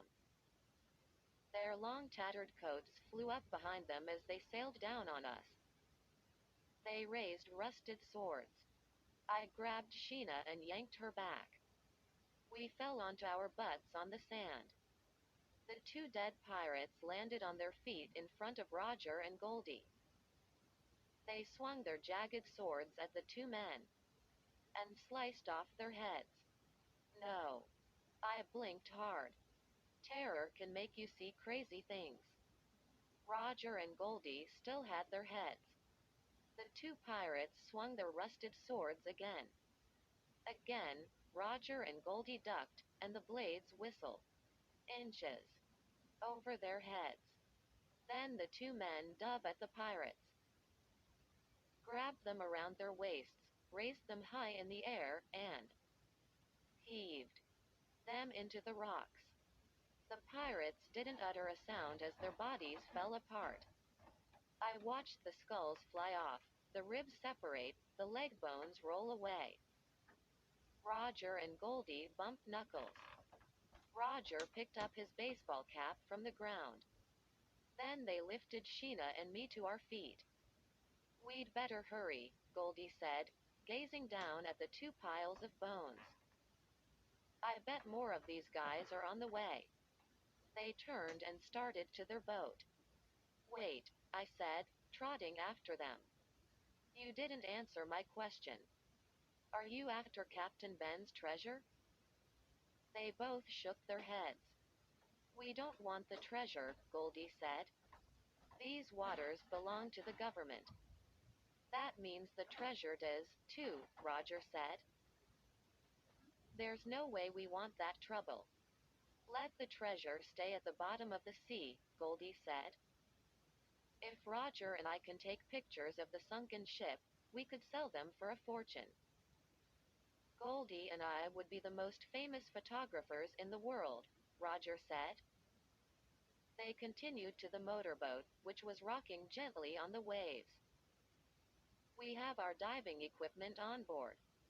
Think you two can find the old sunken ship again? Maybe, I said. It's right under our mini-sub.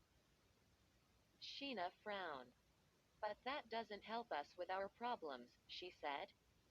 How do we rescue our Uncle George from the pirates? Let's make a deal, Goldie said.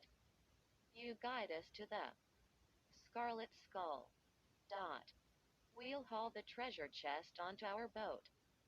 We'll bring it back for you to give to Captain Ben. Then we'll take the three of you wherever you want to go, Roger said. Deal? They both stared at us, waiting for our answer. What are we waiting for? I said. Let's go. Goldie and Roger splashed into the water, holding their camera cases high. Sheena and I followed.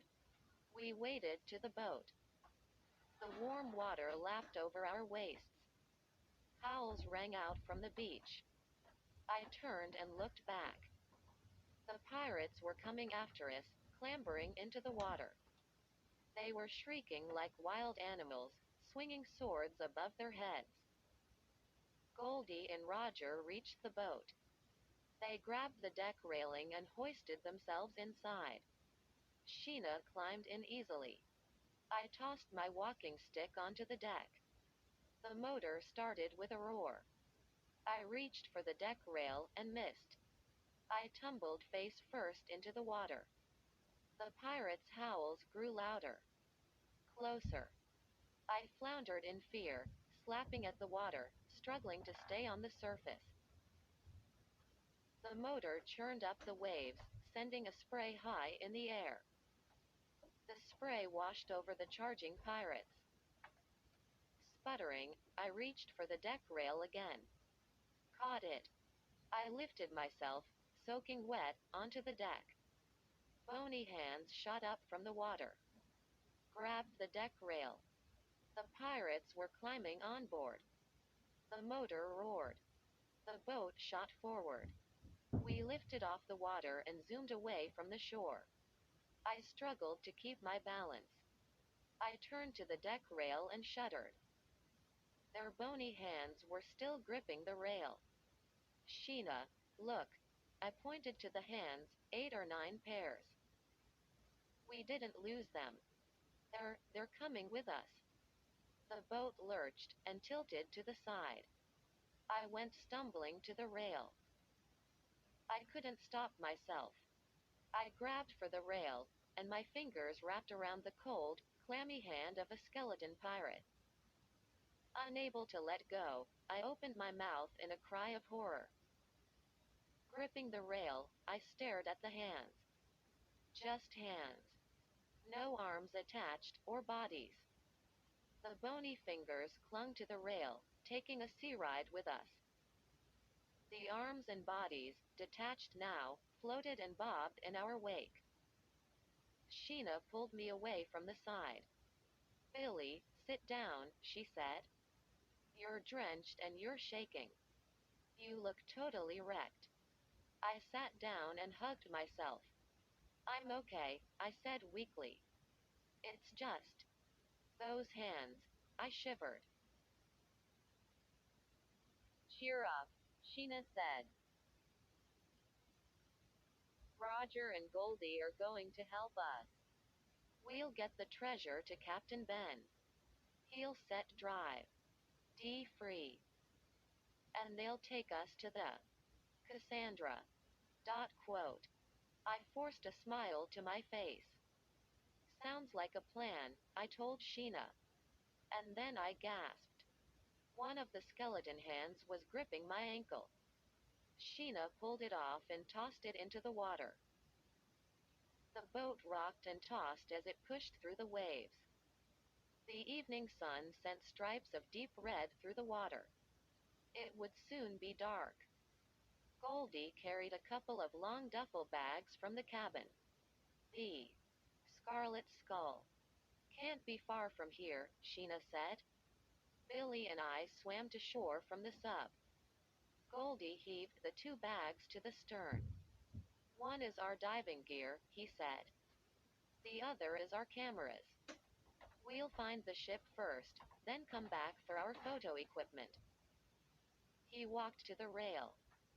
He plucked the skeleton hands off, one by one, and tossed them in the sea. I climbed to my feet and watched Roger in the cabin. He stood behind the wheel, his cap pulled low over his eyes. There it is. Sheena's shout made me jump. Yes. Our tiny sub bounced in the dark waves just ahead of us. The yellow hatch gleamed in the dying sunlight. Time to dive, Goldie called to Roger. Anchor the boat. Roger came bolting out of the cabin. It's right down there, he asked, pointing. Captain One Leg's old ship? Yes, it should be close, I said. The two men pumped their fists in the air. They lowered the anchor over the stern. Then they pulled out scuba tanks and began tugging on wetsuits and fins. Goldie turned to Sheena and me. He flashed us a thumbs up. This is a great day, he said. Roger and I are going to photograph that shipwreck and find the treasure so we can rescue your uncle. We both returned the thumbs up. They flashed on the halogen beams on their masks. Then the two men dove over the side. They disappeared quickly into the black, rolling waters. Sheena and I leaned over the rail. We watched until the darkness swallowed them. Sheena shrugged. Nothing to do now but wait, she said. Quote, you can wait. The undersea mutant must always be on the alert, I told her. I turned and made my way into the cabin. I'll man the wheel till they get back, I decided. I stepped behind the wheel. A high wave made the boat rock. I fell back and kicked one of their duffel bags. It flipped on its side and fell open. Huh? I stared in shock. Two small silver pistols tumbled out. No camera. Weird, I muttered. I grabbed the other duffel bag and fumbled it open. 3 pistols and a box of bullets. I had a heavy feeling in my stomach. My throat suddenly felt dry. I ran back onto the deck. I hurried to the stern and lifted one of the big duffel bags. What's up? Sheena called, hurrying over to me. Goldie said there was camera equipment in here, I said. I tugged the bag open and dumped the contents onto the deck. Rifles. 6 or 7 long-barreled rifles clattered at my feet. I let out a shuddering sigh. Sheena, I whispered, those two men. They lied to us. They're not photographers. My legs suddenly felt weak. I grabbed the rail. I took a deep breath and held it. Sheena pressed her hands to her cheeks. She stared at the rifles on the deck. Billy, what are we going to do? I had an idea. The radio, I said. Maybe we can radio for help. I raced into the cabin. The radio stood on a shelf beside the wheel. I threw a switch. A few seconds later, loud static poured from the speaker. I lifted the microphone to my mouth. Can anyone hear me? I shouted. Hello? Can anyone hear this? I turned a few dials. Hello? Can anyone hear me? Just static. Come on, work. Please work. I cried. I turned dials and threw switches. Billy, they're coming up. Sheena shouted from the deck. My breath caught in my throat. Who were these two liars? What did they really want? I ran across the deck. I stepped beside Sheena at the rail. Roger and Goldie bobbed to the surface. Water dripped down their masks. I leaned over the side and squinted into the darkness. Between them they held a big black chest with a sparkling red jewel on the lid. Even against the night sky, the jewel glowed brightly. I could see it clearly. A glowing scarlet skull. They raised the chest high and hoisted it onto the deck. Then they lifted themselves onto the boat. They shook water off their wet suits. We found the treasure, Goldie said. And we're keeping it, Roger added. It's ours. He started to pull off his mask. But he froze when he saw the rifle strewn on the deck. Oh, he muttered. I see you two have been snooping in places you don't belong. You, you. Lied. To us.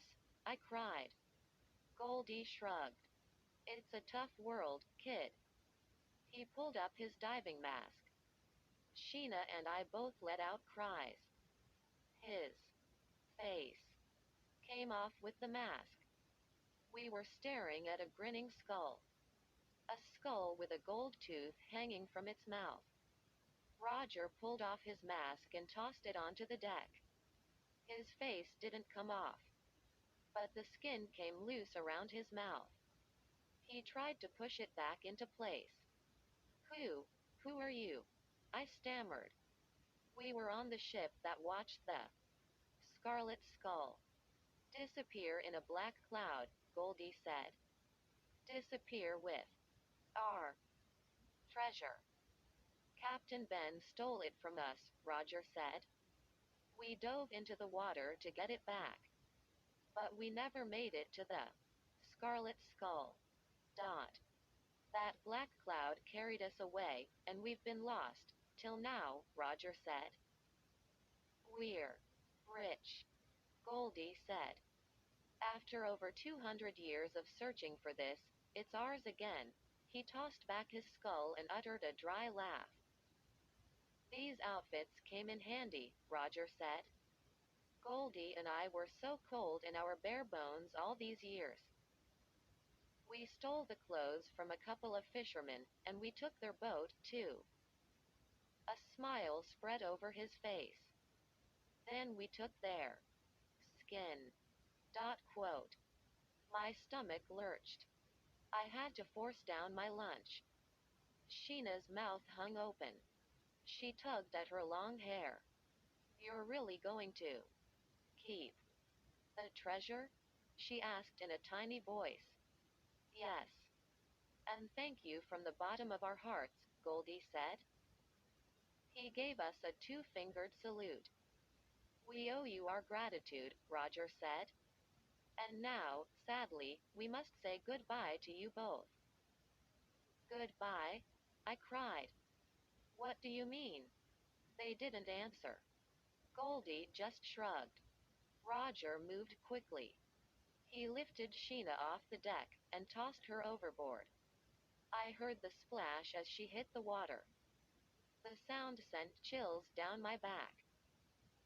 You can't do that, I screamed. I raised the driftwood stick and swung it at Roger with all my strength. Roger ducked. The stick grazed his back. It pulled off a big chunk of skin. With a grunt, he grasped me around the waist. I put up a pretty good struggle. But he was too strong. He shoved me against the rail, then flipped me into the sea. I hit the water hard on my stomach and went under. The cold sent a paralyzing shock over my body. Finally, I raised my arms and forced myself to the surface. Coughing and sputtering, I searched for my sister. I spotted her a few yards behind me. She was struggling to stay on top of the waves. Help us! Sheena screamed to the two pirates. You can't let us drown here. Help us! They turned their backs. Help us! Sheena screamed. Don't leave us. I frantically tried to keep afloat.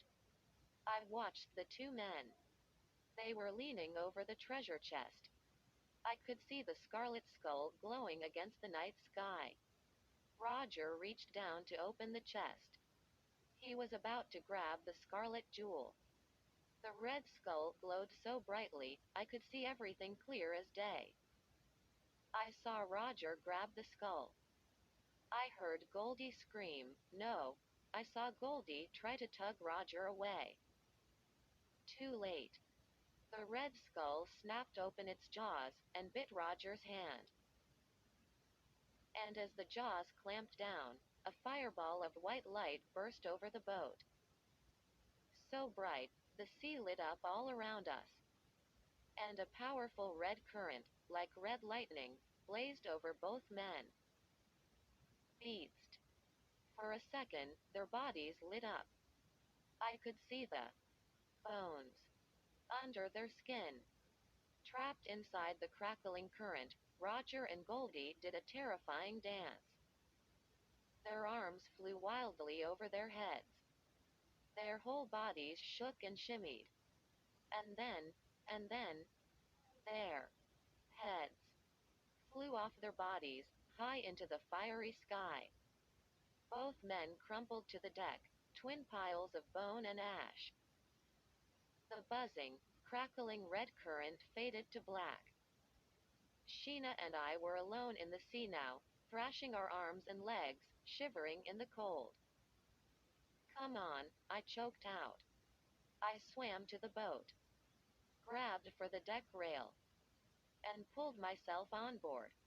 Shivering, I saw the driftwood stick on the cabin floor. I grasped it in both hands. I held it out to Sheena. She grabbed on, and I pulled her to the deck. We both sprawled on our backs, our chests heaving. I shut my eyes and waited for my breathing to return to normal. I sat up, blinking away water. Down the deck, the wind was blowing hard, carrying away the two pirates' ashes. My legs were shaky and sore, but I managed to stand up. Sheena, maybe our luck is changing, I said. Before she could answer, a hard bump jolted the boat. Banning. Something hit us. Banning. Again. I lost my balance. I staggered and fell. Ow! My head smacked the deck. Another bump. Even harder this time. And everything went black. Billy, I don't believe it, Sheena cried. Her shout cleared my head. Shaking off the pain, dizzy, I climbed to my feet. Look, she pointed out to the water. I slowly turned and saw another boat thumping against us. I recognized it instantly. The Cassandra. It must have come loose from its anchor, I said. It bumped right into us. The Cassandra pulled alongside, as if it had come to meet us. We both cheered. Sheena, help me carry the treasure chest onto the Cassandra, I said. We'll return it to Captain Ben on the island. And he'll let drive. Go. We each grabbed a handle and began carefully sliding the chest across the deck. Be careful. Don't touch the scarlet skull, Sheena warned. You saw what happens when the skull bites. I shuddered. I pictured the two pirates doing their horrifying death dance inside the red streaks of electricity. I hoisted myself onto the Cassandra. I pulled and Sheena pushed. We shoved the chest onto the deck of the boat. Sheena hopped onto the Cassandra. Dot. We cheered and touched knuckles. It felt good to be home. We had the treasure with us. Now we just had to use it to rescue our uncle. I stepped into the cabin. I began to throw switches, powering up the controls. I pushed the ignition. The engine started up instantly. I grabbed the wheel. Of course. I knew how to pilot the Cassandra. Dot. The undersea mutant can handle any boat on any sea. Besides, I didn't have to take it far.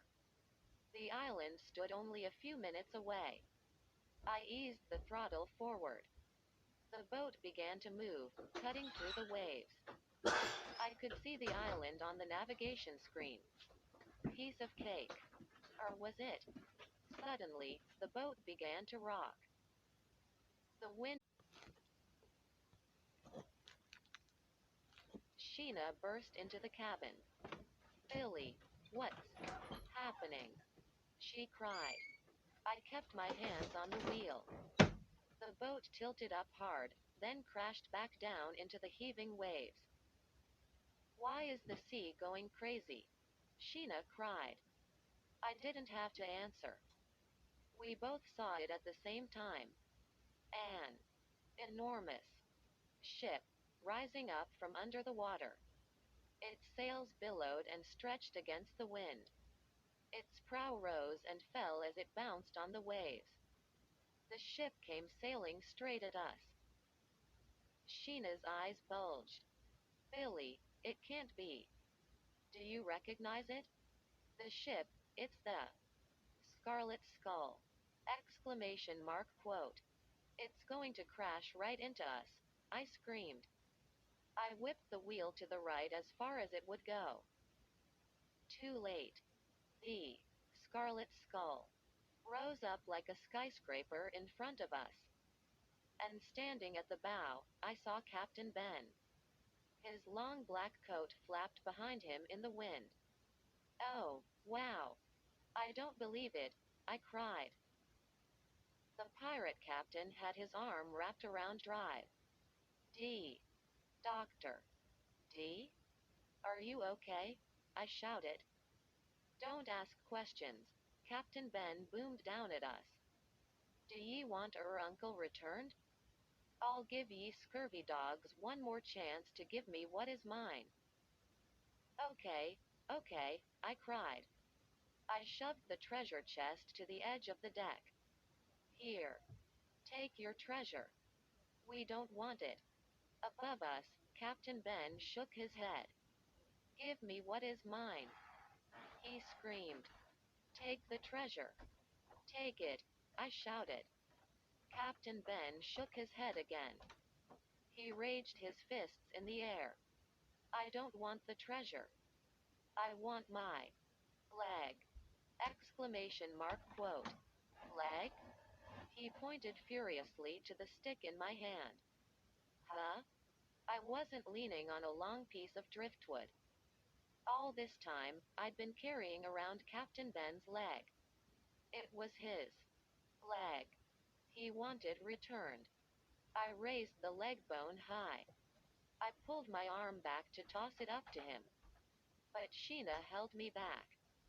Captain Ben, she shouted. If we give you the leg, how do we know you'll return our uncle? Captain Ben tossed back his head and laughed. Return your uncle? Don't ye know what a notorious liar I am? I'll take my leg. And my treasure. And then all three of ye will be joining me. At the bottom of the sea. Exclamation mark quote. Not a chance. I thought. He'll never take us down with him. No zombie pirate can outsmart the undersea mutant.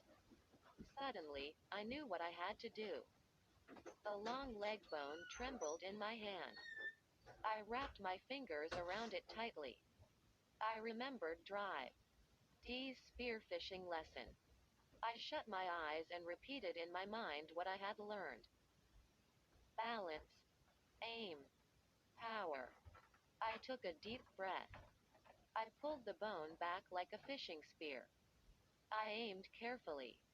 And I heaved it up to the deck of the pirate ship. Yoy! Captain Ben let out a ferocious howl as the bone smashed into his chest and pierced right through him. It was stuck inside him. The sharp end of the bone poked out his back. Captain Ben howled in agony. He grabbed the front of the bone with both hands and tried to pull it out of his chest. Yoy! Another scream echoed off the water. He tugged so hard at the bone. He pulled himself overboard. Sheena and I hugged each other and watched him splash into the water. He slapped at the surface for a few seconds. Then he sank out of sight. He didn't come up. Suddenly, tall waves rocked our boat. The sea began to toss and swirl all around us. Billy, look, Sheena cried. The scarlet skull. Ellipsis. It's cracking apart. Yes. The old ship began to crack and crumble. The sails fell apart, pieces flying away like a million feathers. The masts split and fell. The ship walls crumbled to sawdust and dropped into the sea. Within moments, not a trace of the ship remained. Doctor D, I shouted. Doctor D, where are you? Sheena gasped. He went down with the ship. He's gone. I gripped the rail and stared out at the tossing waters. Doctor D, Doctor D. I shouted his name again and again. No sign of him. Sheena covered her face. Her shoulders trembled up and down. And then I saw a hand reach up to the deck. It grabbed the side of the boat. Another hand appeared beside it. I leaned down and helped drive D into the boat. He climbed to his feet quickly, shivering and shaking off water. You're safe, Sheena cried. We both rushed to hug him. You're safe. You're safe. No time, he muttered. We're not safe. He turned and watched the shredded sails sinking into the tossing waters. Let's get the treasure chest down below. We've got to get out of here. We pushed the chest to the lower cabin. Then Sheena and I jammed in beside Drive. D and he started the Cassandra. Walls of water rose all around us. Our boat tilted up high, then slammed back to the surface. We have to find that black cloud, Drive, D said, gripping the wheel with both hands. He pushed the throttle forward as far as it would go. The black cloud? I cried. You want to find it again?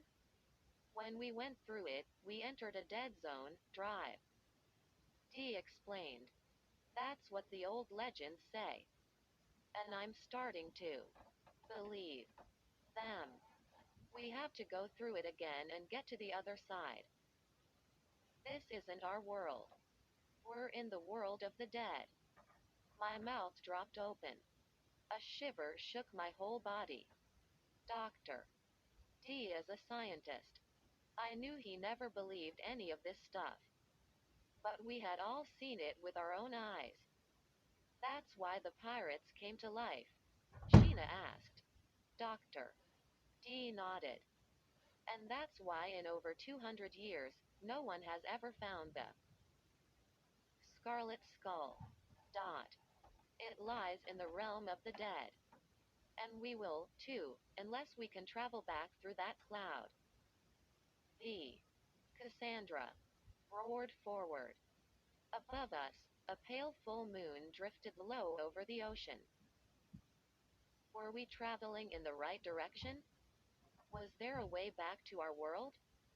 We didn't speak. We stared straight ahead. The pale moonlight made the waves glimmer gray and dark green. And then suddenly, the moon vanished. The light died. The water faded to black. Total darkness. A thick, choking blackness. I tried to speak, but the darkness swallowed all sound. We found it, I thought. We found the black cloud, and were sailing through it. When a full white moon finally appeared in the sky, all three of us cheered. We hugged one another, laughing and shouting, and did a wild, happy dance on the deck. It was the best celebration of my life. The treasure, Doctor. Dee cried. We're safe now. Let's check it out. I led the way down the steps to the cabin, and gasped in shock. Gone, I cried. The chest, it's gone. Doctor. Dee scratched his head. Oh, well, he said. We came back safe, but empty-handed. Just a typical day in the life of the undersea mutant, I thought. And then I spotted something sparkle on the cabin floor. The skull. The red jeweled skull. Check it out, I shouted. We didn't come back empty-handed. I reached down to pick it up. Billy, don't, Sheena cried. Don't touch it. Did you forget? It bites. Don't be crazy, I said. We're back in the land of the living. Now it's just a plain, ordinary jewel. I picked it up, and opened my mouth in a deafening howl of agony. You. It bit me. It bit me. Sheena leapt back in horror, and screamed at the top of her lungs. I laughed and tossed the big jewel from hand to hand. Just kidding, I said. This time, I really gotcha, Sheena. I handed the scarlet skull to Dr. D. Guess this adventure is over, I said. Guess it is, he replied. I'm going to radio the base and let them know we're okay. We followed him up to the control cabin. He switched on the radio and turned a few dials. Doctor. D to base, he said into the microphone. Doctor. D to base. Can anyone hear me?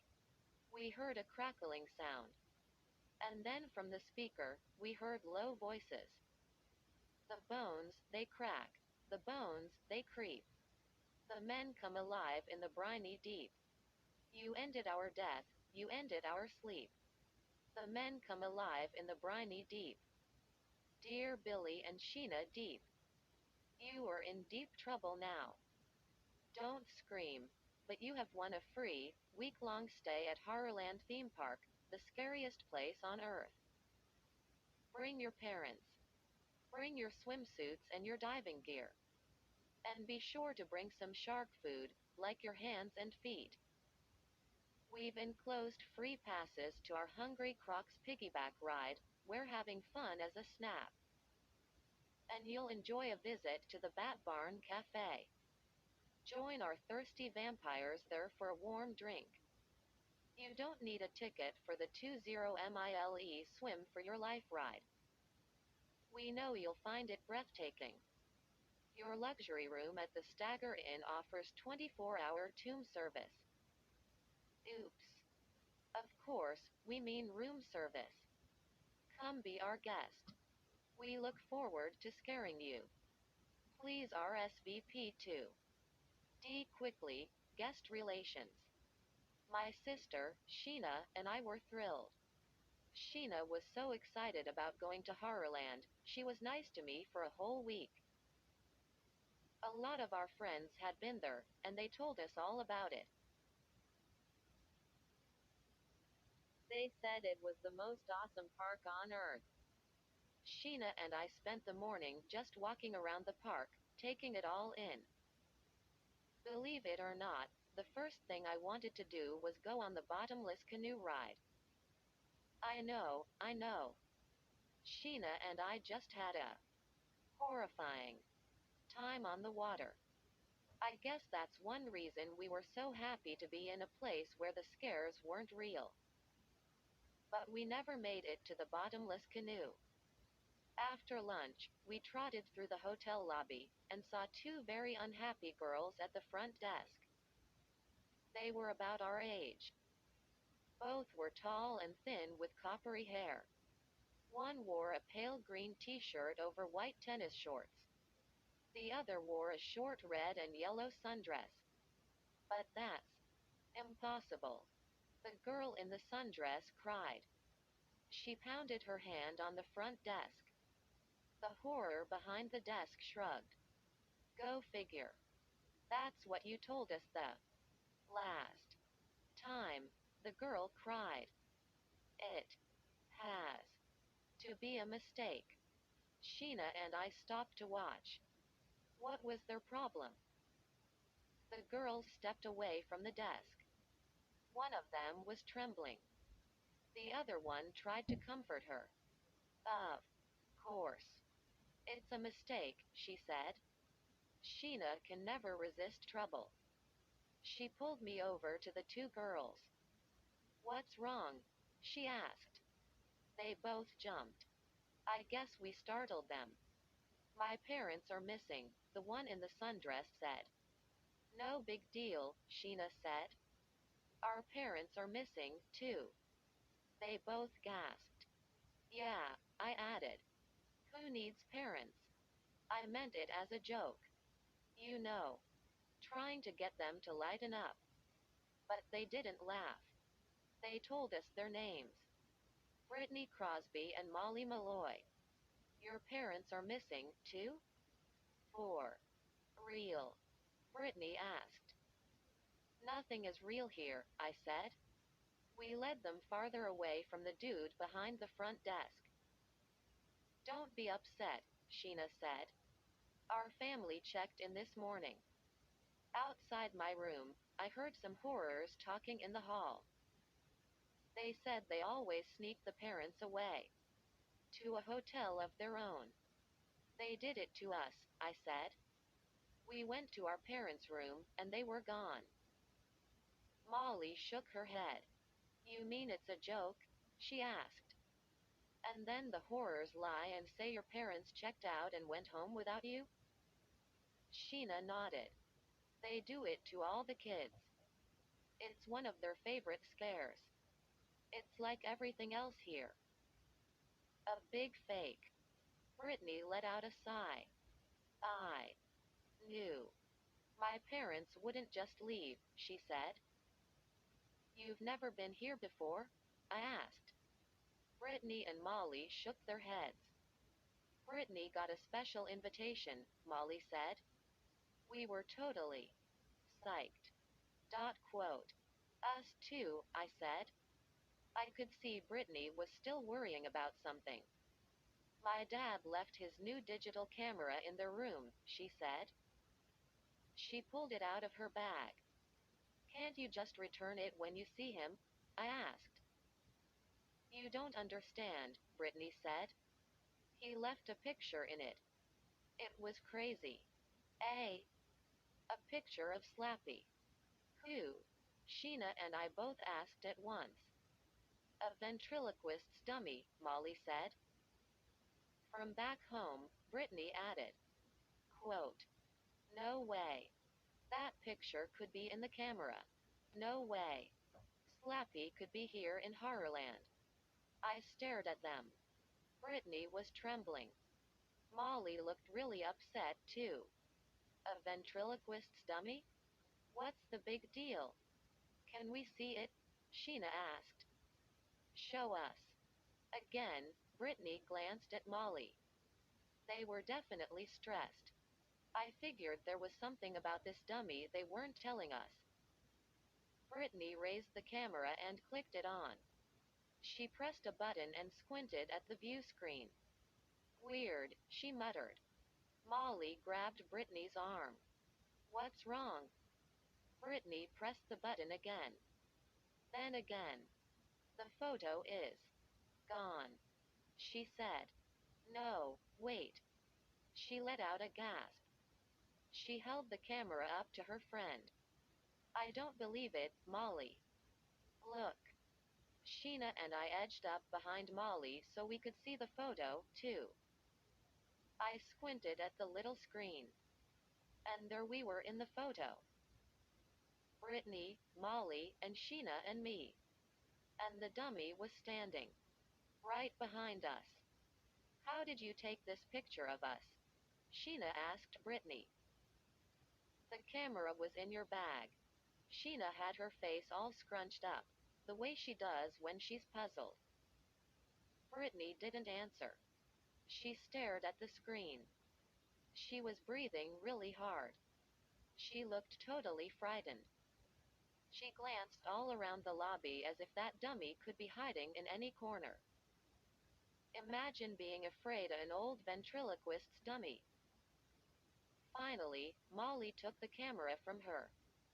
It must be some kind of Horrorland trick, she said softly. Forget about it. We came here to have fun. You got that. Right, I said. Here we are in the most awesome theme park on Earth. Let's go out and go crazy. I think I'm already going crazy, Brittany muttered. She shuddered. Then she tucked the camera into her bag. You're right. It's some kind of joke. Let's try to have some fun. The two girls followed Sheena and me out into the park. It was a sunny, breezy day. Zombie Plaza was crowded with families hurrying in all directions. I heard screams and laughter all around. A horror walked by carrying a bunch of helium balloons, all black. His purple tail bounced up and down as he struggled to hold on to the long strings in the strong gusts of wind. How about a balloon? He asked, stepping in front of us. What color would you like? Black? Before we could answer, a blast of wind sent him stumbling away. A female horror came by wearing a black and white signboard. The big letters on the front read, Fun. Thrills. The free fall bungee ride. The sign on her back read, One-way tickets only. She stopped and called to the four of us, Want to try it? It doesn't hurt at all until you land. We laughed. I could see Brittany and Molly were starting to cheer up. My friend Jason back home said we had to try the bottomless canoe ride, Brittany said. He said you get really wet. Sheena and I were just talking about that ride, I said. Brittany pointed across the plaza. It's over there on the other side of Quicksand Beach. Yo! Quicksand Beach. Yes. I cried. I pumped my fists in the air. We've got to try that first. Think they have real quicksand? Sheena gave me a shove. Haven't you had enough sand traps? There's no such thing as enough, I said. I took off, running toward the big sign that read, Quicksand Beach. Sink. OR sink. As we ran closer, I could see kids up to their waists in the sand. They were screaming and frantically struggling to climb out. I knew it had to be totally awesome. We stepped up to the entrance booth. Sheena held back. Billy, you're totally nuts. I can't believe you want to do this after what we went through with that sand pit. This time, it's just a joke, I replied. A horror leaned out of the booth. He asked our shoe sizes. Then he pulled out 4 pairs of blue rubber shoes and set them on the counter. These are for walking on the quicksand, he said. Of course, you won't walk very far. Exclamation mark quote.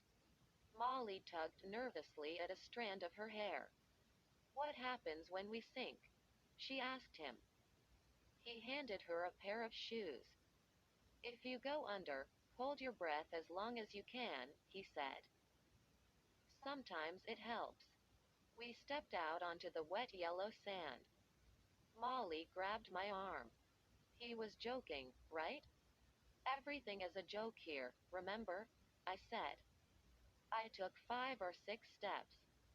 The rubber shoes made a squish, squish, squish sound. Clumps of sand stuck to the soles. Quicksand Beach was a large square area of sand facing a tiny green pond. It was kind of like a big sandbox. The beach was fenced off on 3 sides. To keep innocent people from wandering onto it, I guessed. It's so soft and mushy, it's hard to balance, Molly said. She had her arms stuck out at her sides, like she was on a tightrope. It's like walking on pudding, she said. It's kind of quiet here, Brittany said. I gazed around. The kids we saw earlier were gone. We were the only ones on the beach now. Squish, squish. Hoo-ah! I let out a shout as I felt myself start to sink. The shoes were stuck in the mucky, wet sand. In seconds, my ankles disappeared. Then the sand rose up like a goopy ocean wave over my calves. Help! Sheena twisted and squirmed, but she started to sink, too. It took only a few seconds for her knees to disappear. She was dropping fast. I turned my head and saw Brittany and Molly waving their arms frantically. They'd already sunk to their waists. Are we having fun yet? Sheena asked. I laughed. It feels kinda weird, doesn't it? It's so lumpy and wet. I didn't expect it to be so hot. Exclamation mark quote. I don't like this, Molly cried. It's like sinking in vomit. Thanks for sharing that, I groaned. I saw a human hand poking up from below the surface. I had to study it twice. It looked so real. Sheena slapped my shoulder and pointed. Check those out, she said. I followed her gaze and saw yellow bones, skeletons of small animals, trapped in the quicksand. Those skeletons, Sheena said. They look like rat skeletons! Exclamation mark quote. Totally fake, I said. But, whoa. Dot. I sank to my armpits in the mucky sand. I had to raise my arms high to keep them above the surface. I tried to kick my legs, tried to raise my knees. But I had sunk too deep. Every move I made forced me to sink lower. Help! I heard Brittany's shrill cry. Isn't anyone going to rescue us? Yeah. Who's gonna pull us out? Molly's voice shook. I felt myself drop. The sand rose up to my chin. A sharp, sour smell invaded my nostrils. Billy, help, Sheena whispered. This isn't fun. We're gonna go under. Isn't anyone watching us? Molly sputtered. I started to answer and got a mouthful of sticky, wet sand. When I finished coughing and choking, I heard the voices. Low voices. Nearby. Low voices of men chanting in unison. The bones, they crack. The bones, they creep. The men come alive in the briny deep. You ended our death, you ended our sleep. The men come alive in the briny deep. No, I heard Sheena moan beside me. I tried to turn to her. But my face was sinking into the wet sand. My brain whirred. I knew Captain Ben's dead pirates couldn't be here in Horrorland. No way. So how could we hear the same frightening chant? The same low voices? I sucked in a deep breath and held it. The hot sand covered my nose. Everything went black as my head sank under the surface. Can't see. Can't breathe. And the chanting voices were all I could hear. Down. Down. I held my breath till my lungs felt about to burst. My heart pounded in my chest. Isn't anyone going to rescue us? And then, with a loud WHOOOOSH, I was pulled down hard. The heavy sand fell away. I could breathe again. I could see, too. See that I was surrounded in darkness. Faster. I was sliding on my back, straight down. It took me a few seconds to realize I was in a narrow glass tube, smooth like a steep water slide. I kept my arms pressed close to my sides as I shot down. Harder. Harder. So hard and fast, and now it shot me. Back up. Again. Wow. An awesome ride. I sailed up high and burst through an opening back into bright sunlight. I could see the whole park down below. I saw the towers of the Stagger Inn. A tiny graveyard surrounded by woods. The bobbing black balloons in Zombie Plaza. This is like flying, I thought. And then I let out a cry as I was pulled down into the tube again. I slid back into a cold darkness. A heartbeat later, strong hands grabbed my ankles. A grinning horror pulled me out of the chute and set me on hard, solid ground. My legs felt shaky.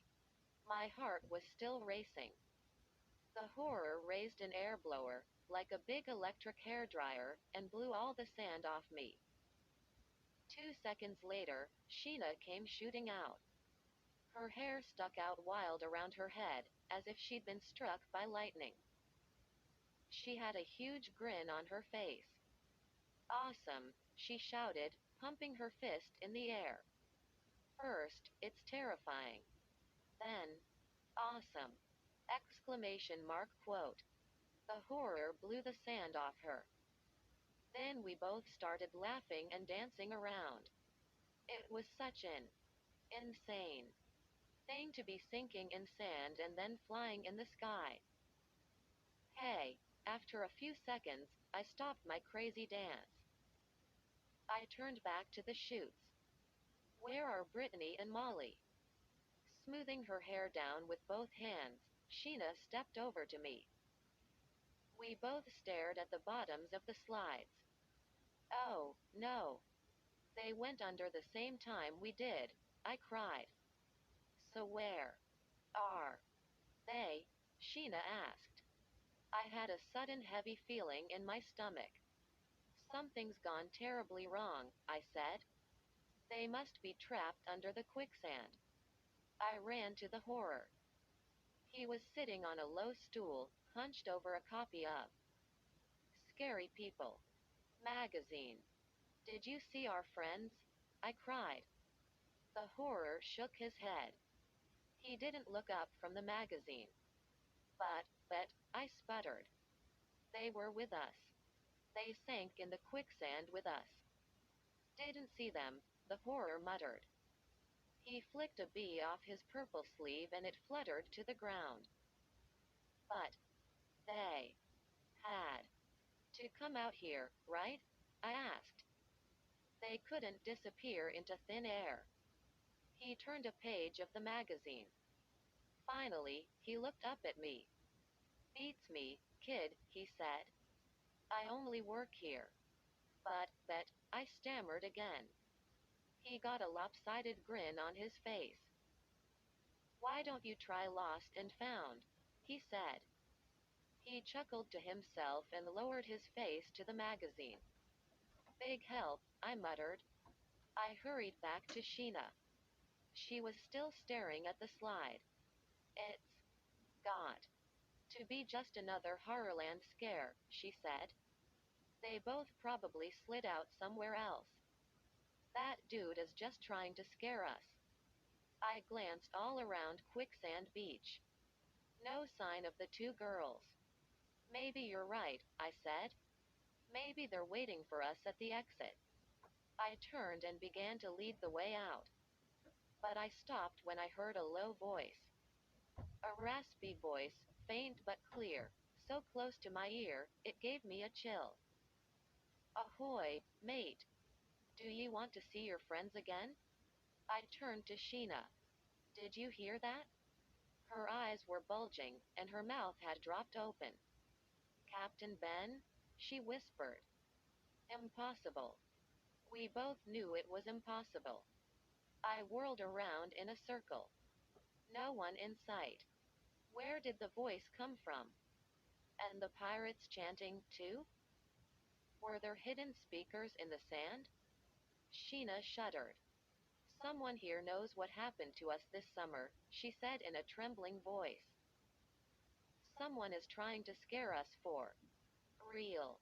Exclamation mark quote. We started to run. We had to get away from there. I kept expecting to hear Captain Ben again. Or the frightening chants of his men. Brittany and Molly weren't waiting for us at the exit.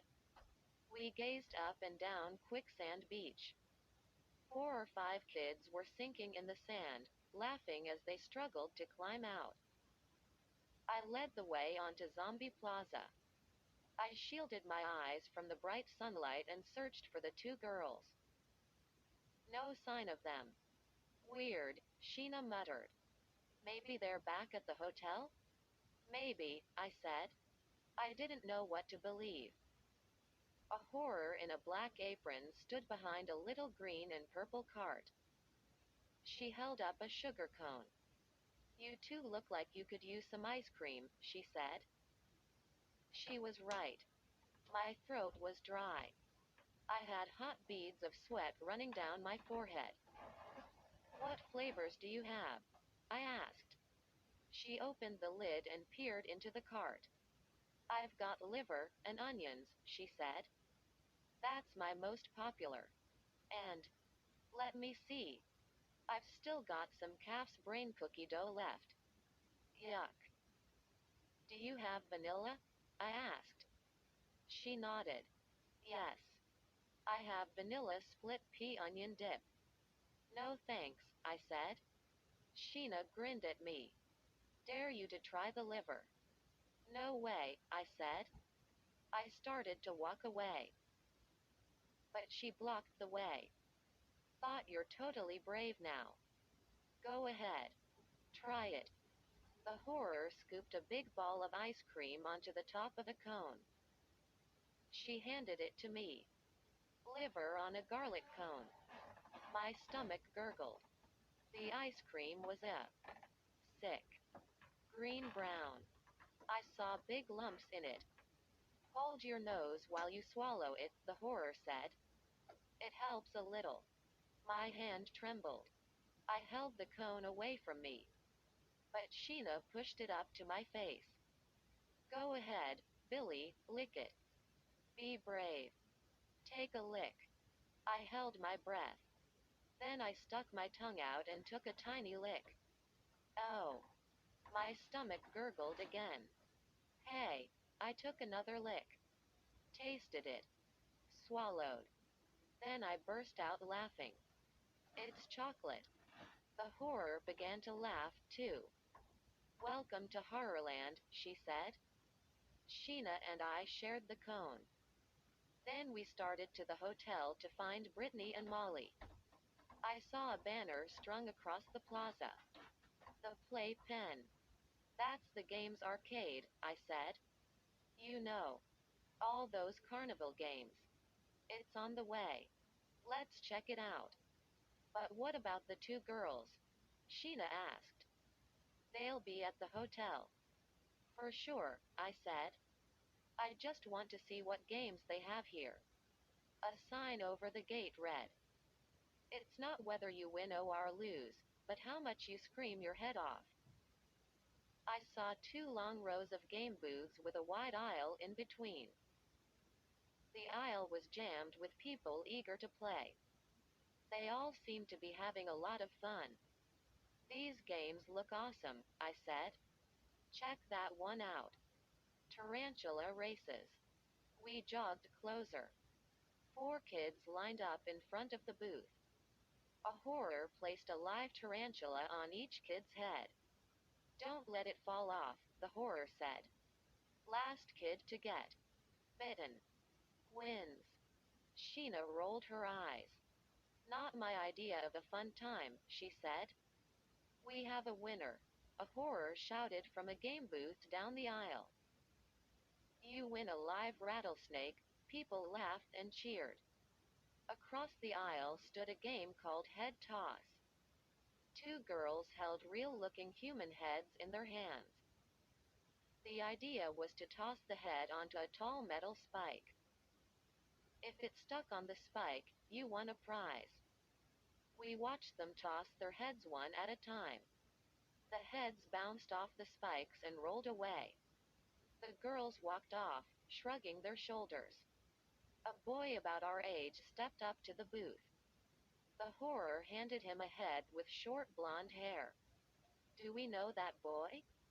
He looks familiar, Sheena said. She pulled me closer. The kid was tall and athletic looking.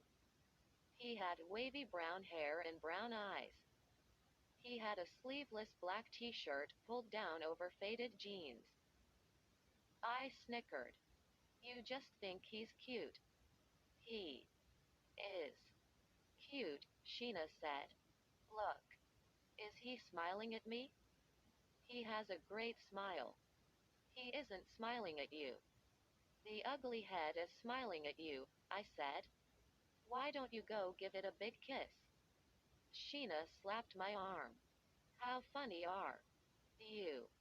Question mark. Not. The boy raised the head in one hand.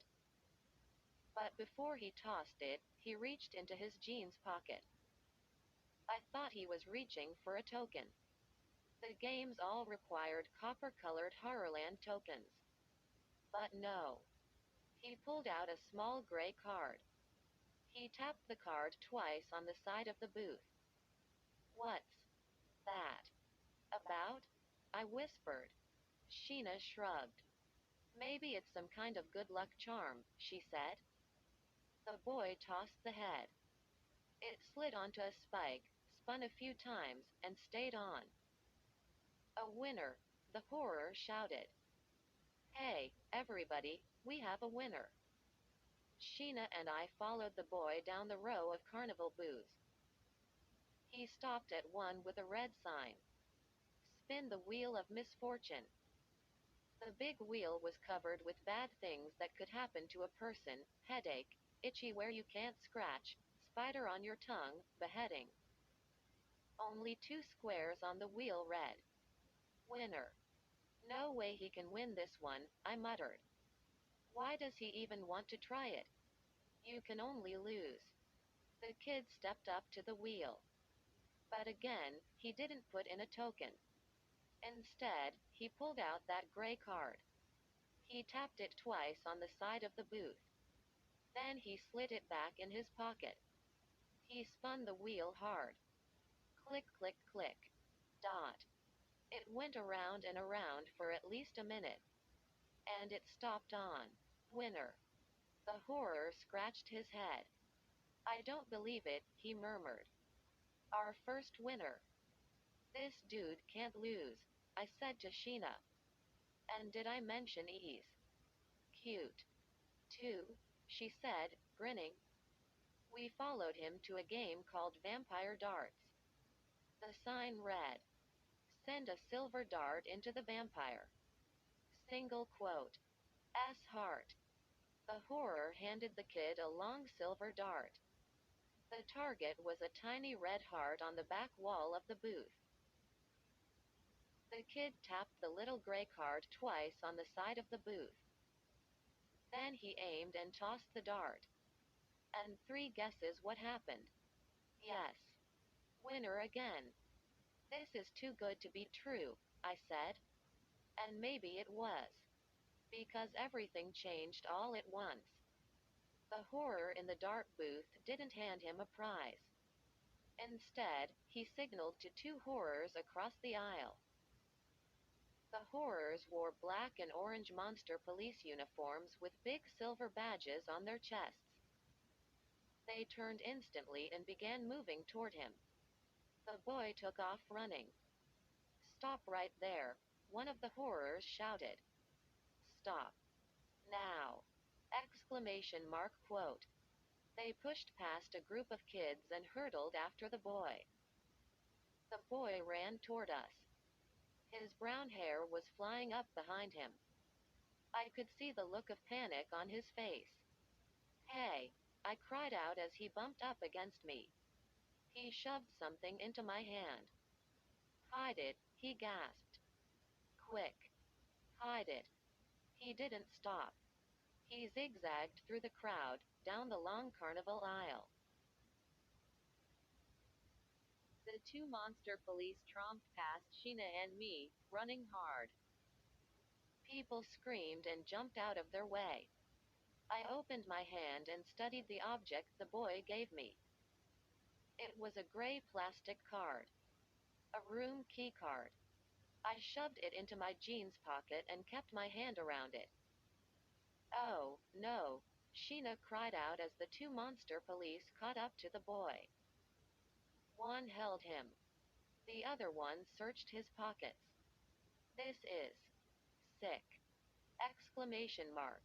What do they want? Sheena cried. I knew what they were searching for, the key card. But why? What was the big deal about a plastic card? Oh, I gasped. One of the two cops suddenly turned. He narrowed his eyes at Sheena and me. Did he see the boy hand the card to me? The cop started toward me, moving fast. His partner let go of the boy and followed. They're coming over here, Sheena cried. What do they want? What should we do? Question mark quote. Sheena and I pushed through a group of teenagers in front of the dart booth. Then we lowered our heads and ran. I jumped over a baby stroller, ignored the startled cries of the mom and dad, and kept going. Whoa! I skidded to a stop in front of a 10-foot-tall gorilla. A man in a costume? I didn't wait around to figure it out. The gorilla let out a roar. I squeezed right through his legs and took off. Our sneakers pounded on the concrete. Sheena and I darted across Zombie Plaza. I kept glancing back. No sign of the two monster police. Did they lose us in the crowd? Gasping for breath, I slipped into the hotel. I held the door for Sheena. We ran through the lobby, into the elevator. We didn't say a word till we reached my room. Then we both collapsed onto the long couch, panting, groaning, wiping sweat off our foreheads. Oh, wow, Sheena muttered. Oh, wow. Oh, wow. What was that about? They were looking for this, I said. I reached into my pocket and pulled out the plastic card. That boy, he gave it to me when he ran past. What is it? Sheena grabbed it from my hand and studied it. The card he kept tapping on the booze. Weird. Look, it has words on it. She handed it back. I turned it over in my hand. The letter P, I said. The rest has all been rubbed off. Sheena scrunched up her face. P? What does it stand for? Playpen? The name of the game arcade? Beats me. I shoved it into my pocket. He told me to hide it. Sheena's mouth dropped open. Billy, we forgot about Brittany and Molly. How could we? She cried. I hope they came back to the hotel. I picked up the room phone. I'll call the hotel operator, I said. See if I can get their room. I'm really worried, Sheena said, hugging herself. I hope they're okay. Me, too, I said. I pushed 0 and waited for the operator to come on. I heard 2 rings. Then a click.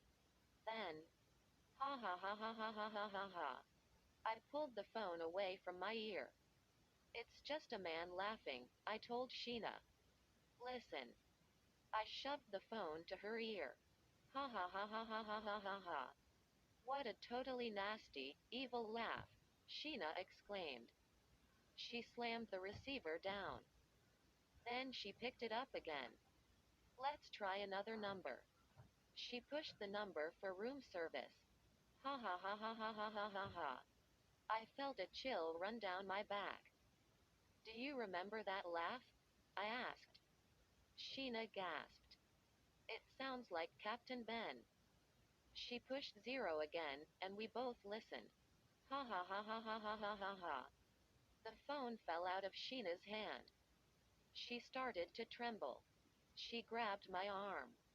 Billy, she whispered, let's get out of here. We stepped out into the long, dark hall. I pulled the door shut behind us. The evil laughter still rang in my ears. Every time I heard it, I felt cold all over.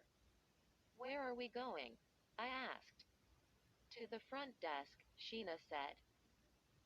We've got to find out about Brittany and Molly before we leave. We made our way quickly down the hall. The elevator doors creaked open, and a boy stepped out. The boy who gave me the weird key card. Hey, he let out a startled cry. You guys again. You're on the 13th floor, too? They let you go, I cried. That was totally disturbing, he said. Do you believe that? What was their problem? Question mark quote. He said his name was Matt Daniels. I handed him back his card. Why did those monster police want it so badly? I asked. No clue, he said. He turned to Sheena. Sorry if I got you two in trouble. No problem, Sheena said. Her cheeks turned pink. She really did have a crush on him. Where'd you get that card? Matt held it in front of him. It was way weird. A horror came up to me on the plaza. He shoved it into my hand. He looked really nervous. He said to guard it. He said it would take me places. I squinted at it. Take you. Where? Question mark quote. Matt shrugged. Beats me. The horror took off before I could ask him anything. I tried using it on those games. I think it helped me win, and I didn't even need tokens. That is totally disturbing, I said. Matt tucked the card into his pocket.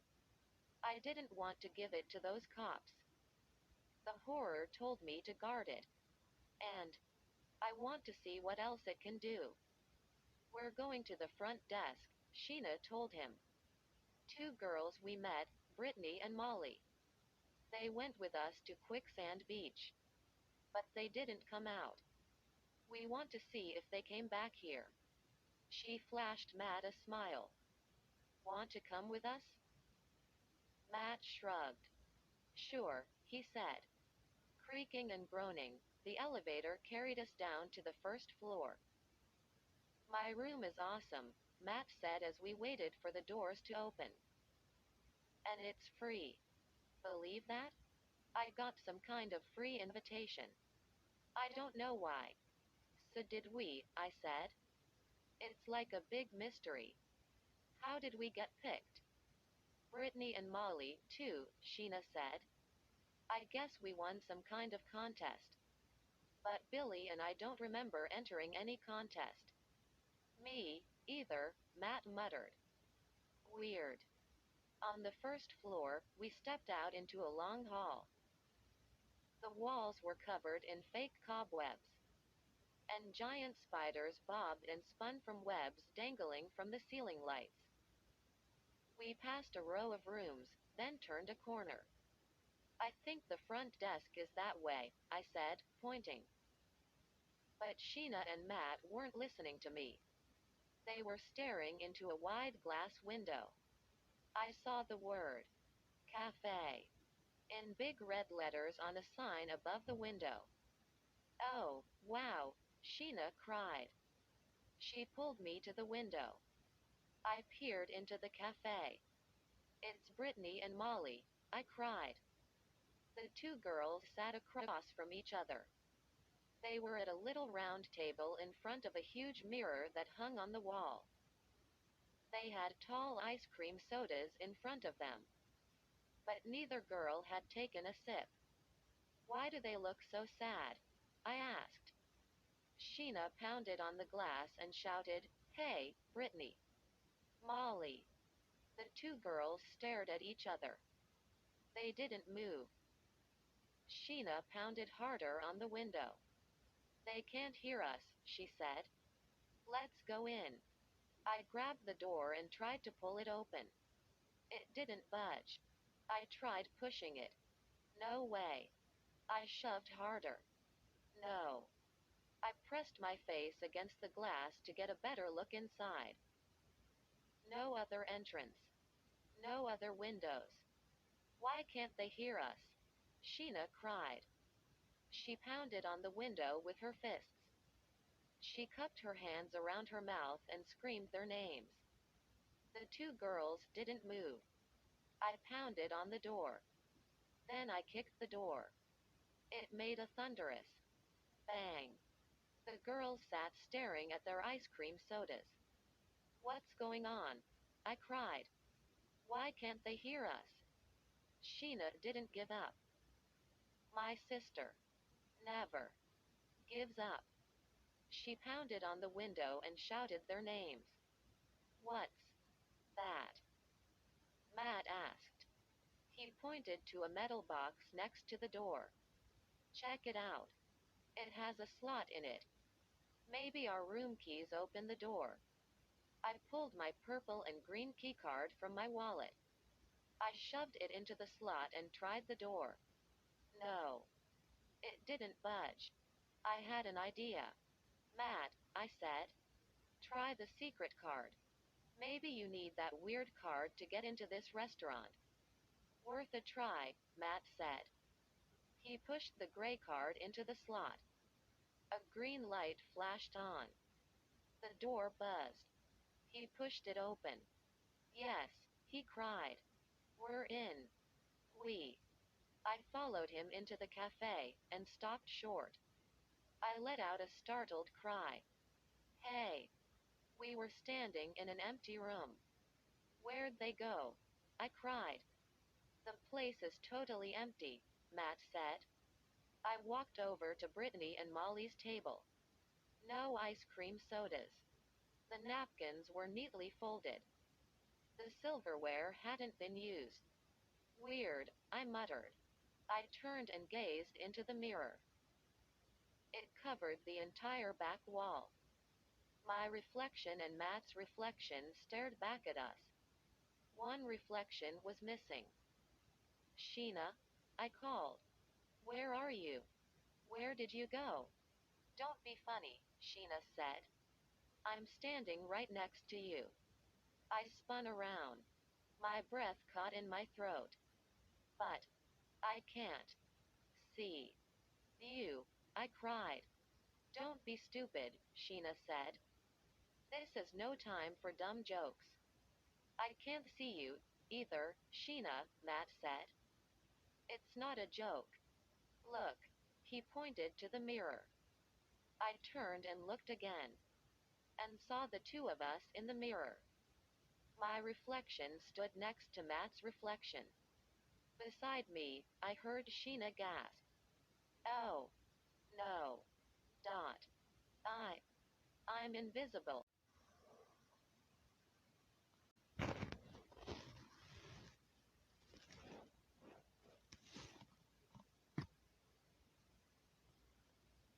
My name is Matt Daniels, and my terrifying story began on a typical morning. In my house. Typical means totally annoying. Dot. Because who showed up just as my sister, Livy, and I were finishing our breakfast? The kid from next door. Bradley Wormser. Everyone at school calls him Worm, and it's a pretty good nickname for him. Trust me. Bradley shows up in our kitchen almost every morning, just as Livy and I are finishing breakfast. And he gobbles up whatever he can grab.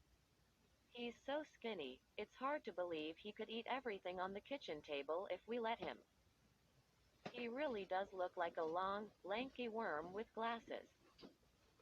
I have this idea that one day I'm going to glue the Pop-Tarts to the table.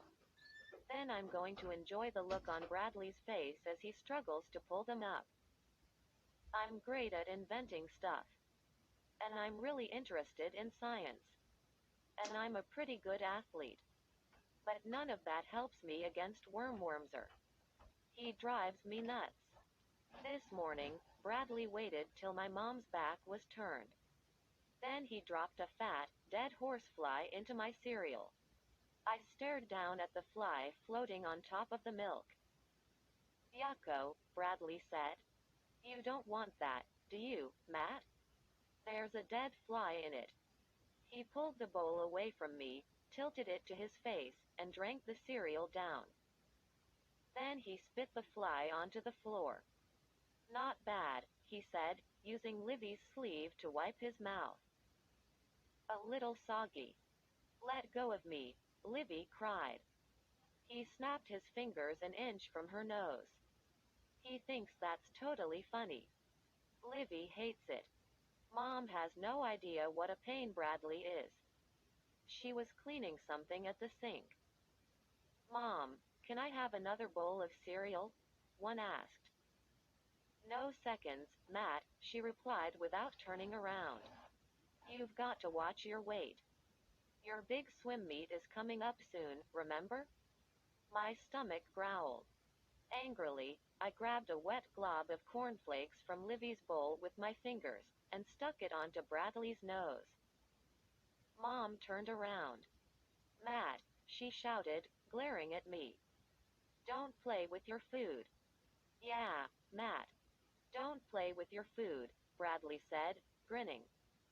As soon as Mom went back to cleaning, he made a grab for Livy's Pop-Tart. Mom turned around again just as Livy snatched it away. Livy, no fighting, she snapped. But, Mom, see what I told you. You spell Bradley's name P-A-I-N. This was the most important week of my life. And I didn't need Bradley in my face. I would love to invent something to make the creep disappear. Or maybe I could just ask him to disappear. But there are a few problems. For one thing, he lives in the house right next door. And his mom and my mom are business partners. They both run a party catering business from our homes. This means that Livy, Bradley, and I are thrown together a lot. And there's one other big problem. Bradley worships me. This morning, Bradley put his paws all over my new swim team t-shirt. Matt, can I have this shirt? Where'd you get it? It's awesome. It's kinda small on you, isn't it? He always wants to dress like me. He thinks it will make him popular, too. It's pitiful, right? And the guy never stops talking. Did you see that scary movie on HBO last night? Claw. Question mark. It totally creeped me out. When those two claws reached out of the basement and grabbed the kid by the shoulders. He squeezed Livy's shoulders with both hands. Just like this. Ha ha. I'm the vicious claw. Stop. Let go. My sister screamed. Livy, Mom scolded. Stop being such a crab. Bradley laughed. He waited till my mom left the kitchen. Then he pulled a small orange and black can from his backpack. Matt, check this out. Go ahead. Open the lid. I dare you. I groaned. Now what? Worm spends all his time online. He plays these sci-fi battle games till late at night. And he's always sending away for all kinds of weird things. He shoved the can toward me. Go ahead. Open it, he said. I pushed his hand back. No way. He grinned. Okay. I'll do it. He gripped the lid and started to turn it. Then, suddenly, he stopped, and his eyes went wide. His smile faded. Watch out, he screamed. It's gonna blow. The lid popped off and clattered to the floor. I stared into the can. Empty. Bradley laughed. And then I smelled something. Something heavy and damp and rotten floating up from inside the can. Like dead fish, only much worse. Like year-old. Spoiled milk. Oh. I grabbed my stomach and let out a groan. I tried to hold my breath. Too late. The sick smell invaded my nose. And now I could taste it. On my tongue. ULLLP. My stomach lurched. I started to gag. I jumped to my feet and ran to the bathroom. Livy was retching loudly. She came running right behind me, her hand pressed tightly over her mouth. I could hear Bradley laughing his head off. He has a hee-haw donkey laugh. Obnoxious. Leaning on the bathroom sink, I took several deep breaths. My stomach heaved. I couldn't get the pukey smell from my nose and mouth. And I could smell it on my clothes. I glanced at the clock. No time to change. I was going to smell like sour milk at school all day. I trudged back into the kitchen. Bradley was still laughing at his stupid joke. That was a riot, he said. You both turned green. Ha ha. He held up the empty can. Check it out. In big black letters, the label read, Gas attack. A party favorite. Livy had tears in her eyes. Her hands were balled into tight fists. I knew she wanted to murder Bradley. So did I. But what could we do? You guys totally stink, he said. And he laughed his hee-haw donkey laugh some more. What could be more embarrassing than walking to school with Bradley every morning?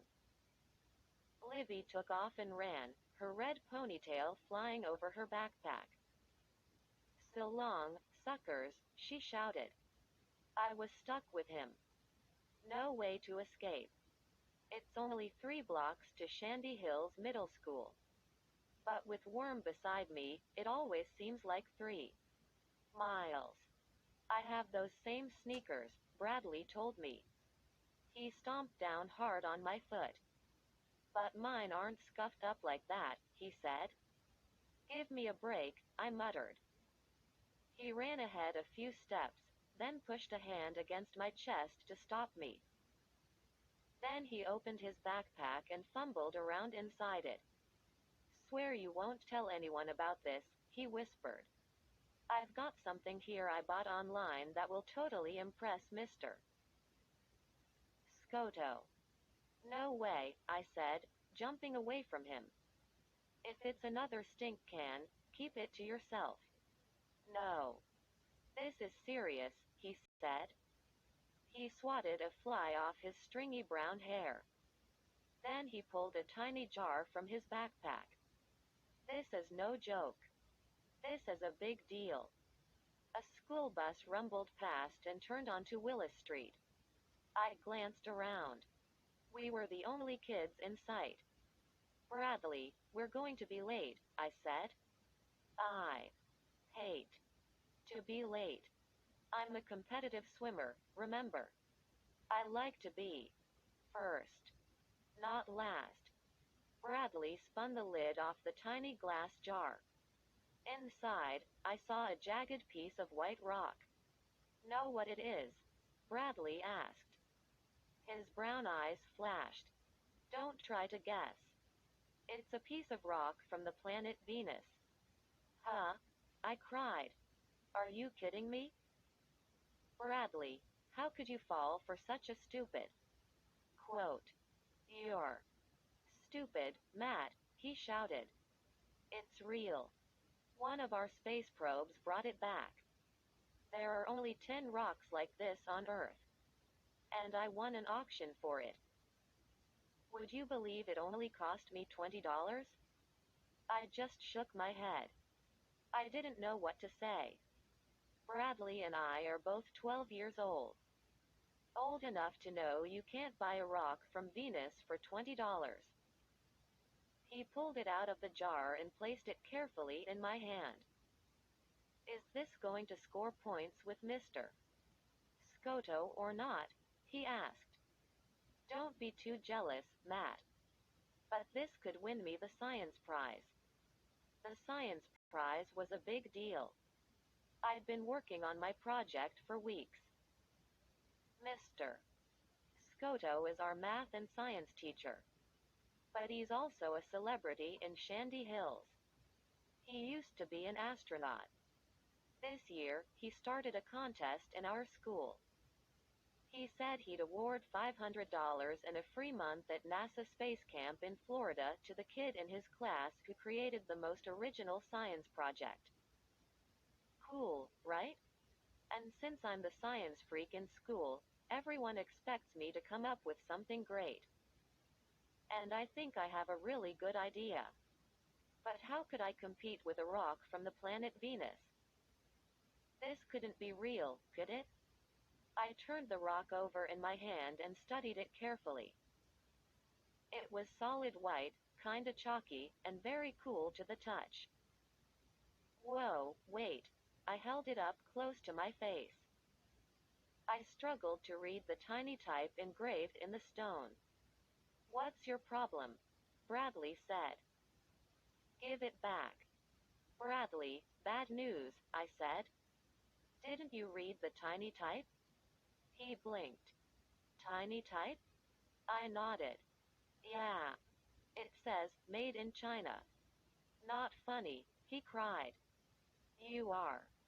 So. Not funny. He grabbed the stone out of my hand. He raised it close to his face. And froze. I wasn't kidding him. It really did say, made in China, on it. Bradley shrugged. No biggie, he said. Bradley says that 100 times a day. No biggie. No biggie. Totally obnoxious, right? No biggie. Bradley pulled back his arm and heaved the stone at the stop sign on the corner. It made a ping sound as it hit the metal sign. Then I froze in horror as the stone bounced off and flew into the windshield of a passing car. It happened so quickly. The crack of the windshield, the shattering tinkle of glass as it caved in, the squeal of brakes. Through the broken glass, I saw the angry scowl on the driver's face. Bradley moaned. I don't believe it. I was aiming at the stop sign. He saw the driver staring at us. Bradley pointed at me. Then he shouted as loud as he could, Why did you throw that stone, Matt? Bradley took off, running down the block. Too late for me to run. The driver's door swung open. He pulled himself out of the car. And I let out a low moan as I saw who it was, our teacher, Mr. Scoto. Later at lunch, I didn't feel much like eating. I'd put some kind of sandwich on my tray and an apple. I forgot to pick up a drink. I was still in a daze, I guess. I carried my tray across the lunchroom to the table where my buddies from the swim team sat. I slumped down into a chair with a loud sigh. Matt, what's your problem? Kenny Waters asked. He crushed a soda can in his hand and tossed it at a group of girls at the next table. They cried out angrily and called him some ugly names. I had a little thing with Mr. Scoto this morning, I murmured. No way, Kenny replied. You're his star. No way he's going to pick on you. He didn't exactly pick on me, I said. I didn't feel like talking about it. I was trying to erase it from my mind. But it wasn't easy. When Mr. Scoto came storming out of his car, I took the rap for Bradley. I didn't snitch on him. No one likes a snitch, right? Mr. Scoto is big and tall and athletic. He works out all the time. He's got biceps a foot high. I mean, you don't really want to get on his bad side. He looks like the astronauts you see on TV. Very short, flat haircut, broad, tanned forehead, and blue eyes that seem to stare right through you like lasers. Well, he was definitely aiming lasers at me this morning. I'm really sorry, I told him, shaking my head. It was a total accident. The stone slipped from my hand and bounced off the stop sign, and I'm pretty good at talking my way out of trouble. But Mr. Scoto was very angry. He said the car was only a month old. He knows I'm not a bad kid. I think he believed it was an accident. My insurance will probably cover it, he said. If not, I'll have to call your mom and dad about it. I sighed. It was my own fault. Maybe I should have snitched on Bradley. Mr. Scotto's warning about calling my parents repeated and repeated in my head all morning. Each time I thought about it, I got angrier. Bradley really is a worm, I told myself. I've got to do something about him. I had this idea for a new invention. It was called Bradley in a can. When you twisted off the lid, a bunch of disgusting brown worms came flying out. The idea made me laugh. Suddenly, I felt an elbow poke into my side. Yes or no? Kenny asked. I stared blankly at him. He laughed. You really are on Mars today, he said. We were talking about the swim meet championship this week. You ready? Jake Dean asked. Are you taking the extra practices with the coach? Huh? Extra practices? Well, for sure, I said. The bell rang. I jumped to my feet and picked up my tray. I hadn't eaten a thing. I've got to get over this. I decided. I have to stop being angry at Bradley and concentrate all my energy on the swim team. Forget about Bradley. Forget about Bradley. Forget about Bradley. The next day, I took my seat in Mr. Scotto's math class and tossed my backpack to the floor. Of course Bradley sits next to me. Where else? He's my shadow. He tapped me on the shoulder. Yo. What's up? I shook his hand off my shoulder and stared straight ahead. I just ignored him. Maybe he'd take the hint. We had a math test. 20 algebra equations to solve. They were pretty easy. I'm good in math. Equations are like doing puzzles, and I like solving puzzles. I leaned over the test page, my pencil filling in answers. Next to me, I kept hearing Bradley's chair squeak. I glanced at him quickly. Would you believe it? The worm was staring at my answers, then writing them down. I glanced back again. I wasn't imagining it. Bradley was definitely copying from me. Did Mr. Scoto notice? I raised my eyes to the front of the room. No. The teacher was leaning over his desk, reading a book. He kept looking up at the clock. We had only 10 minutes left. Phew. I felt a little relieved. He didn't see Bradley cheating. But then I felt Bradley's breath on my neck. And Bradley whispered, "Don't go so fast." Too loud. Some kids turned around. I froze.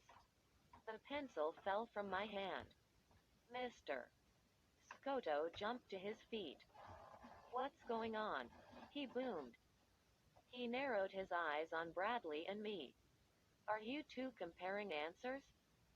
"Matt, you don't have to keep showing me your answers," Bradley said, loud enough for the whole room to hear. "I can do the test on my own." My heart skipped a beat. I couldn't take the blame for Bradley again. Cheating was serious in our school. I knew I could be suspended for this. And then what about the swim meet? My teammates were all counting on me. It was the championship, the biggest meet of my life. And what would Mom and Dad say if I was forced to miss it? How could Bradley do this to me? "Matt, Bradley, put down your pencils, Mr. Scotto said. "I need to talk to you both." He waved us to the front of the room. I could barely breathe.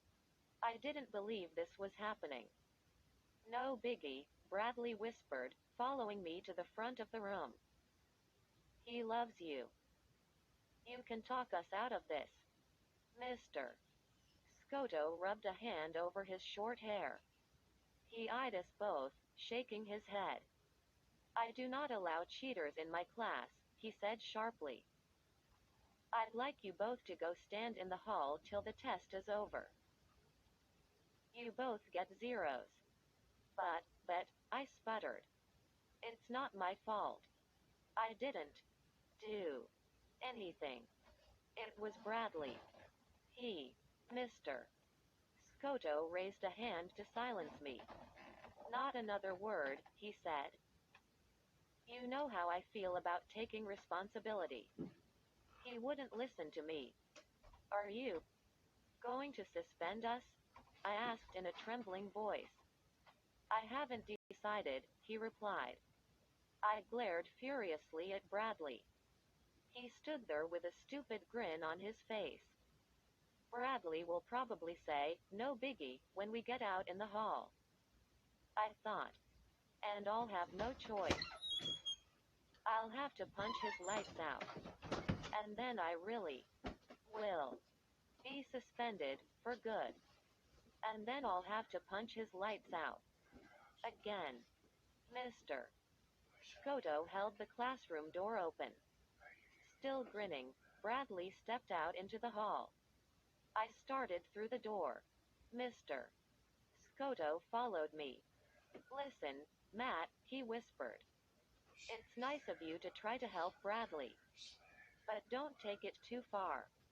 I stared at him. "You don't have to cheat to help him, Mr.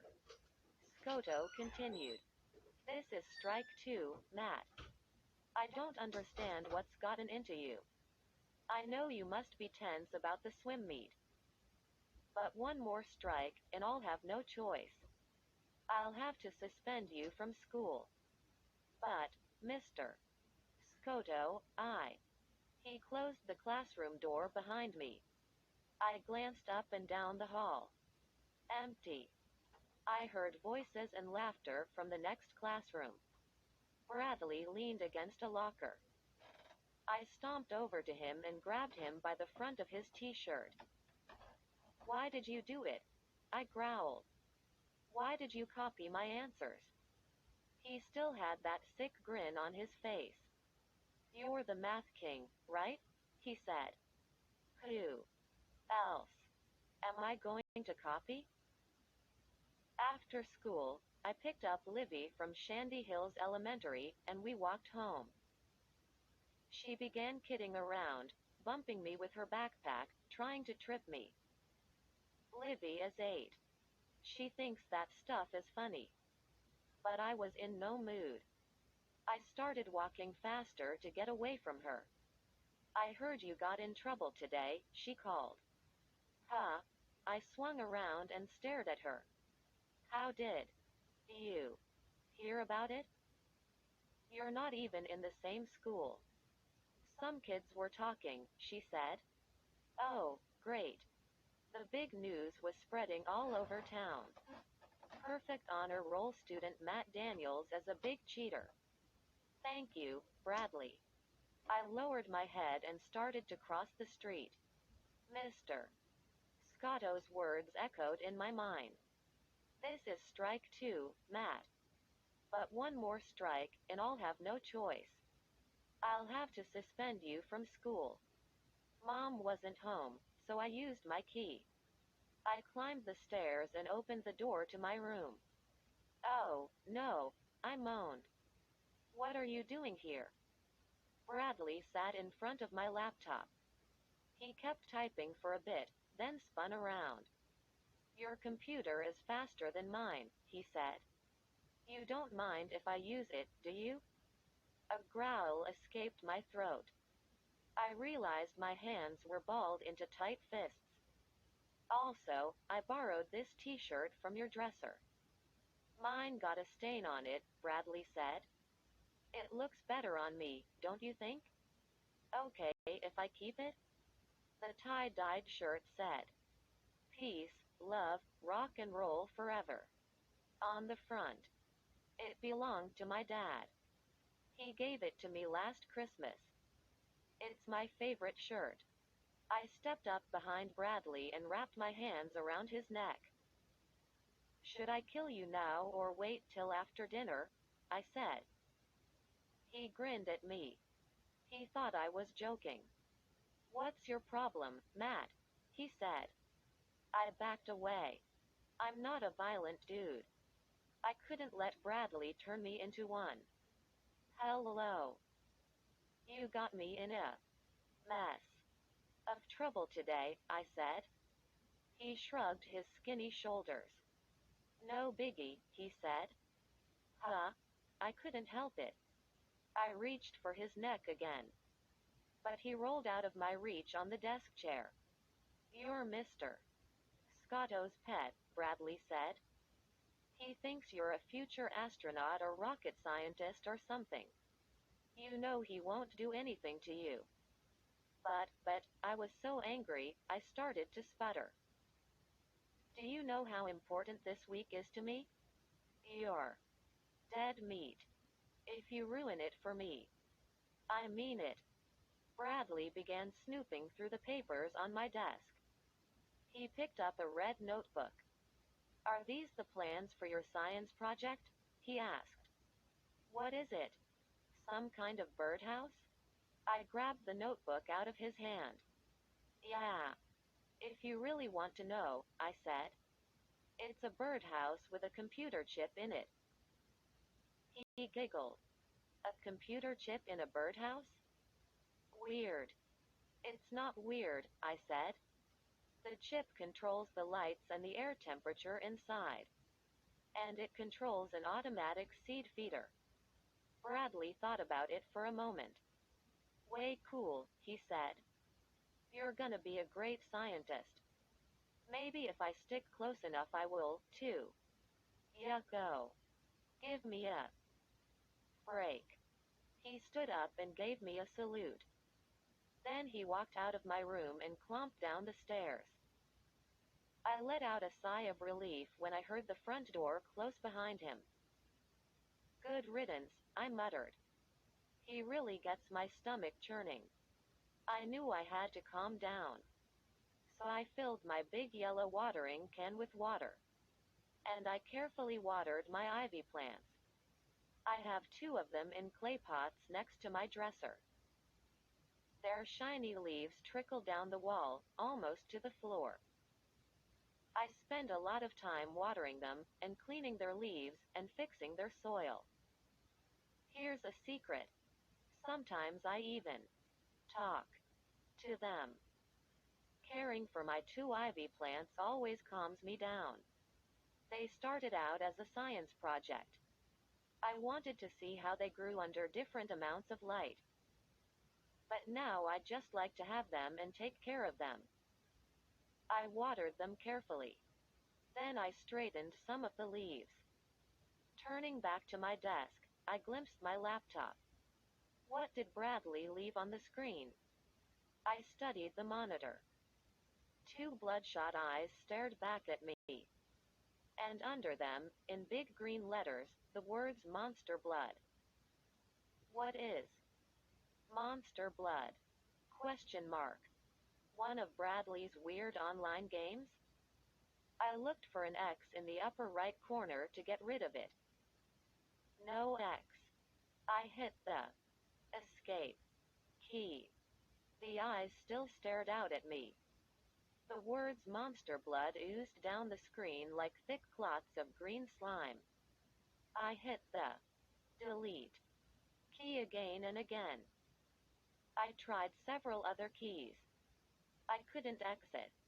No matter what I tried, the ugly bloodshot eyes stared out. And then I heard a scratchy whispered voice, low at first and then louder. Enjoy your Monster Blood. Ellipsis.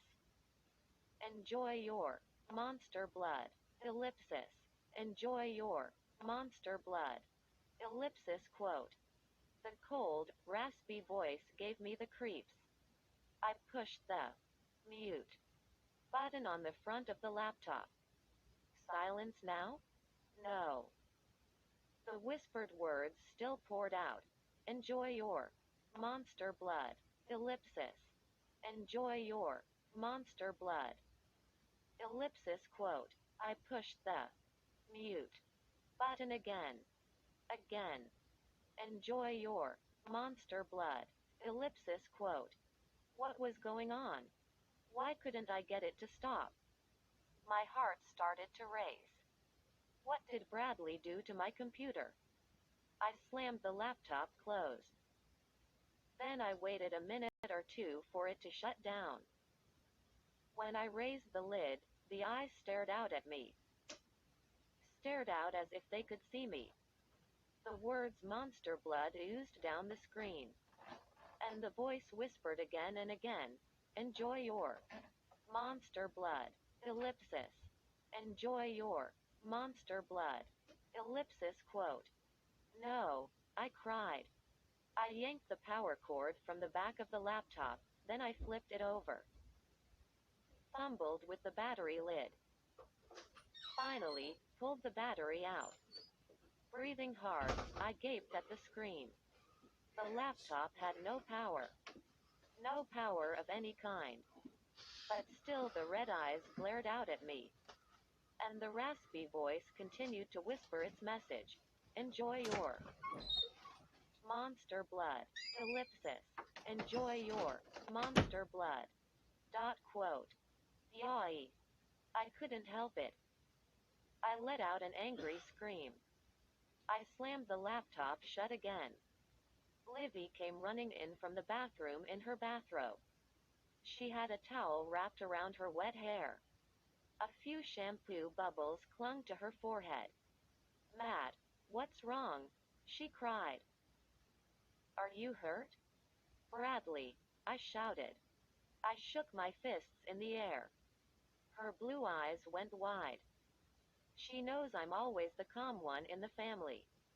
I'm the one who's good in emergencies. There's only one thing in the world that makes me totally lose it. Bradley Wormser. Livy wrapped the towel tighter around her wet hair. What did he do? She asked. Played one of his dumb jokes, I said. He messed up my computer. Fixed it so it won't turn off. Won't turn off? Really? Did you try unplugging it and taking out the battery? Livy asked. She's pretty good with computers for an 8-year-old. Of course. I tried that, I snapped. I pushed past her and headed to the door.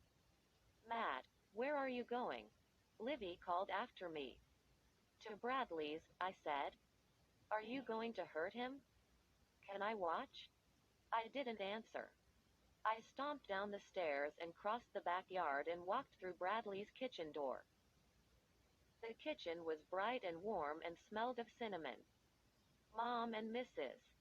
Wormser must have been baking. Bradley was standing at the sink, squeezing a yellow cupcake in his hand. He had vanilla frosting smeared around his mouth. Sorry, I can't share, he said. This is the last one.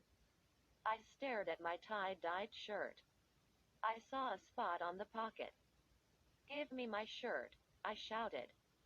Now. Whoa. His brown eyes went wide. He shoved the whole cupcake into his mouth and swallowed it without chewing. What's your problem, Matt? I just borrowed it. Give it back, I demanded. I started across the room toward him. Okay, okay, he started to pull off the shirt. He was so skinny, I could see all his ribs. What did you do to my computer? I asked. Did you think that was funny? He handed me the shirt. Excuse me? You messed with my computer, I said. One of your stupid jokes. You fixed it so I can't turn the thing off. He shook his head. No way. You're crazy. And you're a liar, I shouted. No way, he repeated. He shoved back his scraggly hair with both hands. Are you sick or something? You're acting like a total nutcase. I stared at his skinny ribs. You look like a plucked chicken, I said with a laugh. Everyone calls you Worm. But they should call you Chicken Bones. His face turned bright red. Oh, yeah? He cried. I could see he was hurt. You won't be making fun of me very long, he said. I laughed again. You'll see, Bradley said. I found something awesome. It's going to make me bigger and stronger than even you, Matt. And then you'll talk to me with some respect. Quote. That's tough talk for a pile of chicken bones, I said. I know, I know. It wasn't very clever. But I was still too angry to think clearly. I swung around and stomped out the kitchen door. At least I got my dad's shirt back. That made me feel a little better. Outside, I turned and looked through the window. Bradley was reaching for another cupcake. When I got home, Mom was sitting at the kitchen table. She had a tall glass of iced tea in her hand. She glanced at the clock over the sink when I walked in. Matt, hi. Were you at swim practice? No, I said, rolling the shirt in my hand. I had to get something back from Bradley. She mopped her forehead with a paper napkin. I'm beat. I just got back from next door. Shirley and I baked 8 dozen chocolate and vanilla cupcakes today. Can you imagine? I snickered. Bradley was enjoying a few of them, I said. Mom groaned. Shirley and I told him he couldn't have any. They're for a big party on Saturday. Face it. He's a creep, Mom, I said. Mom frowned at me. Don't say that. He's your friend. You two have known each other your whole lives. And let's be honest. Bradley knows. He can't compete with you in sports, or in science, or in popularity. So he does these things just to get your attention. He's still a creep, I said. My cell phone vibrated. I pulled it out of my jeans pocket. I had a text message from Bradley. Can I get your shirt back? Fits me better. I worked on my science project till after midnight. The next morning, I woke up a little late. I pulled on my cool new black and white Raiders jersey and my jeans and hurried down to breakfast. Bradley was already at the kitchen table, gobbling down a toasted muffin. He stood up when I came in. Check it out, dude, he said. He stretched out his arms. He was wearing the same Raiders jersey. We're twins, he said, and slapped me on the back. Great way to start the day. Matt, want some eggs this morning? Mom asked. No time, I muttered. I have to go change my shirt. Before class began, Mr. Scotto called me to the front of the room. My brain spun. What did I do wrong? This time? I couldn't think of anything. Did he want to talk about his broken windshield again? My heart started to pound as I stepped up to his desk. Morning, he said softly. He took my arm and led me out into the hall, away from the other kids. Kids were still at their lockers or making their way to their classrooms. I studied Mr. Scotto's face. I couldn't tell whether he was angry or not. He smelled like peppermint. I think it was his aftershave. He had a small cut on his chin from shaving. He leaned against the tile wall. How's it going? He asked. I shrugged. Okay, I guess. He nodded. I just wanted to say, you're doing a great job with Bradley. I stared at him. Bradley? What kind of a job did I do with Bradley? I hated his guts. He told me you helped him think up an idea for his science project. He showed me his plans for his computerized birdhouse. And they are terrific. I exploded. His what? You'll have to work very hard to top him, Matt, Mr. Scotto said. Bradley is definitely the front-runner for the science prize. His birdhouse is brilliant! Exclamation mark quote. Oh, no. Please, no. This was too much. I couldn't talk. I couldn't think. I felt as if my head was about to pop like a balloon. I never felt so angry, so furious in my life. How could Bradley do that to me? Did he really think he could get away with it? Win the prize by stealing my idea? I squeezed my fists so tight, my fingernails dug into my palms. Ah, Mr. Scotto, I said through gritted teeth. I have to tell you something about that idea. He grinned at me. That was such a nice thing to do for Bradley, he said. I'm going to forget all about that little cheating thing. I'll let you make up the math test. Ah, thanks, I muttered. What could I say? I needed that math grade. But I couldn't let Bradley get away with stealing my project, could I? Checking his watch, Mr. Scotto walked back into the classroom. Locker doors slammed. The hall was emptying out. I tried to calm down. But then I spotted Bradley in the corner, showing off his Raiders jersey to a couple of girls. And I couldn't stop myself.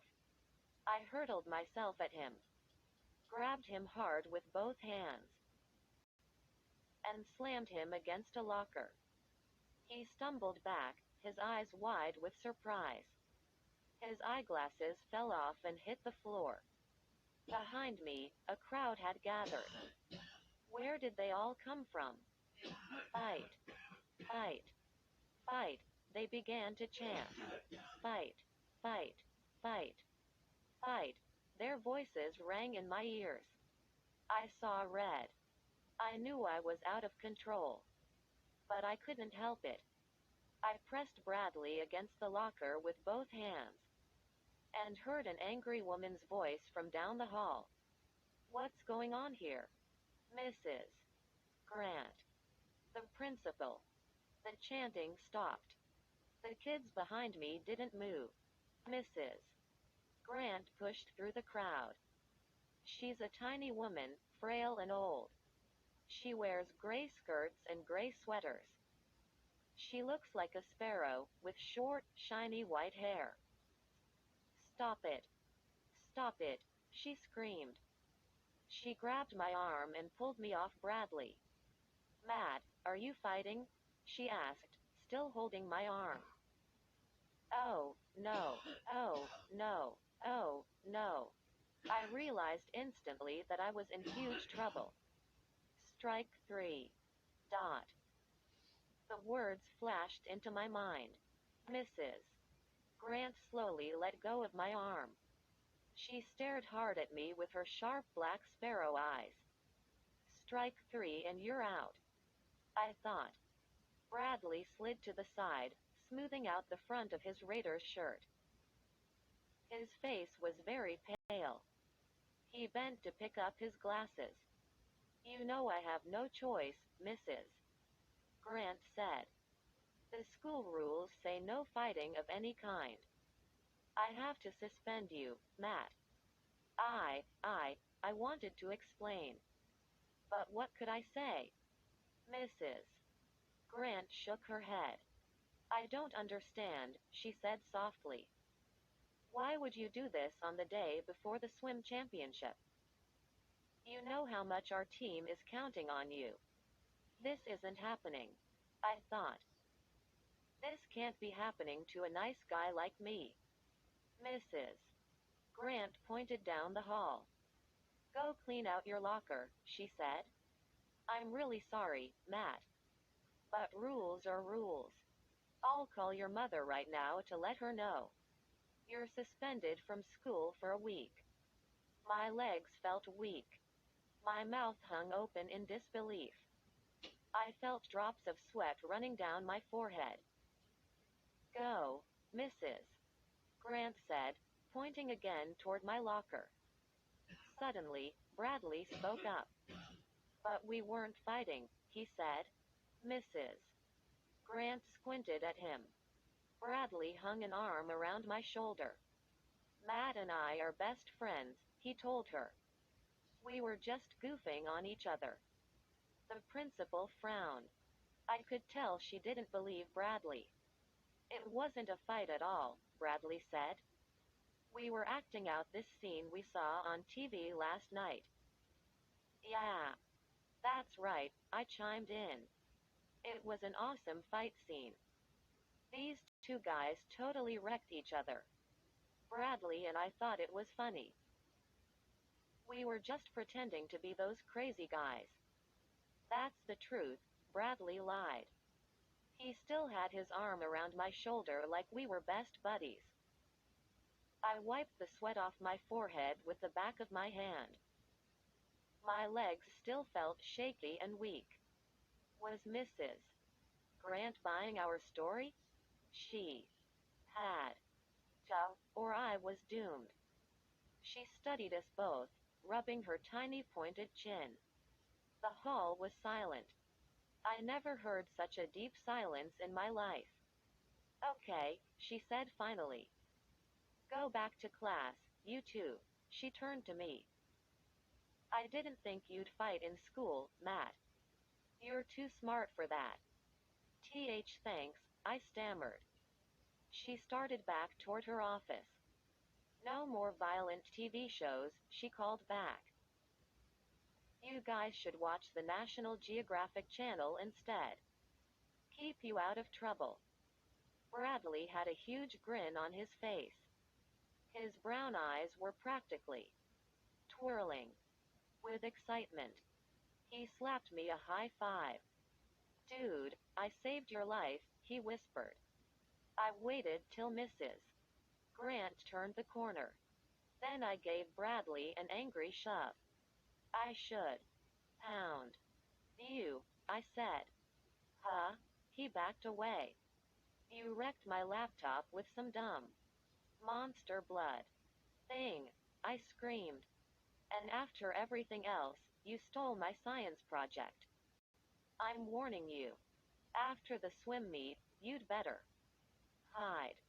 Exclamation mark. Because I'll be coming for you. Don't get your boxers in a twist, Bradley replied. You can keep your dumb birdhouse. I have something new on the way. Something awesome. Dot. I had it sent overnight. My whole life is going to change, big time. I laughed. You'll still be a worm. You'll see, Bradley said. I'll show it to you tonight. You won't be calling me names for long. Swim practice went on for 2 hours after school. We had a lot of practice races. Coach Widows had tips for us after each race. The championship meet was the next day, less than 24 hours away. This was our last chance to tune up.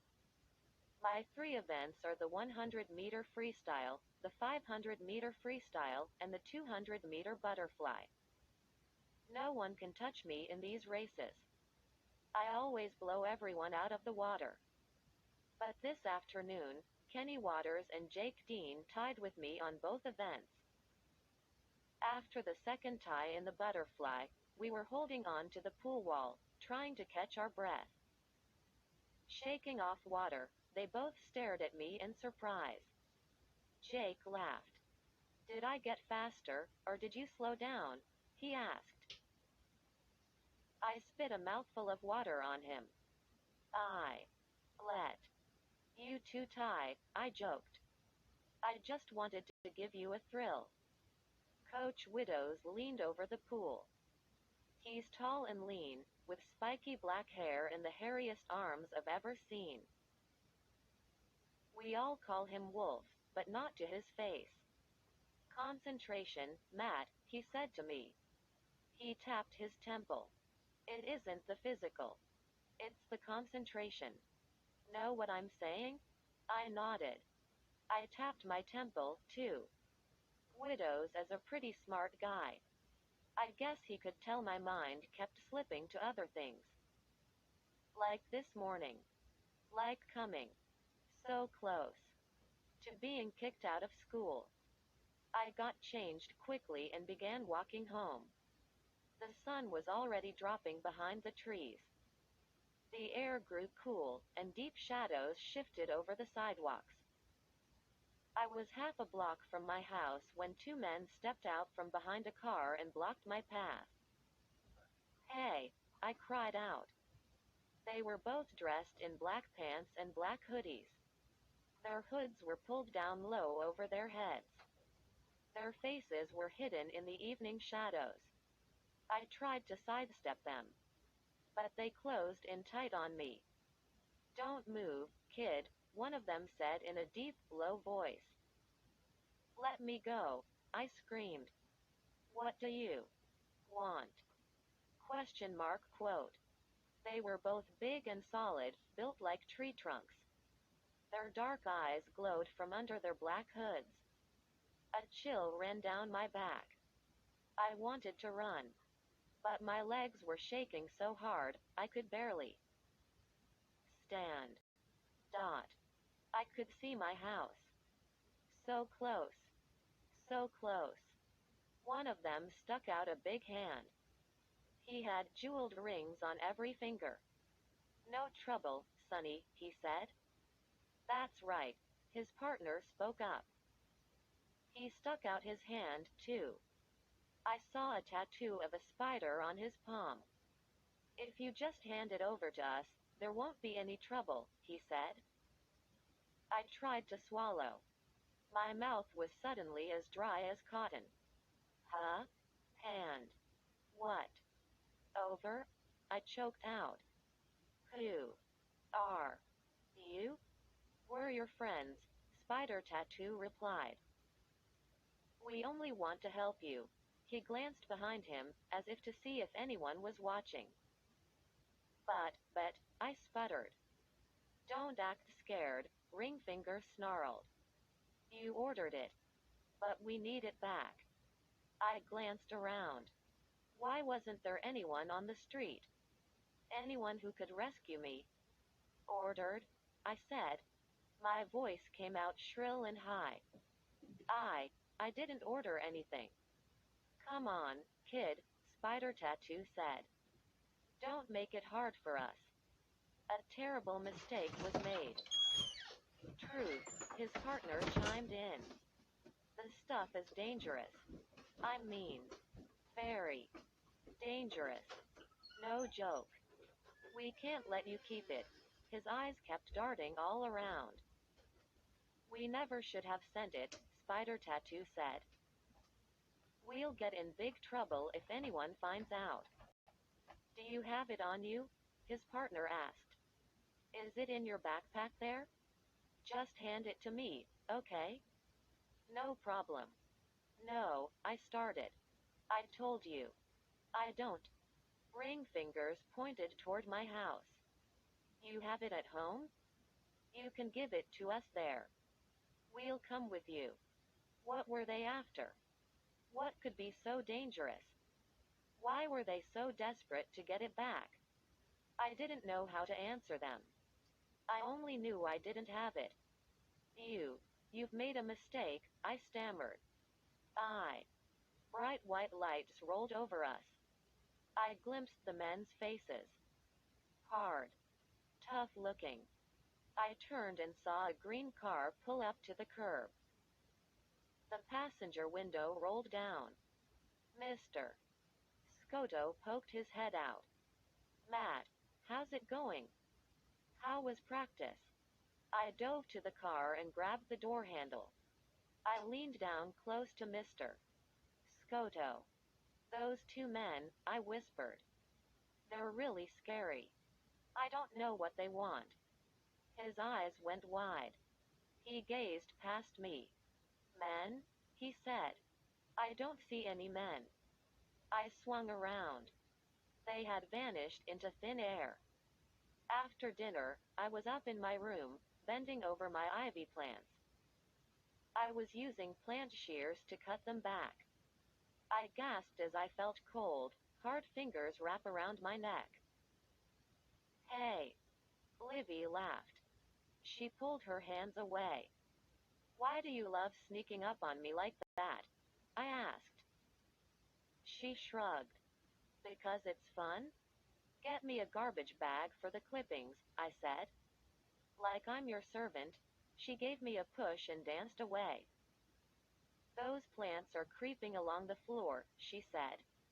Like in a horror movie. One night, they're gonna creep into your bed and strangle you. Livy has a good imagination. If they get really long, they'll reach to your room, I said. I heard loud thuds on the stairs. A few seconds later, Bradley came bursting into the room. My two favorite people, he exclaimed.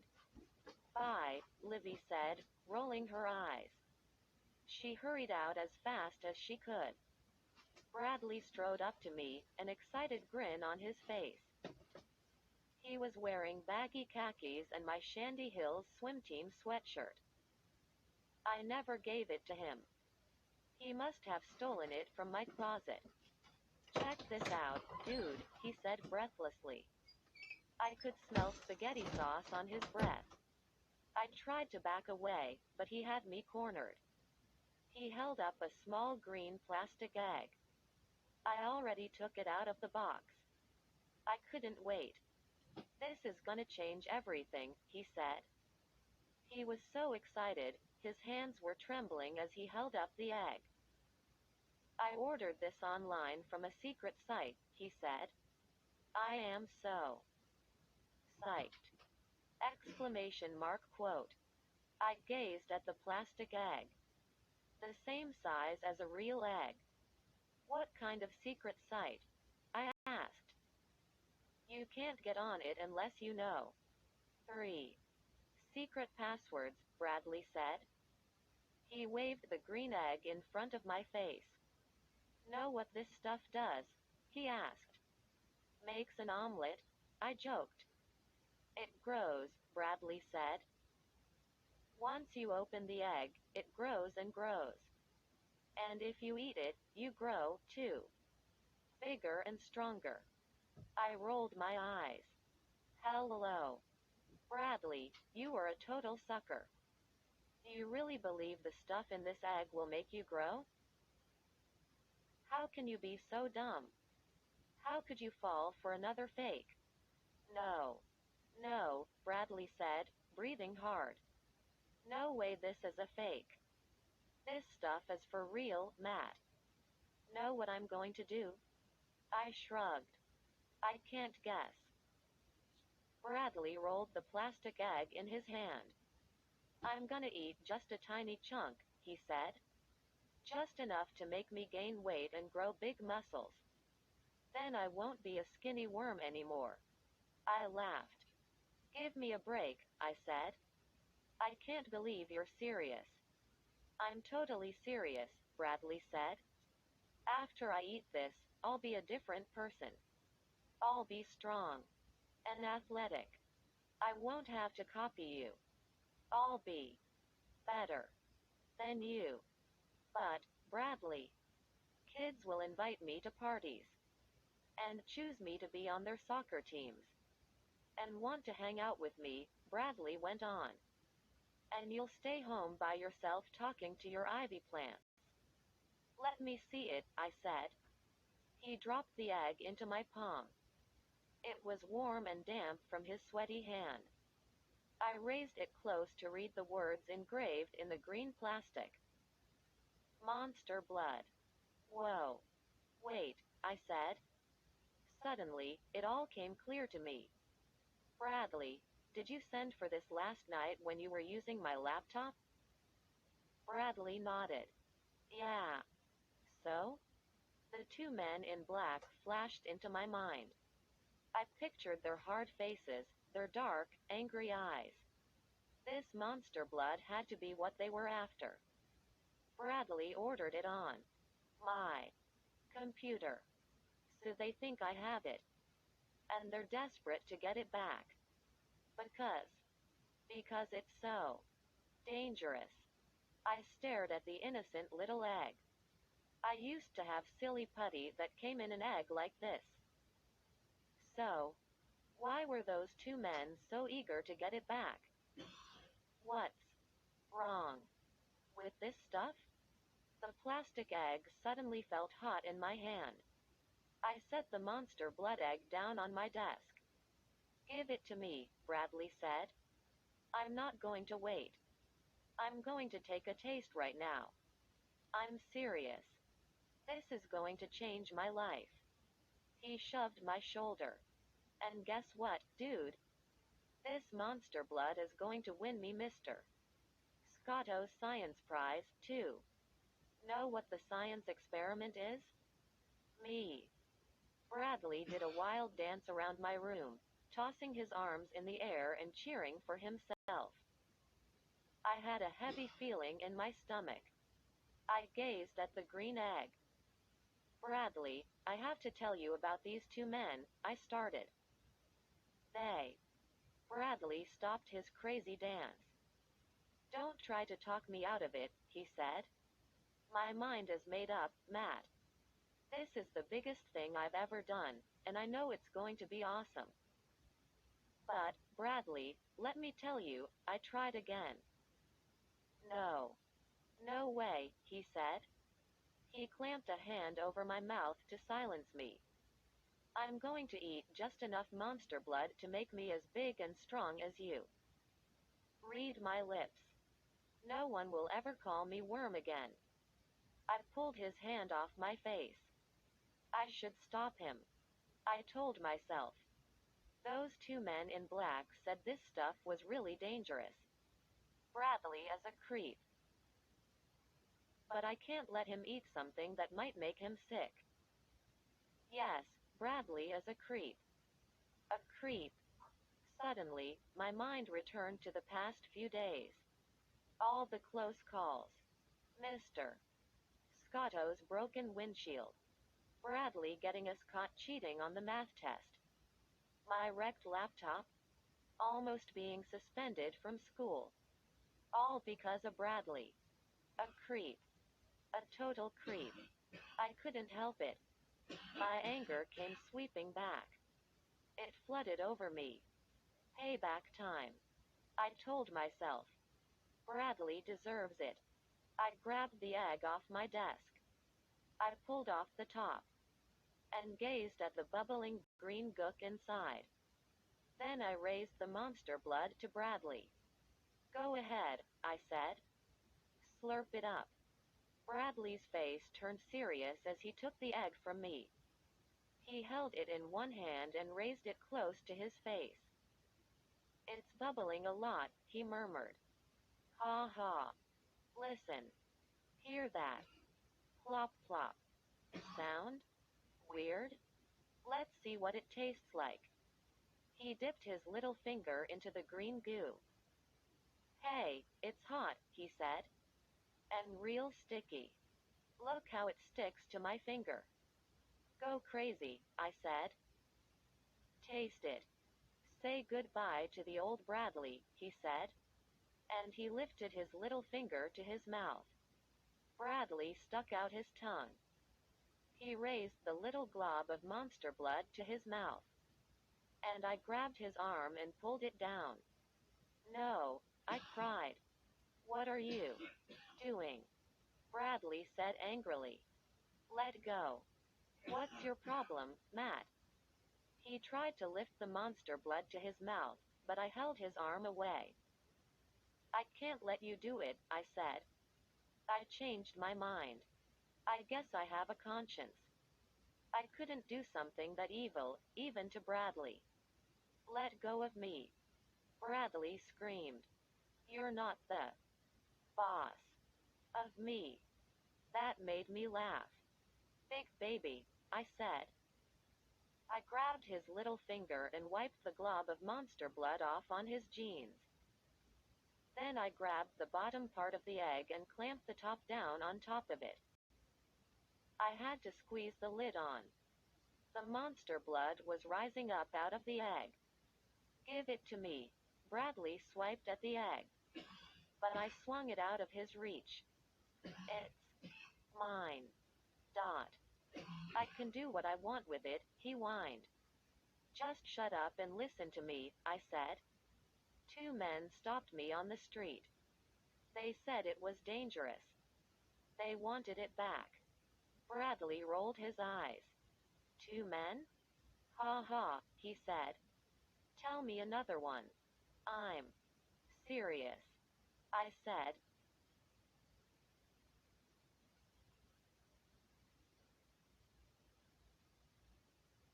I can't let you eat this stuff. You're a dirty liar, Bradley shouted. He dove at me, grabbing for the plastic egg. I raised it out of his reach. He tackled me to the floor and fell on top of me. He tried to wrestle me, but he was too skinny and light. Give it to me. It's mine. Give it to me, he shouted. I tucked the egg into my jeans pocket. Then I rolled on top of him and pinned his arms to the floor. I held him down till he stopped squirming and shouting. Give up? I said. Come on, Bradley. You're pinned. Say it. Give up? He groaned. Okay. Okay. You're crushing me. I climbed to my feet and helped him up. He groaned and rubbed his skinny arms. I don't think I hurt him too bad. Are you going to give me the monster blood or not? He asked. Not, I said. I patted my jeans pocket. I'm keeping it safe and sound. Bradley let out a cry and dove at me again. Give it back to me, Matt. It's mine. That's when Livy poked her head into the room. What are you doing? She cried. I heard you all the way down the hall. Bradley let go of my jeans and backed away. None of your business, geek nose, he snarled. Huh? Livy's face turned an angry red. Okay, no biggie. I'm outta here, Bradley said, fists at his sides. You keep the monster blood, Matt. Go ahead. You just don't want me to be as big and popular as you are. Bradley, you don't get it, I said. You can't eat something if you don't know what it is. No biggie, Bradley said again. You keep it. But I'm keeping the birdhouse project, and I'm gonna win with it. He shoved Livy out of his way and stomped out of the room, muttering furiously to himself. Whoa. What was that about? Livy said. I pulled the egg out of my pocket and held it up to her. It's some stupid gunk Bradley ordered online. He wanted to eat some of it, but I wouldn't let him. Let me see, Livy said. She grabbed the egg and pulled it open. Oh, sick, she moaned. I watched it bubble over the side of the egg. It's really gross, I said. Livy pushed it to my nose. Smell it. It's totally pukey. Yuck. It smelled like moldy Brussels sprouts. I hate Brussels sprouts. I grabbed the egg from Livy's hand. Bradley really wanted to eat this stuff? Livy said.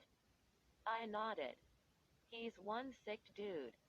Livy stared into the egg. Yeah. Sick. We both heard Mom calling from downstairs. Livy turned and ran to the stairs. I watched the monster blood bubble and pop. Did people really eat this stuff?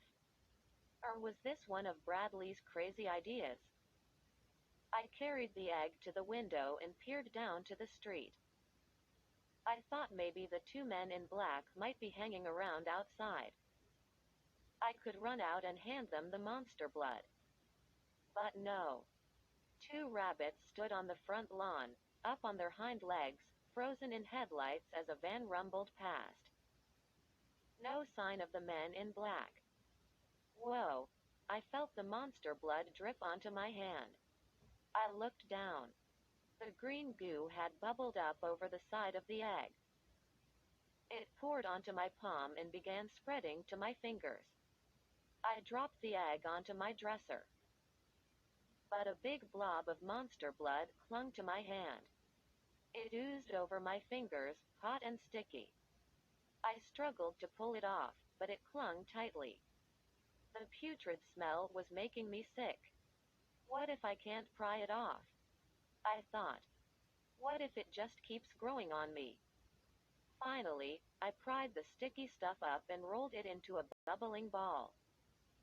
I turned to my dresser to stuff it back into the egg. Whoa. I let out a cry when I saw the green gunk pouring over the side of the dresser, into one of my ivy plants. I glanced frantically around the room. I had to find something to hold this disgusting stuff. My eyes stopped at something on my bottom bookshelf. Something that might be big enough and strong enough to hold the monster blood until I could get rid of it. I rushed across the room. I bent down and picked up the giant china piggy-bank. It was a present from my Aunt Harriet. I think she won it at a carnival. The piggy-bank was bright pink. It had a coin slot on its back and a wide cork on its belly for taking the coins out. The bank was bigger than a toaster. Yes. It might hold the goo for a while. I knew I had to be careful. I found a pair of leather gloves in my closet and slipped them on. Then I picked up the metal trowel I use for loosening the dirt in my ivy pots. I took a silver funnel I'd been using for a science experiment. I removed the cork and jammed the funnel into the hole. I stepped up to the dresser and began shoveling up the monster blood. Bubbling and steaming, it clung to the trowel. I tilted it into the funnel. Now it stuck to the funnel walls. My eyes darted around the room, searching for something that might work better. Nothing here. The stuff was too sticky. My heart pounded as I pushed and shoved and jammed the monster blood into the funnel. Down through the hole in the bank's belly. Finally, I jammed the last globs into the piggy-bank. My hand trembled as I shoved in the cork. The big bank was nearly full. Would it hold the bubbling green goo? I tossed the funnel into my closet. Then I grabbed the roll of masking tape I'd been using to build my birdhouse model. I wrapped the tape all around the bank. Strip after strip. I wrapped many strips of tape over the slot on the top. By the time I was finished, sweat poured down my forehead. My shirt was drenched. My arms and legs were trembling. I thought about the swim team tomorrow. The guys were all counting on me. The whole school was counting on me. I had to calm myself down. And then I had to get to sleep. Coach Widows always insisted on 8 hours sleep before a meet. I picked up the piggybank. Heavier now. And warm. Carefully, I carried it to my closet. I tucked it into a low shelf way in the back. Gotta calm down. Ellipsis. Gotta stop thinking about monster blood. Ellipsis. I picked up my watering can and began drizzling water on the 2 ivy plants. Then I untangled some vines and misted the leaves. Working with my plants always calms me down. But no way. I could stop thinking about the bubbling green gunk in the piggybank in my closet. I'll take it to the town dump tomorrow first thing after the swim meet. I decided.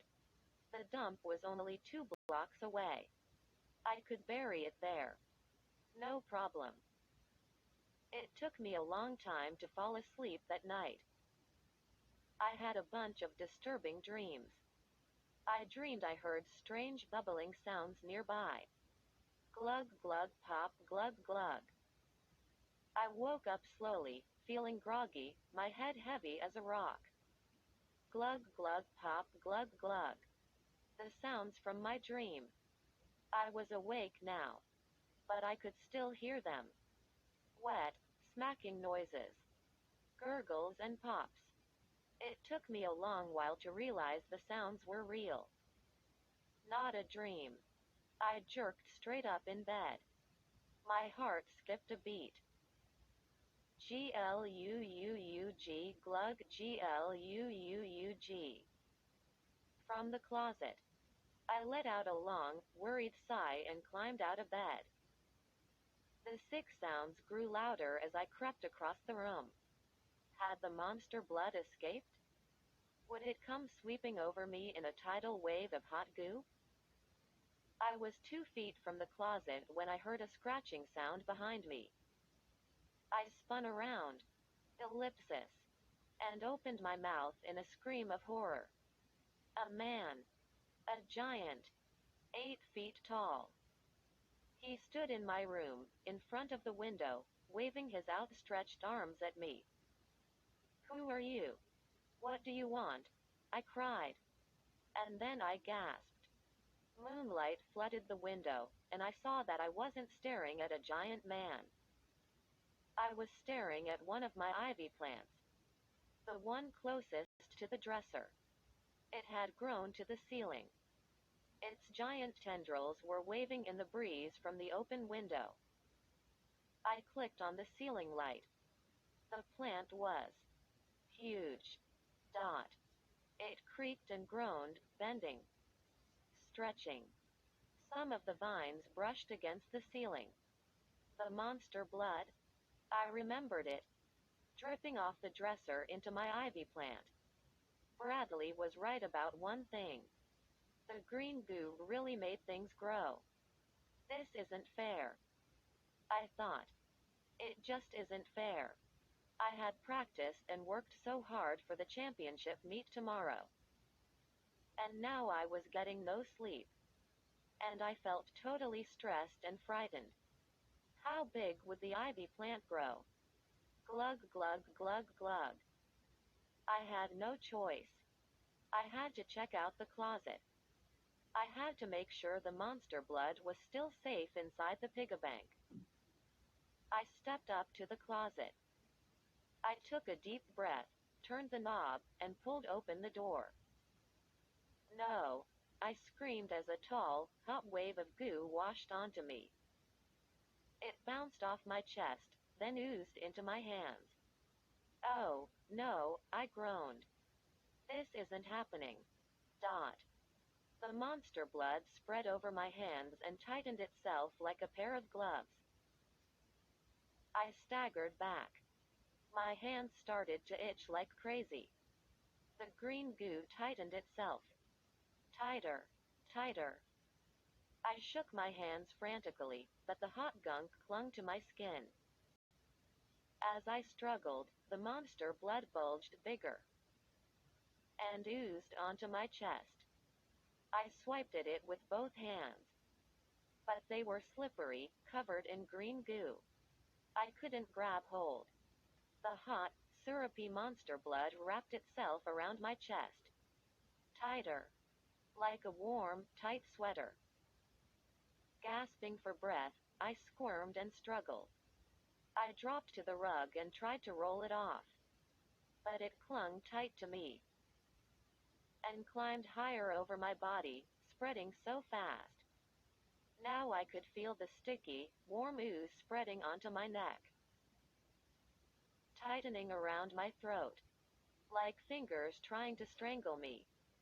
My breath came out in loud wheezes. I tugged at it, twisted and bent my body, tried to pry my fingers through the thick green blanket of goo. Hard to breathe. Ellipsis. It's ellipsis. It's choking me. The sickening smell poured into my nose. The gunk tickled my chin, rising fast. Was it heading for my mouth? I shut my mouth tight and gritted my teeth. Can't breathe. Ellipsis. It's burning me. Ellipsis. Choking me. Ellipsis. The green goo bubbled and popped as it spread over me. The putrid aroma swept over my face. I struggled not to gag. Desperate, I clawed at the goo over my chest. I tried desperately to dig my fingers into it. To pull. Pull. Yes. I plunged my fingers through the thick, wet goo, grabbed hold, and gave it a hard tug. Yes. It made a loud popping sound as I stretched it off my chest. I balled the sticky goo between my hands and tugged harder. The monster blood stretched like elastic, then snapped off my body into my hands.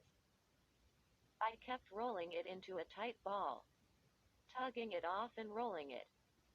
I clamped the gunk between my hands, pressing it tighter, until it was the size of a basketball. Now what? I was still gasping for air, my heart jackhammering. The monster blood was off my body, but I could still feel its sticky warmth. Could still smell it on my itching skin.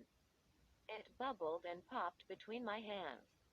I staggered into the closet, found a small duffel bag on the floor, jammed it into the bag, zipped the bag shut, slammed the closet door and collapsed into my bed. I stumbled down to breakfast the next morning. My eyes were red and burning. My head felt heavy as a rock. My whole body ached. I stepped into the kitchen and groaned. Who had the nerve to show up this morning? 3 guesses, and they're all Bradley, Wormser. He grinned at me. Like everything was just perfect between us. What's up? He said. He raised a hand to slap me a high five. But I walked right past him. Look, dude, Bradley said. You don't have to share your cereal with me this morning. Your mom gave me my own bowl. He held up his cereal bowl like it was a prize. Thrills and chills, I muttered. I dropped into my chair across the table from him and ate my cereal. Livy sat next to Bradley. She was mashing up her scrambled eggs with a fork. She likes to mash them flat. Don't ask me why. I checked to make sure my mom wasn't in the kitchen. I didn't want to tell her about the monster blood upstairs. Dad was out of town, so he couldn't help. And I knew Mom would totally panic. I leaned over the table. Bradley, listen to me, I whispered. We have a real problem. He tilted the cereal bowl to his mouth and made loud slurping noises. Then he laughed. He thought it was a riot. I'm serious, I said in a loud whisper. The monster blood, it's totally out of control. It made my ivy plant grow. And it. Bradley snapped his fingers right in front of Livy's nose. Stop it, Livy screamed. She jabbed Bradley with her elbow. Stop snapping in my face, worm. I mean it, she elbowed him again. You hit my nose. He laughed. Quote, what? Nose? He cried. You call that pimple a nose? Shut up, Livy shouted. At least I don't look like a slimy worm. Bradley snapped his fingers in her face again. Bradley, listen to me. The two of them were going at each other. I had to shout at the top of my voice. We have to do something. My ivy plant. Mom burst into the kitchen. What's the racket? She cried, covering her ears. Go on. All of you. Get out of here. You're all going to be late. She put a hand on my shoulder. Dad is so sorry to miss your swim meet this afternoon. I'll try my best to be there, she said, patting me. I'm so proud of you, Matt. Thanks, I muttered. You won't be proud if I fall asleep in the pool. I thought. For a moment, I felt like telling her everything. Telling her about my birdhouse project. About how Bradley almost got me kicked out of school. About how I had to fight the monster blood. How it was still upstairs in my closet, throbbing and bubbling. Would she believe any of it? Bradley and Livy had already headed out the front door. There wasn't time to tell it all to her. Besides, what could Mom say? How could she help me now? I had to find a way to deal with it. I stuck my head out the front door. I'll be right there, I shouted to Livy and Bradley. I hurried up the stairs to my room. I wanted to check the monster blood one more time. I wanted to make sure it hadn't burst out of the duffel bag. My heart was thudding in my chest as I pulled open the closet door. The ceiling light flashed on, and I let out a startled cry. The monster blood. It was gone. I dropped to my knees and stared at the bottom shelf. Stared at the empty space where I had placed the duffel bag.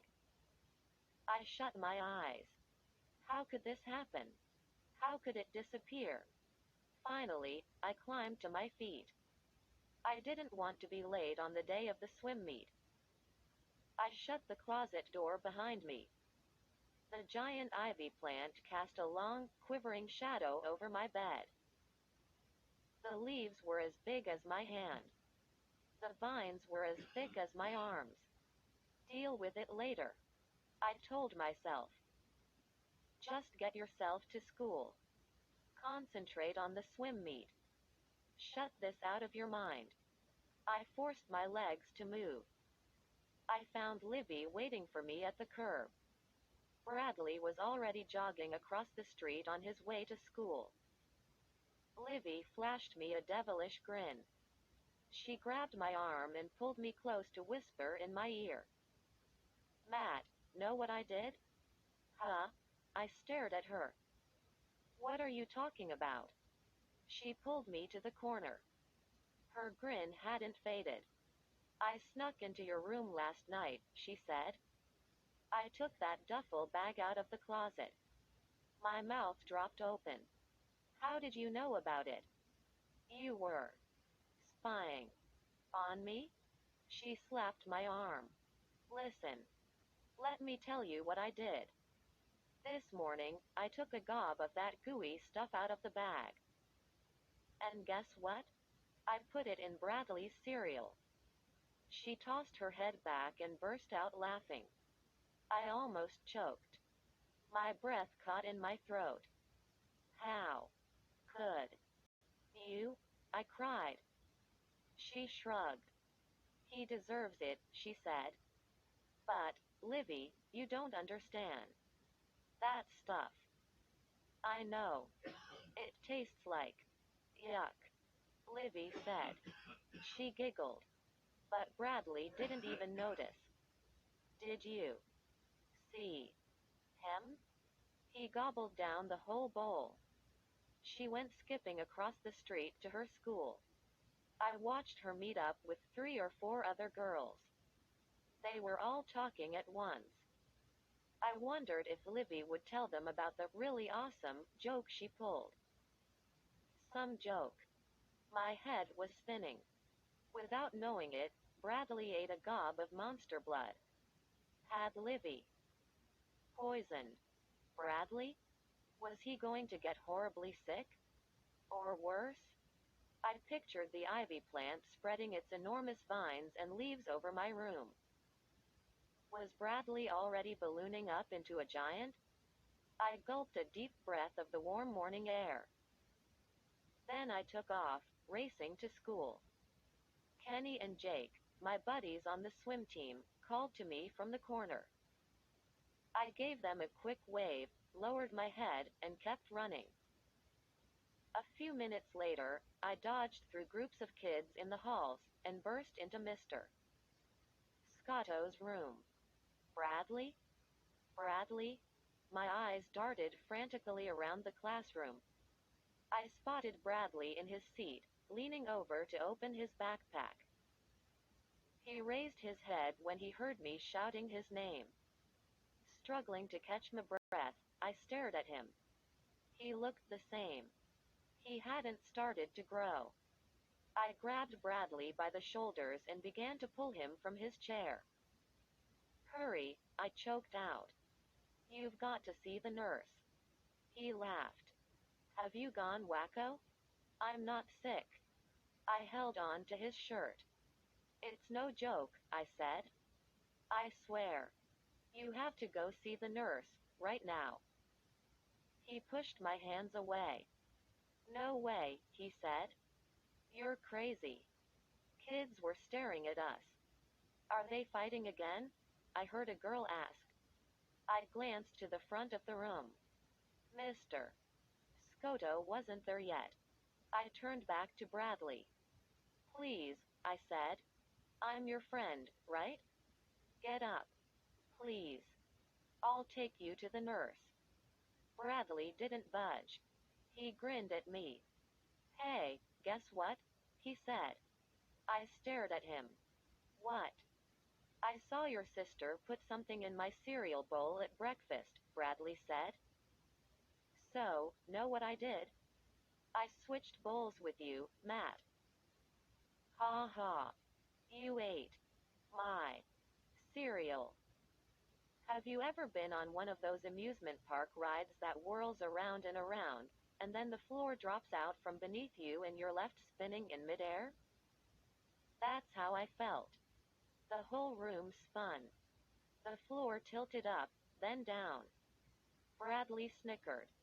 Matt, you okay? I didn't answer. I felt weak. Dizzy. I reeled away from him and dropped into my seat. I gazed down at my hands and feet. Was I growing? No. Everything was still the same. I pictured my ivy plant. Was my head going to stretch up to the ceiling in a few minutes? Was that green gook going to turn me into a total freak in front of the whole class? Mr. Scotto stepped into the room. He moved to the chalkboard and began talking. He pointed to a map he had drawn in yellow chalk. What was he talking about? I don't know. I couldn't concentrate on anything he said. I kept hearing the bubble and pop of the monster blood as it oozed over my dresser last night. I grabbed my stomach. Was that sick bubbling sound going to start coming from inside me? I burped. Did that mean it was starting? The back of my neck itched. Was it because of the monster blood oozing through my system? Total panic. That's the only way I can describe how I felt. All morning, I gripped the desktop in front of me with sweaty hands. I kept checking myself out, looking for the tiniest change, the tiniest sign. I tried to force myself to listen to Mr. Scotto, but now my ears started to ring. And I kept listening for the monster blood in my stomach to begin to bubble. I should have been thinking about the swim meet after school. Concentrate. Dot. That's what Coach Widows told me. But how could I concentrate when I kept picturing the two men in black? And remembered their warning about how dangerous monster blood was. Really dangerous. And I ate a big blob of it. Thanks to my adorable sister. The morning dragged by. I skipped lunch. Trust me, I didn't feel at all hungry. Instead, I went to the locker room and checked out my goggles and swim gear for the meet. Actually, I went to the locker room to hide. I knew it would be empty. I didn't feel like talking to anyone. I walked out to the swimming pool. The hot, steamy air felt good on my face. And I loved the heavy chlorine smell. I bent down and touched the water. Nice temperature. Concentrate. Ellipsis. Concentrate. Mainly, I concentrated on not growing bigger. Walking back to Mr. Scotto's class, I gritted my teeth and kept my stomach muscles tight. And kept checking myself out every 2 seconds. The longest day of my life. I kept glancing at the clock. Was I going to make it to the swim meet? A little before 3 o'clock, my stomach started to bubble and churn. My hands started to itch. I felt hot sweat run down my forehead. It's happening, I thought. I froze in panic. And felt a cool breeze on my legs. I looked down. Oh, no. My bare legs stuck out of my jeans. Did Mom shrink my jeans? I asked myself. But I knew better. I knew what was happening. My shirt felt tight. The sleeves pinched my arms. The collar tightened around my neck. My stomach churned. It felt like ocean waves inside me. It's happening. It's starting to work. My arms and legs ached. I could feel them growing. The bell rang. I tried to jump up, but I was stuck in my desk. I squeezed myself free and grabbed my backpack from under my chair. The chair suddenly looked a lot smaller. My sneakers pinched my feet. It was hard to move, but I forced myself to run. I heard Bradley call me. I didn't turn around. I ran through the hall, my big feet pounding the floor. I wanted to get to the locker room and change before anyone saw me. Before anyone saw that I was growing taller by the minute. My heart hammering in my chest, I burst into the locker room and ran up to the wall mirror. Oh, wow. I was at least a foot taller. How fast was I growing? I flexed my muscles. I looked good. Exclamation mark. But, of course, I couldn't enjoy it. No way. I wanted to become a giant freak in front of everyone. Maybe. I told myself. If I can get into the pool fast enough, I can hide my big body under the water. And no one will notice. I pulled on my swimsuit. So tight. I could barely get my legs through it. I tossed a towel over my shoulders. I ducked down low. Walked stooping over. Get to the pool, Matt. Get to the pool before anyone sees. Almost to the pool door. Oh, I let out a gasp as Coach Widows stepped in front of me.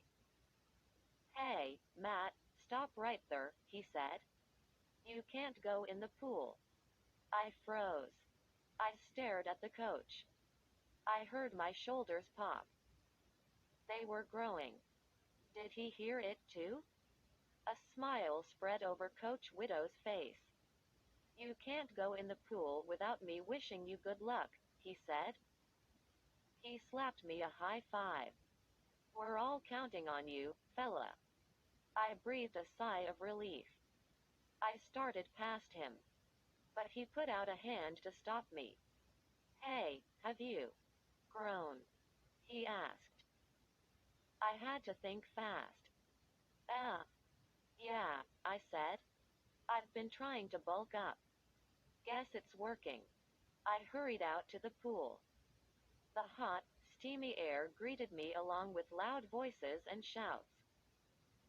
The team from Upper Fairmont was already taking practice laps in the water. Their coach was blowing his whistle, shouting encouragement to his swimmers. I saw about 20 or 30 people in the bleachers at the far end. A few students. Mostly parents. I didn't spot my mom. Maybe she got hung up, I thought. I waved to a few of my teammates coming out of the locker room. Then I dove into the water. So far, no one had noticed how much I had changed. I swam underwater for a lap, getting my body used to the temperature. Then I did the butterfly stroke, loosening up my arm muscles. Halfway across the pool, I stopped. I started to tread water. I suddenly felt very strange. I gazed at my hands. They were huge and growing bigger, almost the size of a baseball glove. I could feel my arms and legs stretching, like someone was tugging them out. My swimsuit felt stretched to the limit, about to pop off. I was growing fast now, so fast I could see it happening. I lowered my feet to the pool bottom. I was standing at the 6-foot level, and my head was still above water. Oh, no. I realized why this was happening. It came to me in a flash. My ivy plant. Monster blood had dripped onto it. And then I watered it. The plant grew huge after I'd watered it. And now here I was in the water. And as soon as I hit the water, I started to grow really fast. I raised my eyes to the bleachers. No sign of Mom. Good, I thought. No way I want her to see me like this. The teams were lining up for the first event, the 500-meter freestyle. My first event. I saw the official in his black and white striped shirt fiddling with his starting gun. Can I still swim? That was my frightening thought. Am I too big to swim? Can I still do my normal strokes? I lowered my head and began to practice my breaststroke. Wow! I couldn't believe it. My speed was amazing. I felt so strong. I shot through the water like an attacking shark.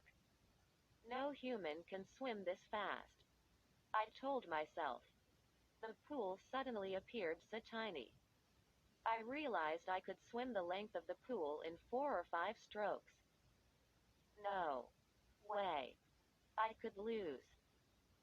I was about to break every middle school swim record in history. As long as no one sees this. Ellipsis dot. As long no one sees that I'm suddenly 8 feet tall. No time to worry about that. I floated into place between my teammates, Jake and Kenny. I bent my knees and hunched real low. We flashed each other thumbs up. Then we lowered our heads and got into position. The starting gun roared, echoing off the tile walls. The race began. I kicked off from the pool wall and began to pull myself through the water. I reached the other wall in a few seconds and made my turn. The other swimmers were still only halfway across the pool. I decided to take it easy on them. I swam in slow motion for a lap. But my arms were so powerful and my kicks had so much thrust, I burst forward like a rocket. This is amazing. I couldn't hold it in. I shouted the words out loud. I never felt so fast, so powerful, in my whole life. It was awesome! Exclamation mark. I was a rocket. A swimming machine. The fastest swimmer in the world. With 3 laps to go, I went into full speed. I sent up a tidal wave of water as I passed the other swimmers. How far behind were they? 2 whole laps. I could hear cheers and shrieks and cries of surprise from the bleachers. I glanced up and saw Coach Widows at the edge of the pool. He was bent with his hands on his knees, staring at me wide-eyed, his jaw hanging to the floor. I made my turn and went into the final lap. World record, here I come. Ow! Hey! I could feel myself slow down. My arm muscles began to ache. My hands slapped the water, making loud claps. Dot. My big feet splashed up tall waves behind me. My arms, my shoulders, ached with pain. I struggled to move forward. But I was bobbing on top of the water like a fat walrus. What's happening? Question mark. I wondered. What's wrong? Go. Go. Go. I urged myself on. Water washed through my hands as they clumsily slapped the water. My arms throbbed with pain. My kicks were sloppy, not strong enough to get me moving.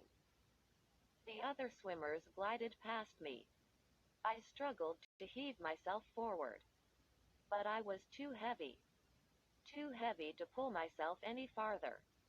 It took all my strength not to sink to the bottom. I'm too big. I realized. I'm a huge, muscle-bound blob.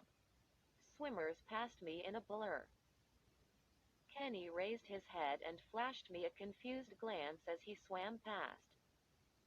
My chest ached. My legs throbbed with pain. I knew I couldn't go any farther. I didn't have the strength. Sucking a deep breath into my aching chest, I made one last, clumsy heave. Ellipsis. And hit the pool wall. It took a few seconds to hear Coach Widow's shouts. What was he saying? I won? Huh? Did I really win the race? I kept my body low underwater and raised my head. And heard the deafening screams and cheers. Matt, it's unbelievable. You broke the all-time record, Coach Widows shouted, staring at his stopwatch. Kenny and Jake and my other teammates swarmed around me. They slapped me high fives, splashed and hugged me, and acted like total nuts. Cameras flashed. The screams and cheers went on and on. I shot my fists high above my head and let out a victory cry. Winning a swim match never felt this good. My happiness lasted another few seconds. Then I felt cold dread sweep down over my huge body. The cheers faded from my ears. My teammates became a noisy blur. The judge was blowing his whistle. He was trying to clear the pool for the next event. That was my first big problem. How do I get out of the pool without letting everyone see that I'm 8 or 9 feet tall? If I climb out now, I thought, everyone will see that I'm a giant freak! Exclamation mark. A monster. Come on, Matt, Kenny yelled as he headed for the locker room. Let's go, buddy, Coach Widow smiled. I'll be right there. I waved them both on. Just need to, loosen up my muscles. I've got a small cramp. The pool emptied out quickly. The racers in the next event started to lower themselves into the water. I had to move. I had to get out. But how? I had an idea. A desperate idea. I turned away from the crowd, kept to the side of the pool, and started walking to the deep end. I knew the pool was only 8 feet deep. No problem. I was taller than that. I walked to the deep end and glanced all around. No one watching me. They all had their eyes on the new swimmers. I climbed out and dove behind the bleachers. I stood there dripping water and listened for startled shouts. No. No one saw me. Okay. Okay. I can do this, I told myself. I slipped out the back door and made my way along the empty hall that led to the locker room. I could see the red locker room door just ahead. Only a few feet to go. Zip. My tiny swimsuit ripped and flew off. I backed against the wall. Totally naked. The red locker room door seemed a mile away. And then, I heard voices, girls' voices. In the hall. Coming my way. I lurched forward. My wet feet slipped on the floor. I stumbled into the door, jerked it open, and disappeared into the locker room. The lights were off. Gray evening light filtered in from a high window on the far wall. The locker room was empty. Everyone was at the pool. I made my way through the long row of lockers. I found my locker at the end. I had to bend way down to reach the combination lock. Hard to see the dial in the dim gray light. I was alert to every sound. Water dripped in the shower room.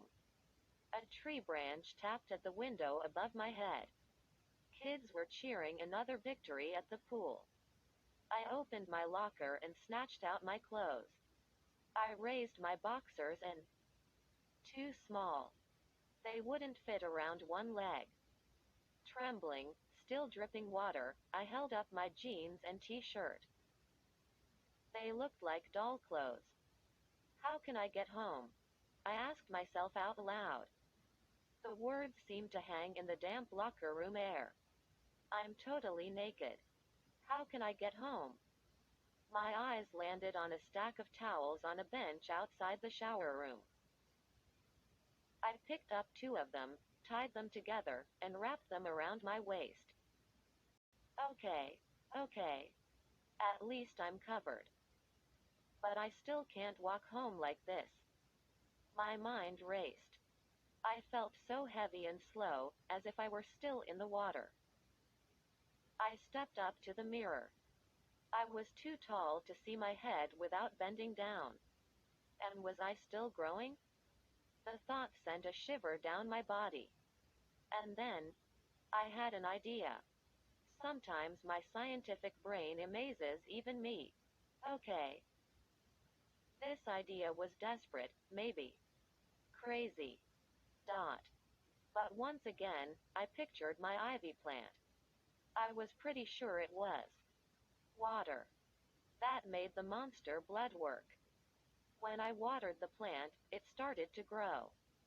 And when I jumped into the pool, my body started to stretch like crazy. So, what if I dried myself out? Maybe I'd shrink. Maybe I could dry myself back to my normal size. My heart started to thud with excitement and hope. This could work. It really could. Someone once told me there were hair dryers in the girls' locker room.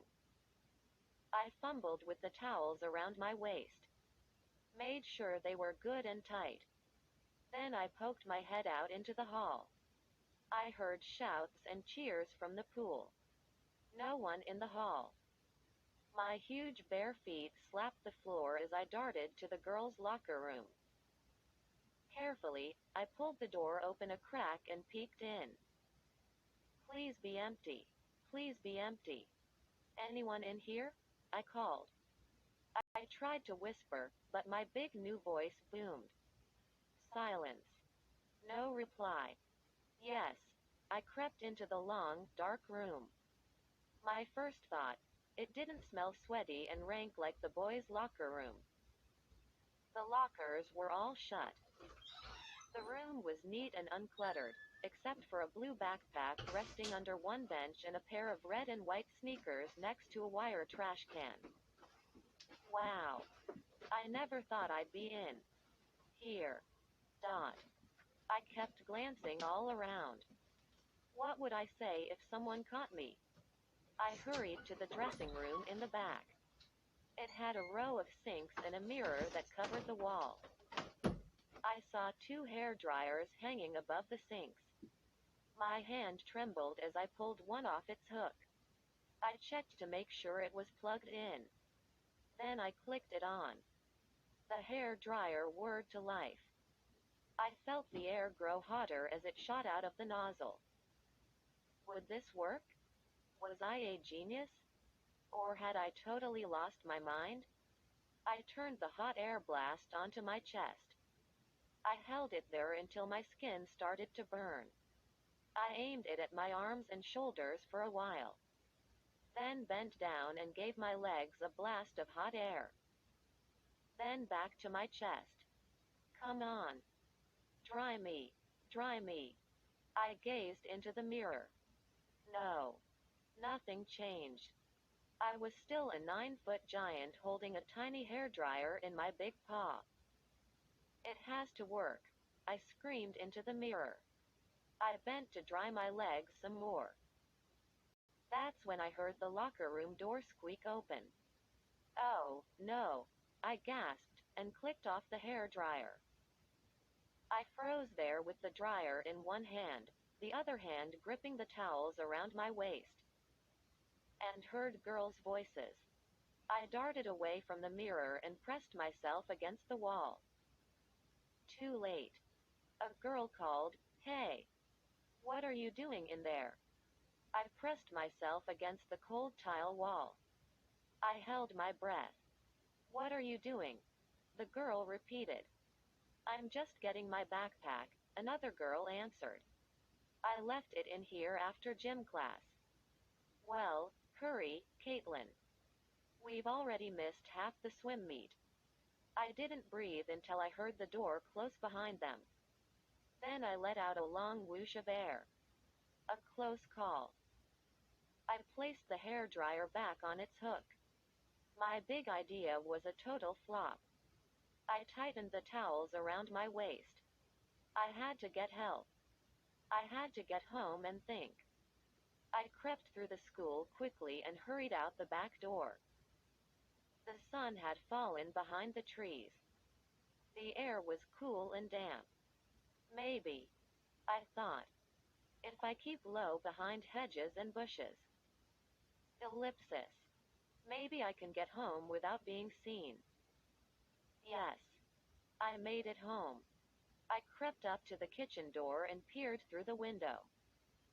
No sign of Mom. I pushed open the door and jumped inside. The kitchen was warm and smelled of chocolate. I was never so happy to be here. I checked out the living room and the den.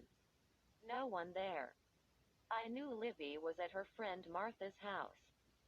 Was Mom at the swim meet, waiting for me to compete in my next event? I couldn't think about that now.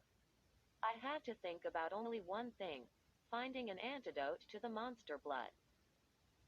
Shrinking myself back to my good old 5 feet 2. The house looked so small. I knew I wouldn't even fit at the kitchen table. I lumbered up to my room. My huge legs were still aching from my mad dash home. I shut my eyes before I stepped into my room. Please, please let the ivy plant be back to its normal size. No. It stretched along the ceiling, its big leaves shading the ceiling light. My bed cracked as I dropped onto it. One of the legs fell off. I sighed. I was too heavy for my own bed. Wait. Another idea. Maybe Bradley could help me. I remembered what he said when he first showed me the monster blood. The green plastic egg came inside a box. Did Bradley save the box? Maybe it had instructions on how to get small again. My cell phone sat next to my iPod docking station on the nightstand. I grabbed it up and flipped it open. I knew Bradley's cell number by heart. I jabbed at the keys. Jabbed. Poked. Oh, no. My finger was too big. It hit 3 or 4 keys at once. I let out an angry shout and heaved the phone against the wall. I have to go next door and see him, I decided. But I can't go in these towels. I opened my closet. My eyes frantically raced over my clothes. All too small. Then I remembered my dad's big, old raincoat. He found it at a thrift shop and wore it as a joke. He always said it was big enough for 2 people. Did Mom keep it? Was it still in the closet in the basement? The stairs creaked and cracked under my weight as I lumbered downstairs. I found the old raincoat in the basement closet. It stunk of mothballs. But I didn't care. I pulled it around me and tied the belt. The huge coat fit perfectly. I pulled my bulky body up the stairs. My feet were so big, they poked over the steps. Bradley, I hope you're home, I muttered. And I hope you kept that monster blood box. I pulled open the front door and let out a shriek. The 2 men dressed in black. They cried out, too, when they saw me, and backed off the stoop, gaping at me. You're 10 feet tall, one of them gasped. At first, I was startled to see them. Frightened. But I quickly realized they could help me. They were just the help I needed. Look at me, I cried. I'm a giant freak. I admit it. I have what you've been looking for. They stared at me with their mouths open. They didn't say a word. I have the monster blood, I boomed. Look what it did to me. Do you know how to help me? My big voice cracked. Please help me, I cried. I promise, I'll give the monster blood back. They both narrowed their eyes at me. Monster blood? One of them said. What on earth is monster blood? It was my turn to stare at them, with my mouth hanging open. Monster blood, I finally choked out. You know, the stuff you want me to return? They exchanged glances. We don't know anything about that, the man with all the rings said. We work for the company that makes the gas attack cans. A bad batch was sent out, his partner said. It's way too smelly. It can make people really sick. Did you order it? The first man asked. We'll give you your money back. I let out a long sigh. These men were not going to help me at all. You've got the wrong guy, I said, shaking my head sadly. My neighbor ordered the gas attack. We already used it. It was disgusting, but we're okay. Sorry we bothered you, Ringfinger said. They turned and hurried to their car. As he pulled open the door, he shouted back at me, Good luck, kid. Ever think of playing basketball? Ha ha. Very funny. I watched them drive away. Then I tightened the raincoat belt and ran across the front yard to Bradley's house. OWWW. I let out a cry as my head bumped a low tree branch. Whoa. Guess you have to duck a lot when you're 9 feet tall. I climbed the stoop and pounded on Bradley's front door. You've got to have that box, I muttered. You've got to have the instructions. Bradley pulled open the door. His eyes bulged in horror and he let out a terrified shriek. A giant, he wailed. Get away. Now. Exclamation mark. I'm calling the police. And no, I stammered. He slammed the door in my face. No. It's me. I pounded the front door again with both fists. The door cracked. I saw the hinges fly off, and the door fell in with a thud. I didn't know my own strength. I heard a deafening siren. The burglar alarm. Bradley stood there trembling in the front hall, eyes still bulging. He started to back away. Bradley, it's me. I shouted over the blaring alarm siren. It's Matt. The monster blood did this to me. You've got to help me. He squinted up at me. Matt? He squeaked. Really? I thundered over to him. Where is the monster blood box? Bradley, do you still have the box? I might, he stammered. Up in my room. He turned and began running up the stairs. I tried to follow him up, but crash. My head bumped the ceiling. No way I could fit on the stairs. The burglar alarm continued to blare, rising and falling. I stared up to the second floor. Do you have it? Can you find it? And then I heard other sirens. From out on the street. The police. They must be responding to the burglar alarm. I froze in panic. Bradley, hurry, I screamed. I couldn't let the police see me like this. Crazy thoughts flew through my head. What if they thought I was a giant from outer space? What if they shot first and asked questions later? I had to get out of here. I spun away from the stairs and saw two police patrol cars pull to the curb in front of the house. Bradley? Where are you? I screamed. Bradley? Three uniformed cops raced up the front walk. Ducking under the ceiling light, I took off. To the back of Bradley's house. Police officers. A deep voice shouted from the busted front door. Did they see me? I heaved open the kitchen door and crept across the backyard toward my house. Halfway there, I heard footsteps. Heavy breathing. A shadow came up from behind mine on the grass. The police. No. I spun around to face them. Hey. Bradley, it's you, I cried. I've got the box, Bradley whispered. He held it up to me. A green box with monster blood in dripping red letters. Come on. Hurry, I said. I ran to my kitchen door. I pulled it open and ducked my head to go inside. Huh? Wait. I froze in surprise. I didn't have to duck. I fit into the doorway. I grabbed the door and held on tight. Something was pulling me down. Something invisible.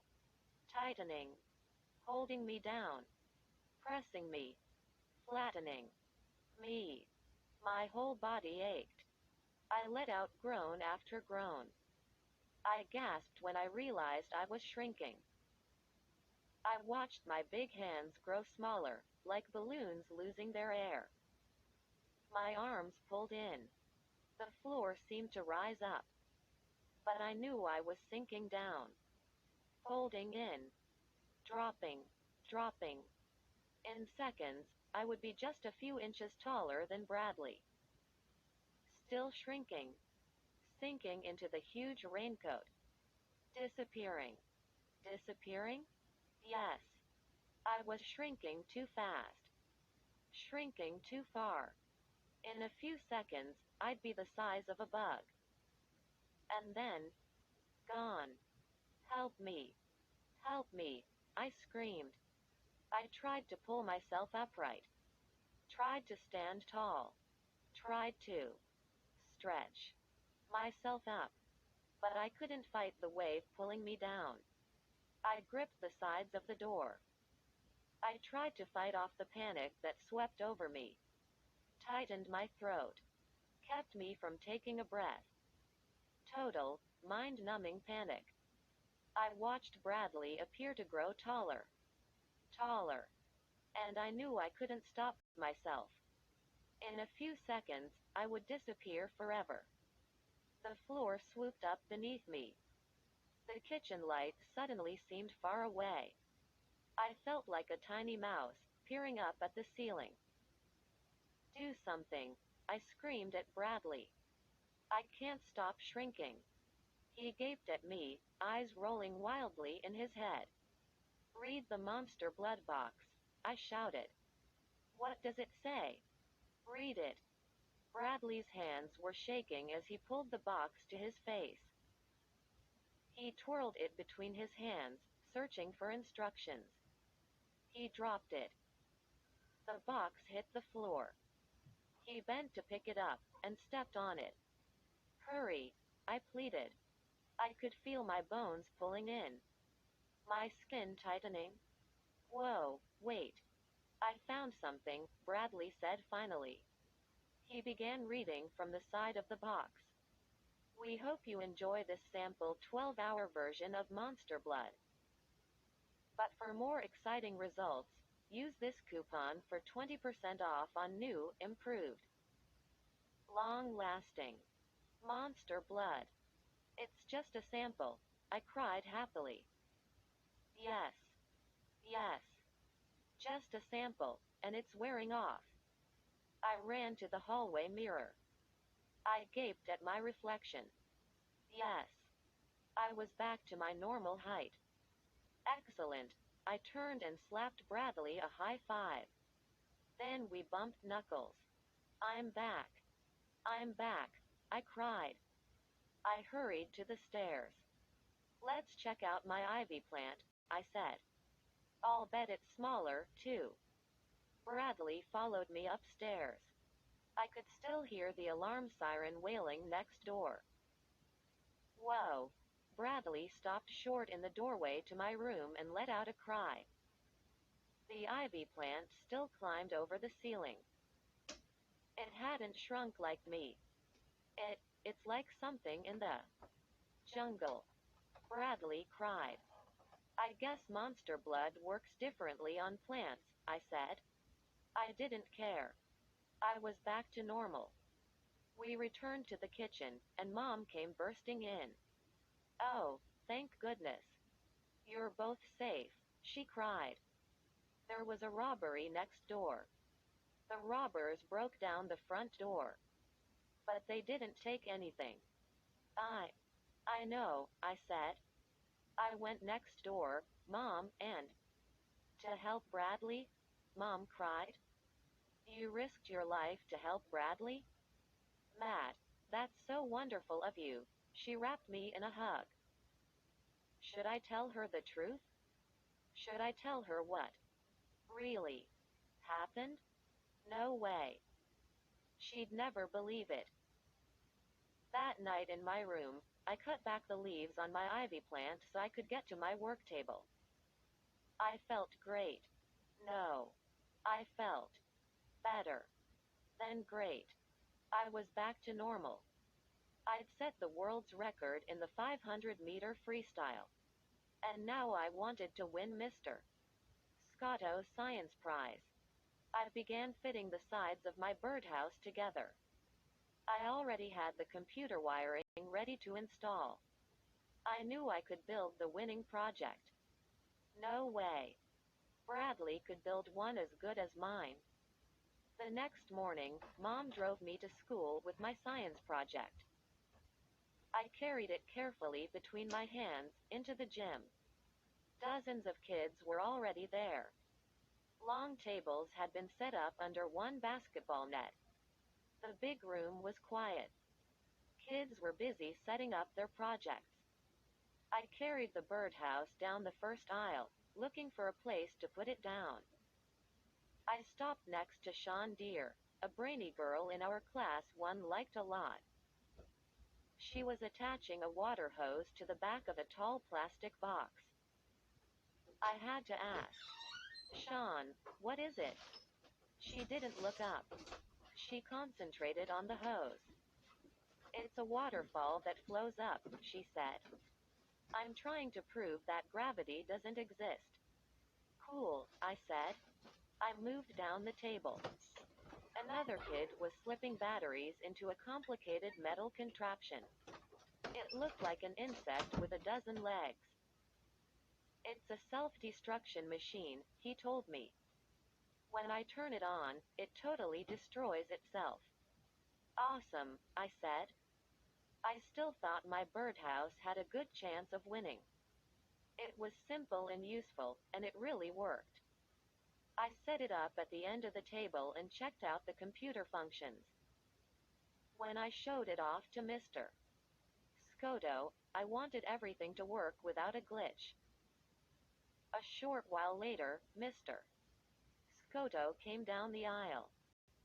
He studied each project and made notes on a long clipboard. Since I was at the end of the table, he saw my birdhouse last. He was definitely impressed by the temperature control and the built-in rain guard. He grinned when I showed off the computerized seed feeder. Matt, you've taken Bradley's idea to a new level, he said. Great imagination. And the computer programming is brilliant! Exclamation mark quote.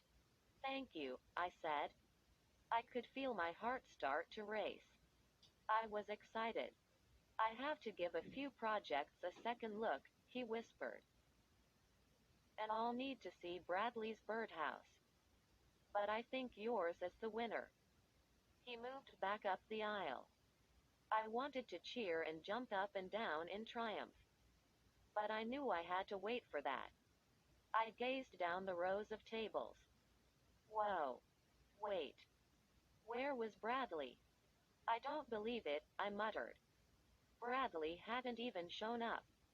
I guessed he couldn't get his birdhouse to work. Or maybe he realized he couldn't win with a stolen idea. I saw Mr. Scoto striding back down the row toward me. He had a big smile on his face. And he carried a silver trophy in his hands. I knew he was about to make the big announcement. Matt, he said. And then the gym doors burst open. And I saw a giant tree crash through the doorway. No. Not a tree. It took me a few seconds to recognize my huge ivy plant. Its tendrils stretched out like tree branches. The huge leaves bobbed and shook like a ship's sails. Bradley dropped the pot to the floor. He stepped out from behind the monster plant. Ta-da, he sang. Mr. Scoto, I made this plant grow big by using ultraviolet laser light beams. What a liar. Oohs and ahs rose up and echoed off the high gym walls. Some kids started to clap. Kids were gaping at the giant plant and crying out in disbelief. The ivy plant bobbed in its pot like some kind of movie monster. Glowing under the lights, the fat leaves shimmered and shook. The tendrils curled and uncurled like long green snakes. Mr. Scoto handed Bradley the silver trophy. Our winner! Cheers rang out. I didn't cheer. I was too stunned to do anything. I had to grab the tabletop to keep from falling to the floor.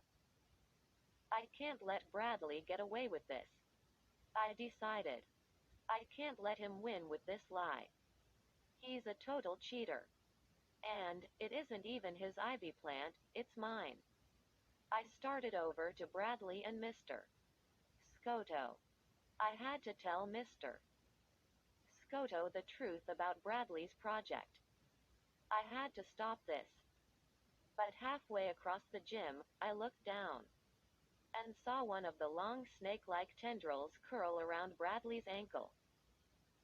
Bradley was waving the trophy over his head, enjoying the cheers and applause.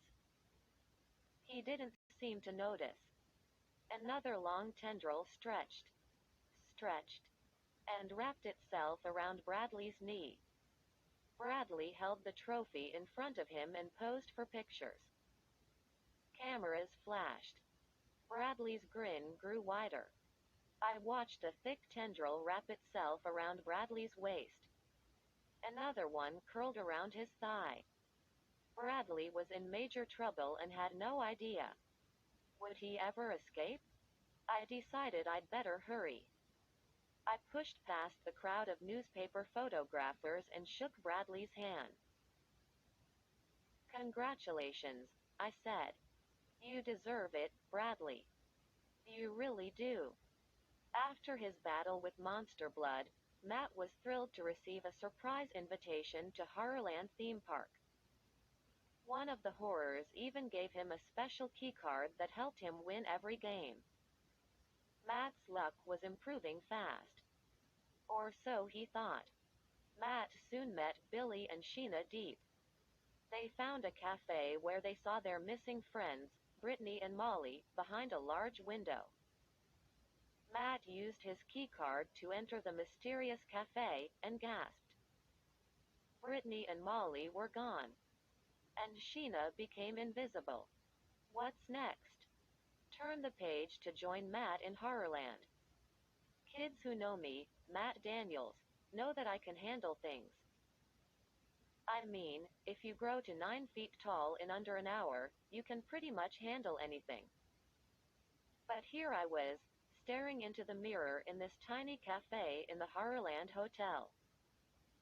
2 girls had vanished into thin air. Another girl stood right beside us, and we couldn't see her. No way. I could get my head around this. I froze. I kept blinking. But I couldn't make the room stop spinning. They do a lot of weird stuff at Horrorland. It's a scary theme park. I told myself. It's supposed to be creepy. But is turning kids invisible one of their tricks? My heart pounded. Or is something really dangerous going on? In front of me, the big mirror on the cafe wall shimmered and bubbled, as if it were alive. I swung away from the mirror and stared at this kid I'd just met. Billy Deep. He and his sister had received a surprise invitation to Horrorland, too. Now he didn't look happy about it. Billy's mouth hung open, and his eyes were popping out of his head. He looked scared. The cafe stood empty. Just rows of little tables with blue and white checkered tablecloths. "Help me," Sheena screamed. "Matt. Billy. You've got to do something. I'm invisible." I don't understand," Billy stammered. He was having a lot of trouble getting the words out. I could feel my heart thudding in my chest. I struggled to think clearly. I'm a science freak. I knew there had to be a scientific answer for what was going on here. "Is it some kind of trick mirror?" I asked. When we came into the cafe, I touched the mirror, Sheena said in a shaky voice. "I thought I saw Brittany and Molly in it. The mirror felt weird. Kinda soft and warm. So it is a trick mirror," I cried. I rushed forward and stuck out my hand. "Hey," I shouted as my hand sank into the mirror. The mirror was soft and warm. Kind of sticky. My hand plunged in wrist deep. And I could feel the thick liquid pulling my arm deeper. "No way," I shouted, and jerked my hand away.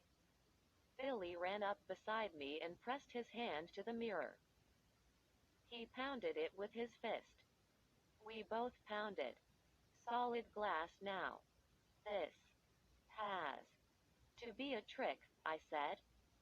"But how can it be soft like liquid 1 second and then—" "Forget about the mirror," Sheena screamed. "Do something to help me. Did you forget? I'm invisible! Exclamation mark. You've got to help me." I didn't blame her for losing it. But I suddenly had another thought. Maybe Brittany and Molly are standing here, I said. Like Sheena. Only they're invisible, too. Huh? Billy squinted at me. I started to shout. Then he joined in. Molly? Brittany? Are you here? Can you hear us? Brittany? Molly? I said. Are you still in the cafe with us? Are you here? Silence. It was so quiet, I could hear the blood pulsing in my ears. I felt Sheena tug my arm. Hurry, she said. We have to find help. Billy and I darted to the cafe door. I knew Sheena was right behind us. I could hear her footsteps on the tile floor. We burst out into the long hotel hall. Spider webs hung from the ceiling. The black and white wallpaper was covered with grinning skulls. But who cared about that fake stuff? We had a real problem to deal with. The horror at the front desk will know what to do, Billy said. He swallowed and then added in a tiny voice, I hope. He refused to help us before, Sheena said. This is different, I said. This time. We turned a corner and bumped into two horrors. They wore orange and black uniforms and had silver badges on their caps. MPs, Monster Police. I read their name tags. The tall red-headed one was named Benson. His chubby partner was named Clem. Clem had purple horns that curled out from his forehead. I had run into MPs before. A bunch of different MPs had chased me through the park. They were trying to take away the strange plastic room keycard another horror had given me. I had it tucked safely in my jeans pocket. They were scary dudes. But this time, I was glad to see these guys. We need your help, I said, breathing hard. Front desk is that way, the horror cop named Benson said, pointing down the hall. You don't understand, I said. We have a problem. Billy's sister is invisible. The two MPs squinted at us. Clem reached up and scratched his left horn. Benson laughed. You're joking, right? Clem grinned at his partner. What did the doctor say to the invisible man? Sorry, I can't see you now. They both laughed. It isn't a joke, Sheena screamed. They didn't seem to hear her. It isn't a joke, Billy repeated. We went into that restaurant down the hall, and my sister went invisible. I'm serious. Quote. Their smiles faded. Beneath his horns, Clem had bright yellow eyes. He stared hard at Billy. Where is your sister? I'm standing right here. I heard Sheena, but the two horror MPs didn't. Were they pretending they didn't hear her? Or was this some kind of Horrorland magic where only Billy and I could hear Sheena? She's standing right in front of you, I told them. Two other girls completely disappeared when we went into the cafe. We're not making this up. Is this just a Horrorland trick? Billy asked. You know, something you do to scare us? The two horrors didn't answer his question. You said two girls disappeared? Clem asked, narrowing his yellow eyes at Billy and me. We saw them in the mirror, I said. But then... Mirror? What? Mirror? Benson boomed. The two MPs tensed. They stepped closer. I could see something had upset them. Benson planted his hands at his waist. Where did this happen? He asked. I told you. In the little cafe. Around the corner, Billy said. Are you going to help me or not? Sheena cried. Clem scratched his horn again. Cafe? Take us there, Benson ordered. Show us this cafe with the mirror. And then you'll help my sister? Billy asked. Sure, sure, Clem muttered. Benson pushed the cap back on his head. Just take us there, he said. I led the way. It wasn't a long walk, but it seemed like miles. I felt really bad for Sheena. I could hear her breathing hard. I knew how frightened she must feel. We ducked under a thick knot of fake spider webs. Down the hall, I heard evil laughter, then kids shrieking and laughing. Horrorland is supposed to be about fun and laughing, I thought. Kids aren't supposed to disappear and go invisible. Something had gone terribly wrong. I wondered if these two horror cops had any idea how to help us. We turned the corner and walked halfway down the hall. The two MPs followed close behind us, eyes straight ahead. Here, Billy said, stopping. The little cafe, it was right here. I remember. My mouth suddenly felt dry. Again, I could hear the blood pulsing in my ears. The cafe had vanished. Nothing there but solid wall. It has to be here, Sheena wailed. It has to. Billy turned to me. Did we go down the wrong hall? I shook my head. It was here. Right here. I pounded the wallpaper with my fist. Nothing but solid wall behind it. Billy jogged down the hall, running his hand against the wall. I guess he was feeling for a door or something. After a few seconds, he returned, his eyes wide with fright. Clem scowled at Billy and me. There's never been a cafe here, he said. What kind of game are you kids playing? It's not a game, Sheena screamed.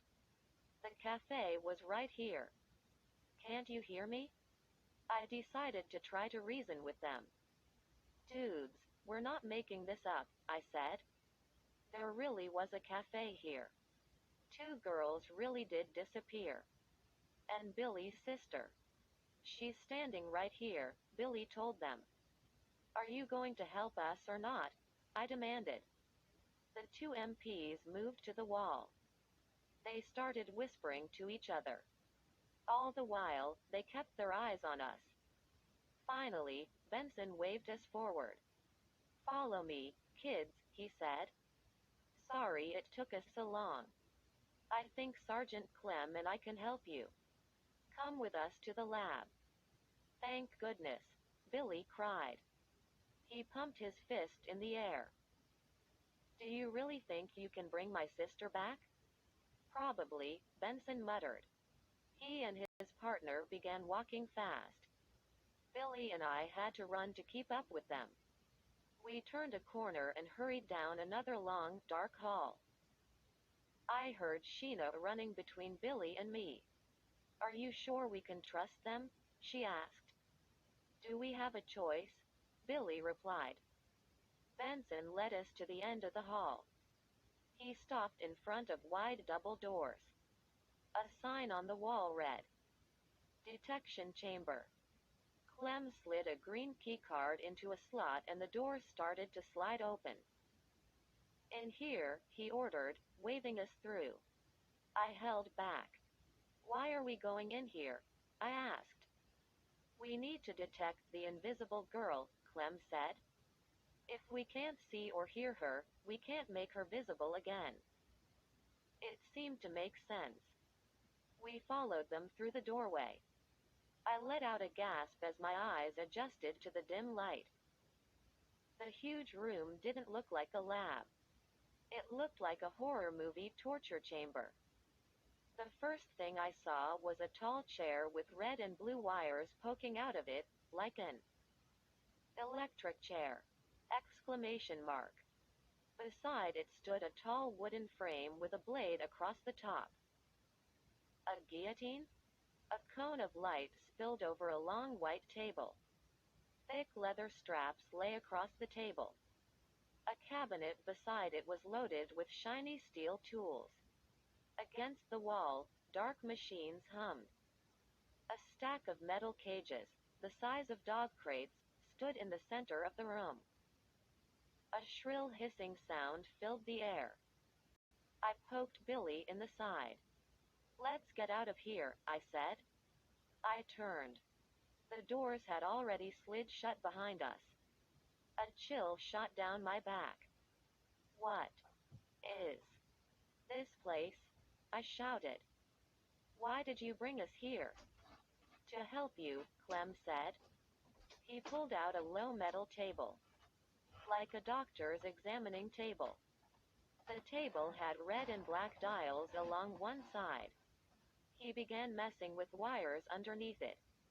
"We know how to help you with your problem," Benson said. He stepped up close to Billy and me. He gazed at Billy for a long time. Then he turned to me.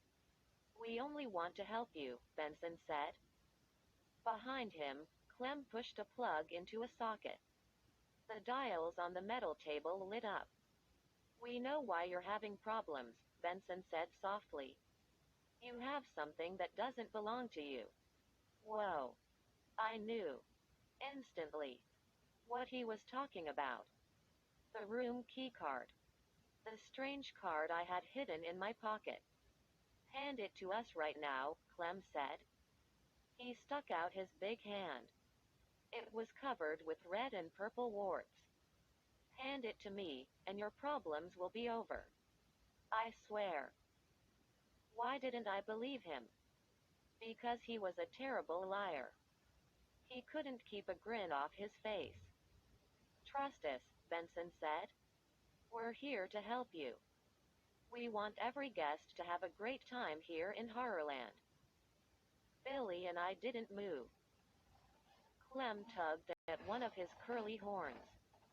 Then he stuck out his warty hand again. "One of you has what we're looking for. Hand it over now.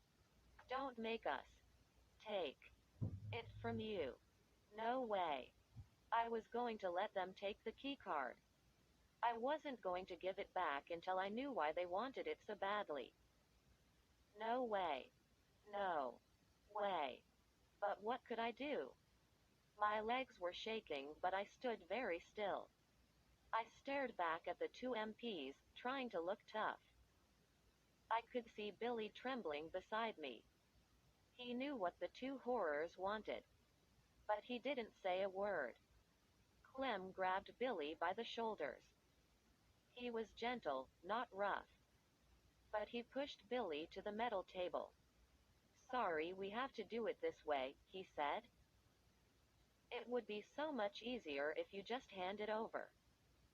"I don't know what you mean," Billy stammered. "Really? I don't have anything." "Lie down on the table," Clem said. "Now." "Let him go," Sheena screamed.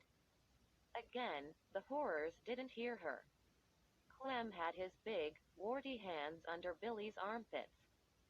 He started to lift him onto the metal table. "What are you doing to me?" Billy cried. "Relax, kid," Benson said. "We're not going to hurt you. It's an X-ray machine. That's all." "An X-ray machine?" Billy cried. "But one of you has what we're looking for," Benson said. "The X-ray machine will find it. Just relax. This won't even take a minute." I watched Clem lift Billy onto the X-ray table. Wow.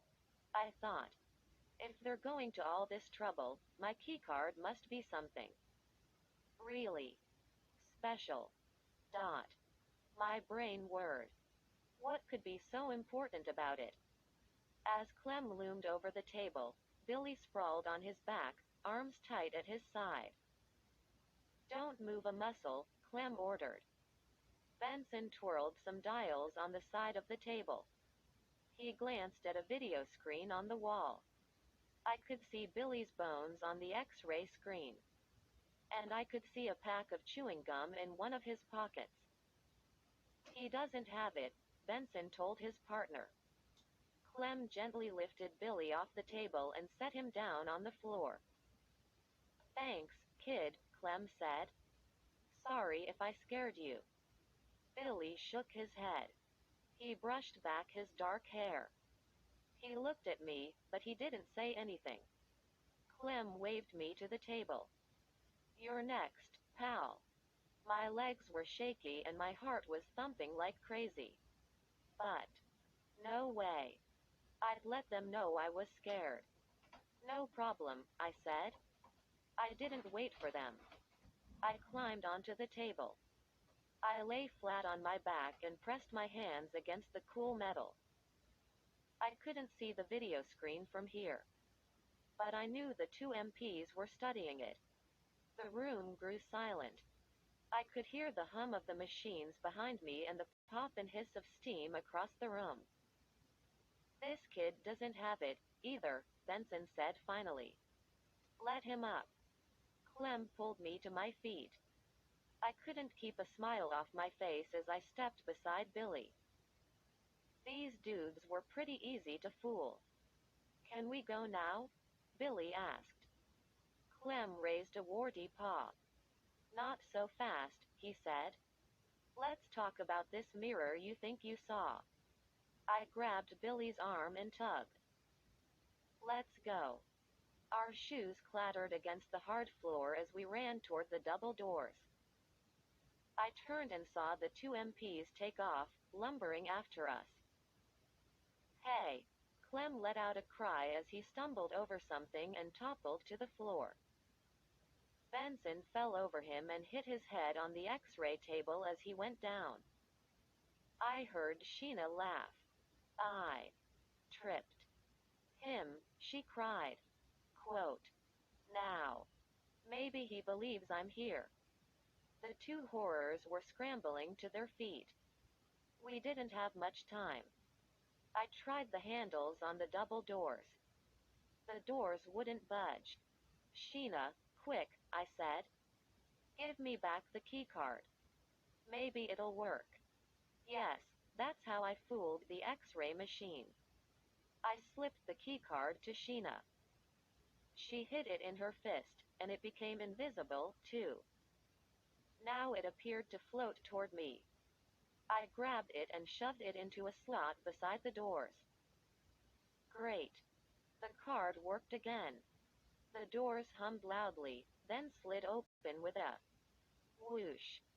We burst out of the lab and took off running down the hall. I pushed open the back door of the hotel and leapt outside. Clouds covered the sky. The air felt cool and damp. Kids and families roamed over Zombie Plaza. Come on, I said, tugging Billy. We've got to lose ourselves in the crowd. But how? Billy cried. The two MPs, they're right behind us. I glanced back. They were running full speed after us, shouting, Stop those kids. Stop them. I forced myself to run. We thudded past a mask store. Then a store called. It's a howl. Dot. As we ran past, frightening howls poured out through the open door. No place to hide. Stop those kids, the horrors shouted, close behind us. I turned, and almost bumped into a cart filled with shrunken heads. They're going to catch you, Sheena said, close beside me. Should I try to trip them again? No. Over there, I said, pointing. I had an idea.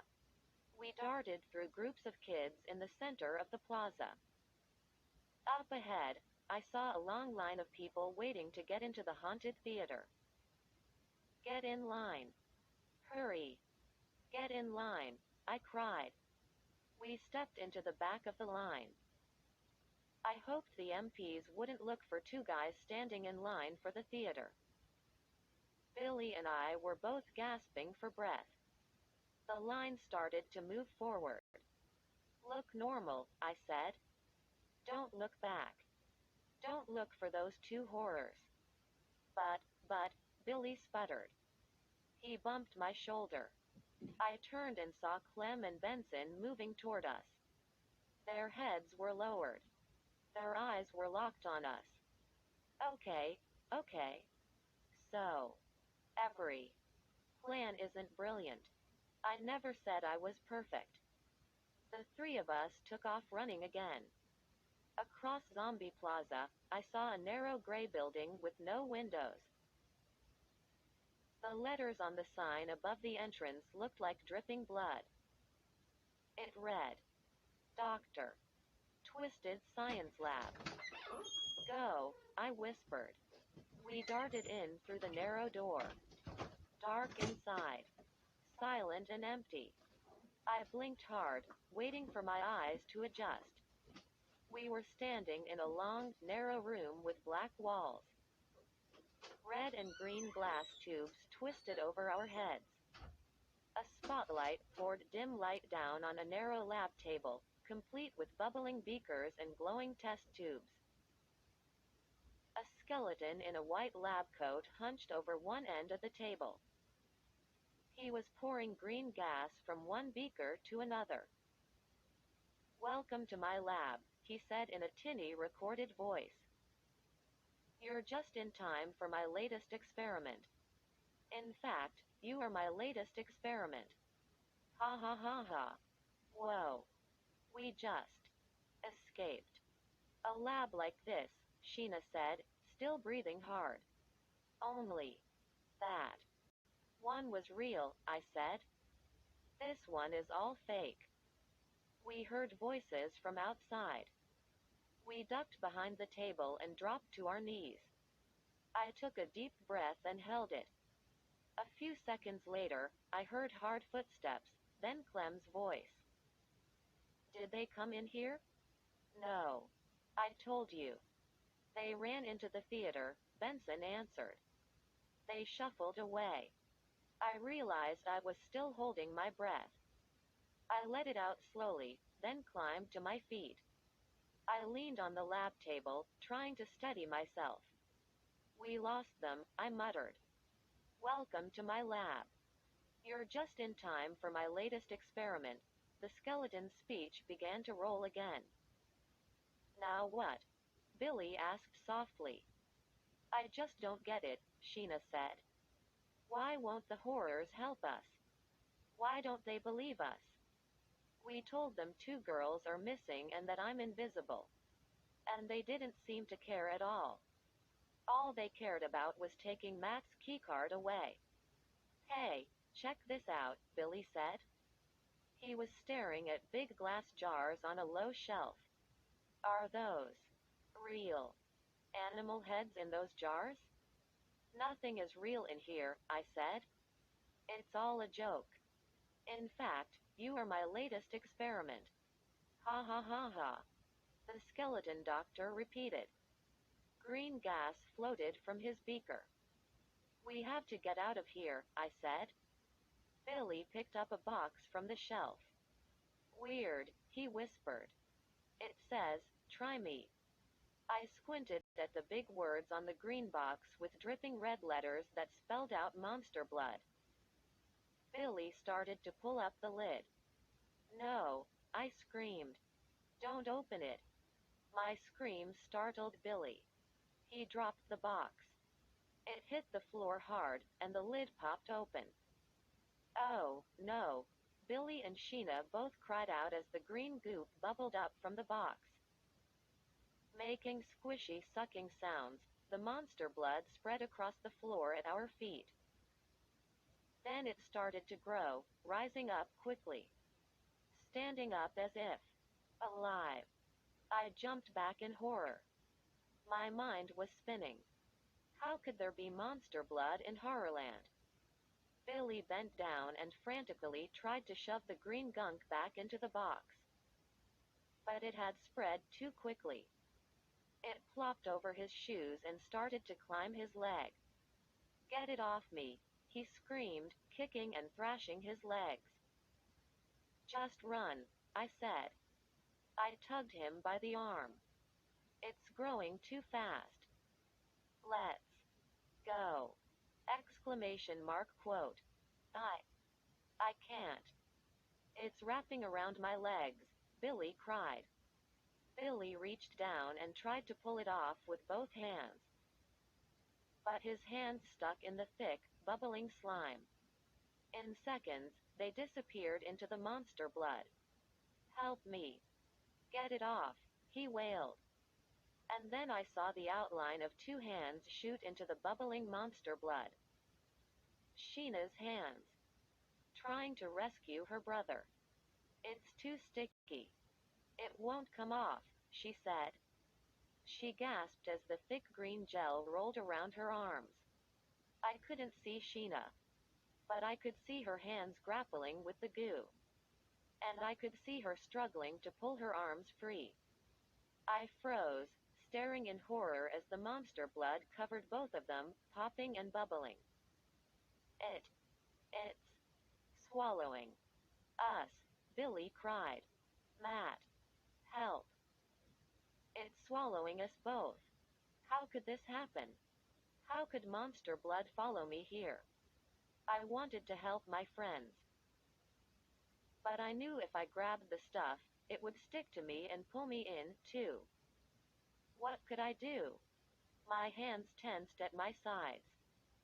I watched them kicking and twisting their bodies, struggling against the fast-rising goo. The key card. My hand slid to my jeans pocket. Yes. The strange card had helped me out before. Maybe it could help us one more time. My hand was shaking. I struggled to slide it out of my pocket. I raised it high. I aimed the front of the card at Billy and Sheena and held it there. Nothing happened. The monster blood oozed up toward Billy's neck and shoulders. His dark eyes bulged. His mouth was wide in a silent scream of terror. I could see the outline of Sheena's hands and arms as she fought to untangle herself, twisting and squirming. "Help us. Matt, do something." I turned the card around and tried again. Nothing. I pushed the card closer, till it almost touched the monster blood. "Come on, work. Work," I pleaded. But no. The card wasn't helping at all.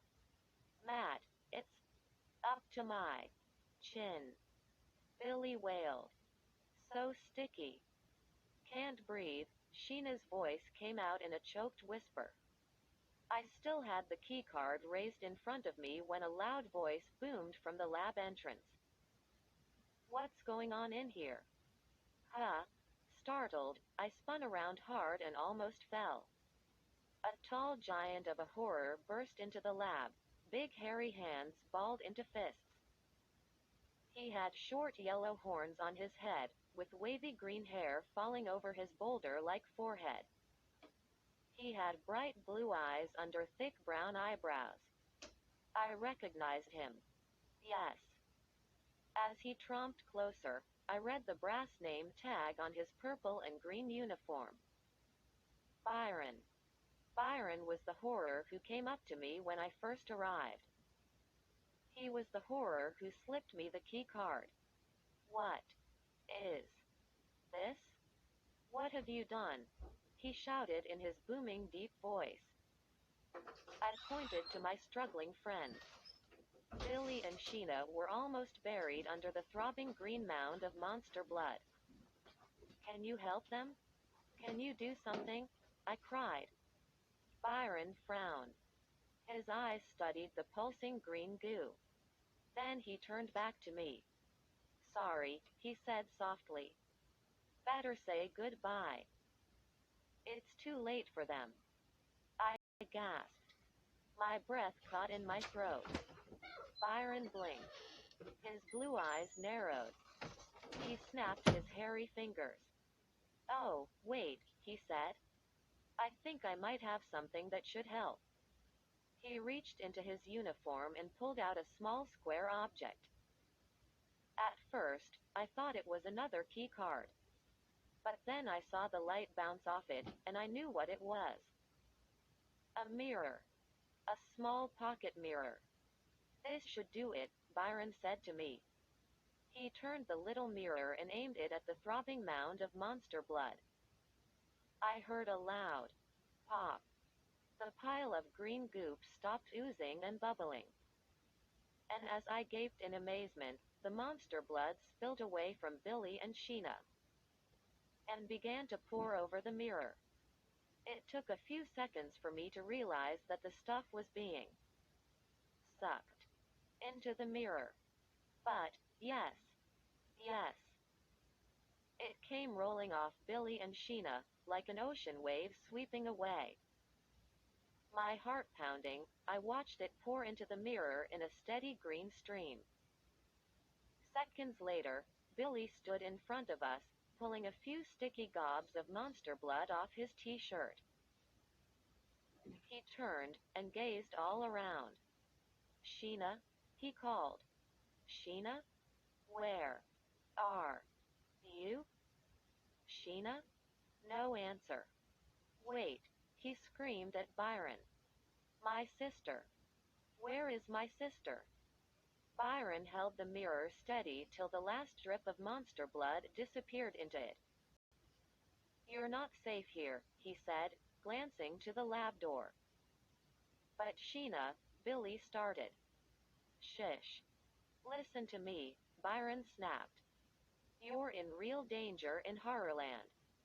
I'm not supposed to help you. But I'll try.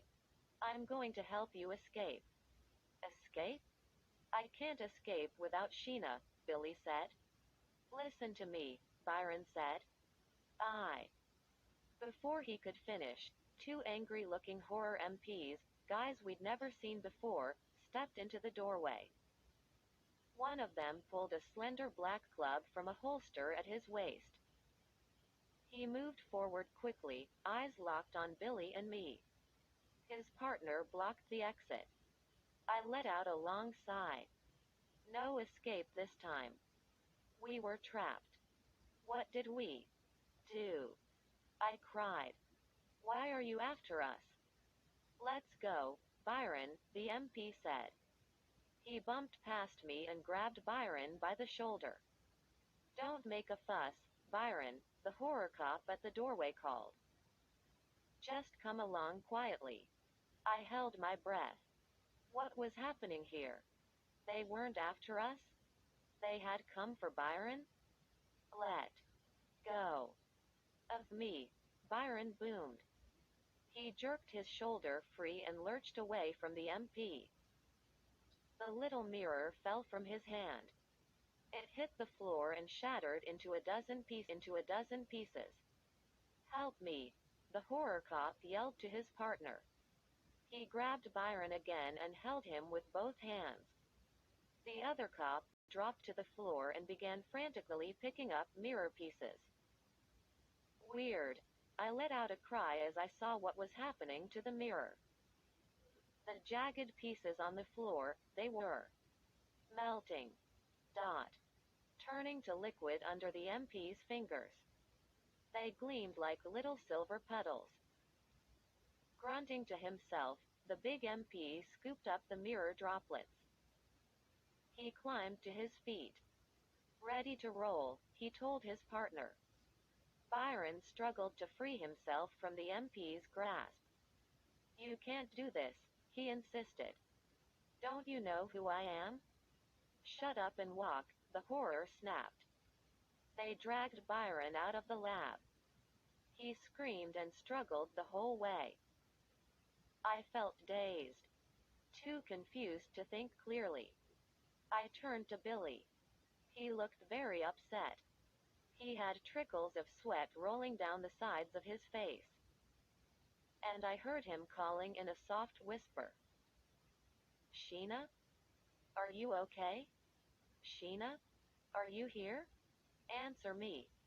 Please. Silence. Billy wiped the sweat off his cheeks. He spoke in a trembling voice. She's gone, Matt. Do you think she was sucked into the little mirror, too? I shuddered. This was too weird. We have to go after Byron, I said. He wanted to help us. That's why they dragged him away. We have to find him. He's the only one who can bring back Sheena. But where? Billy asked. Then I spotted something. A tiny piece of silver gleaming at my feet. I bent down and carefully picked it up. Billy, look. A piece of the mirror. It didn't melt. That MP didn't get all of the pieces. Billy pressed close to me. We both stared into the tiny piece of mirror. No way, I shouted. No way. In the tiny triangle of glass, I saw the two missing girls. Brittany and Molly. They were riding on an old-fashioned carousel. With creamy white horses and carriages. The girls were sitting side by side in a carriage, slowly spinning on the ride. And the carousel was covered in flames.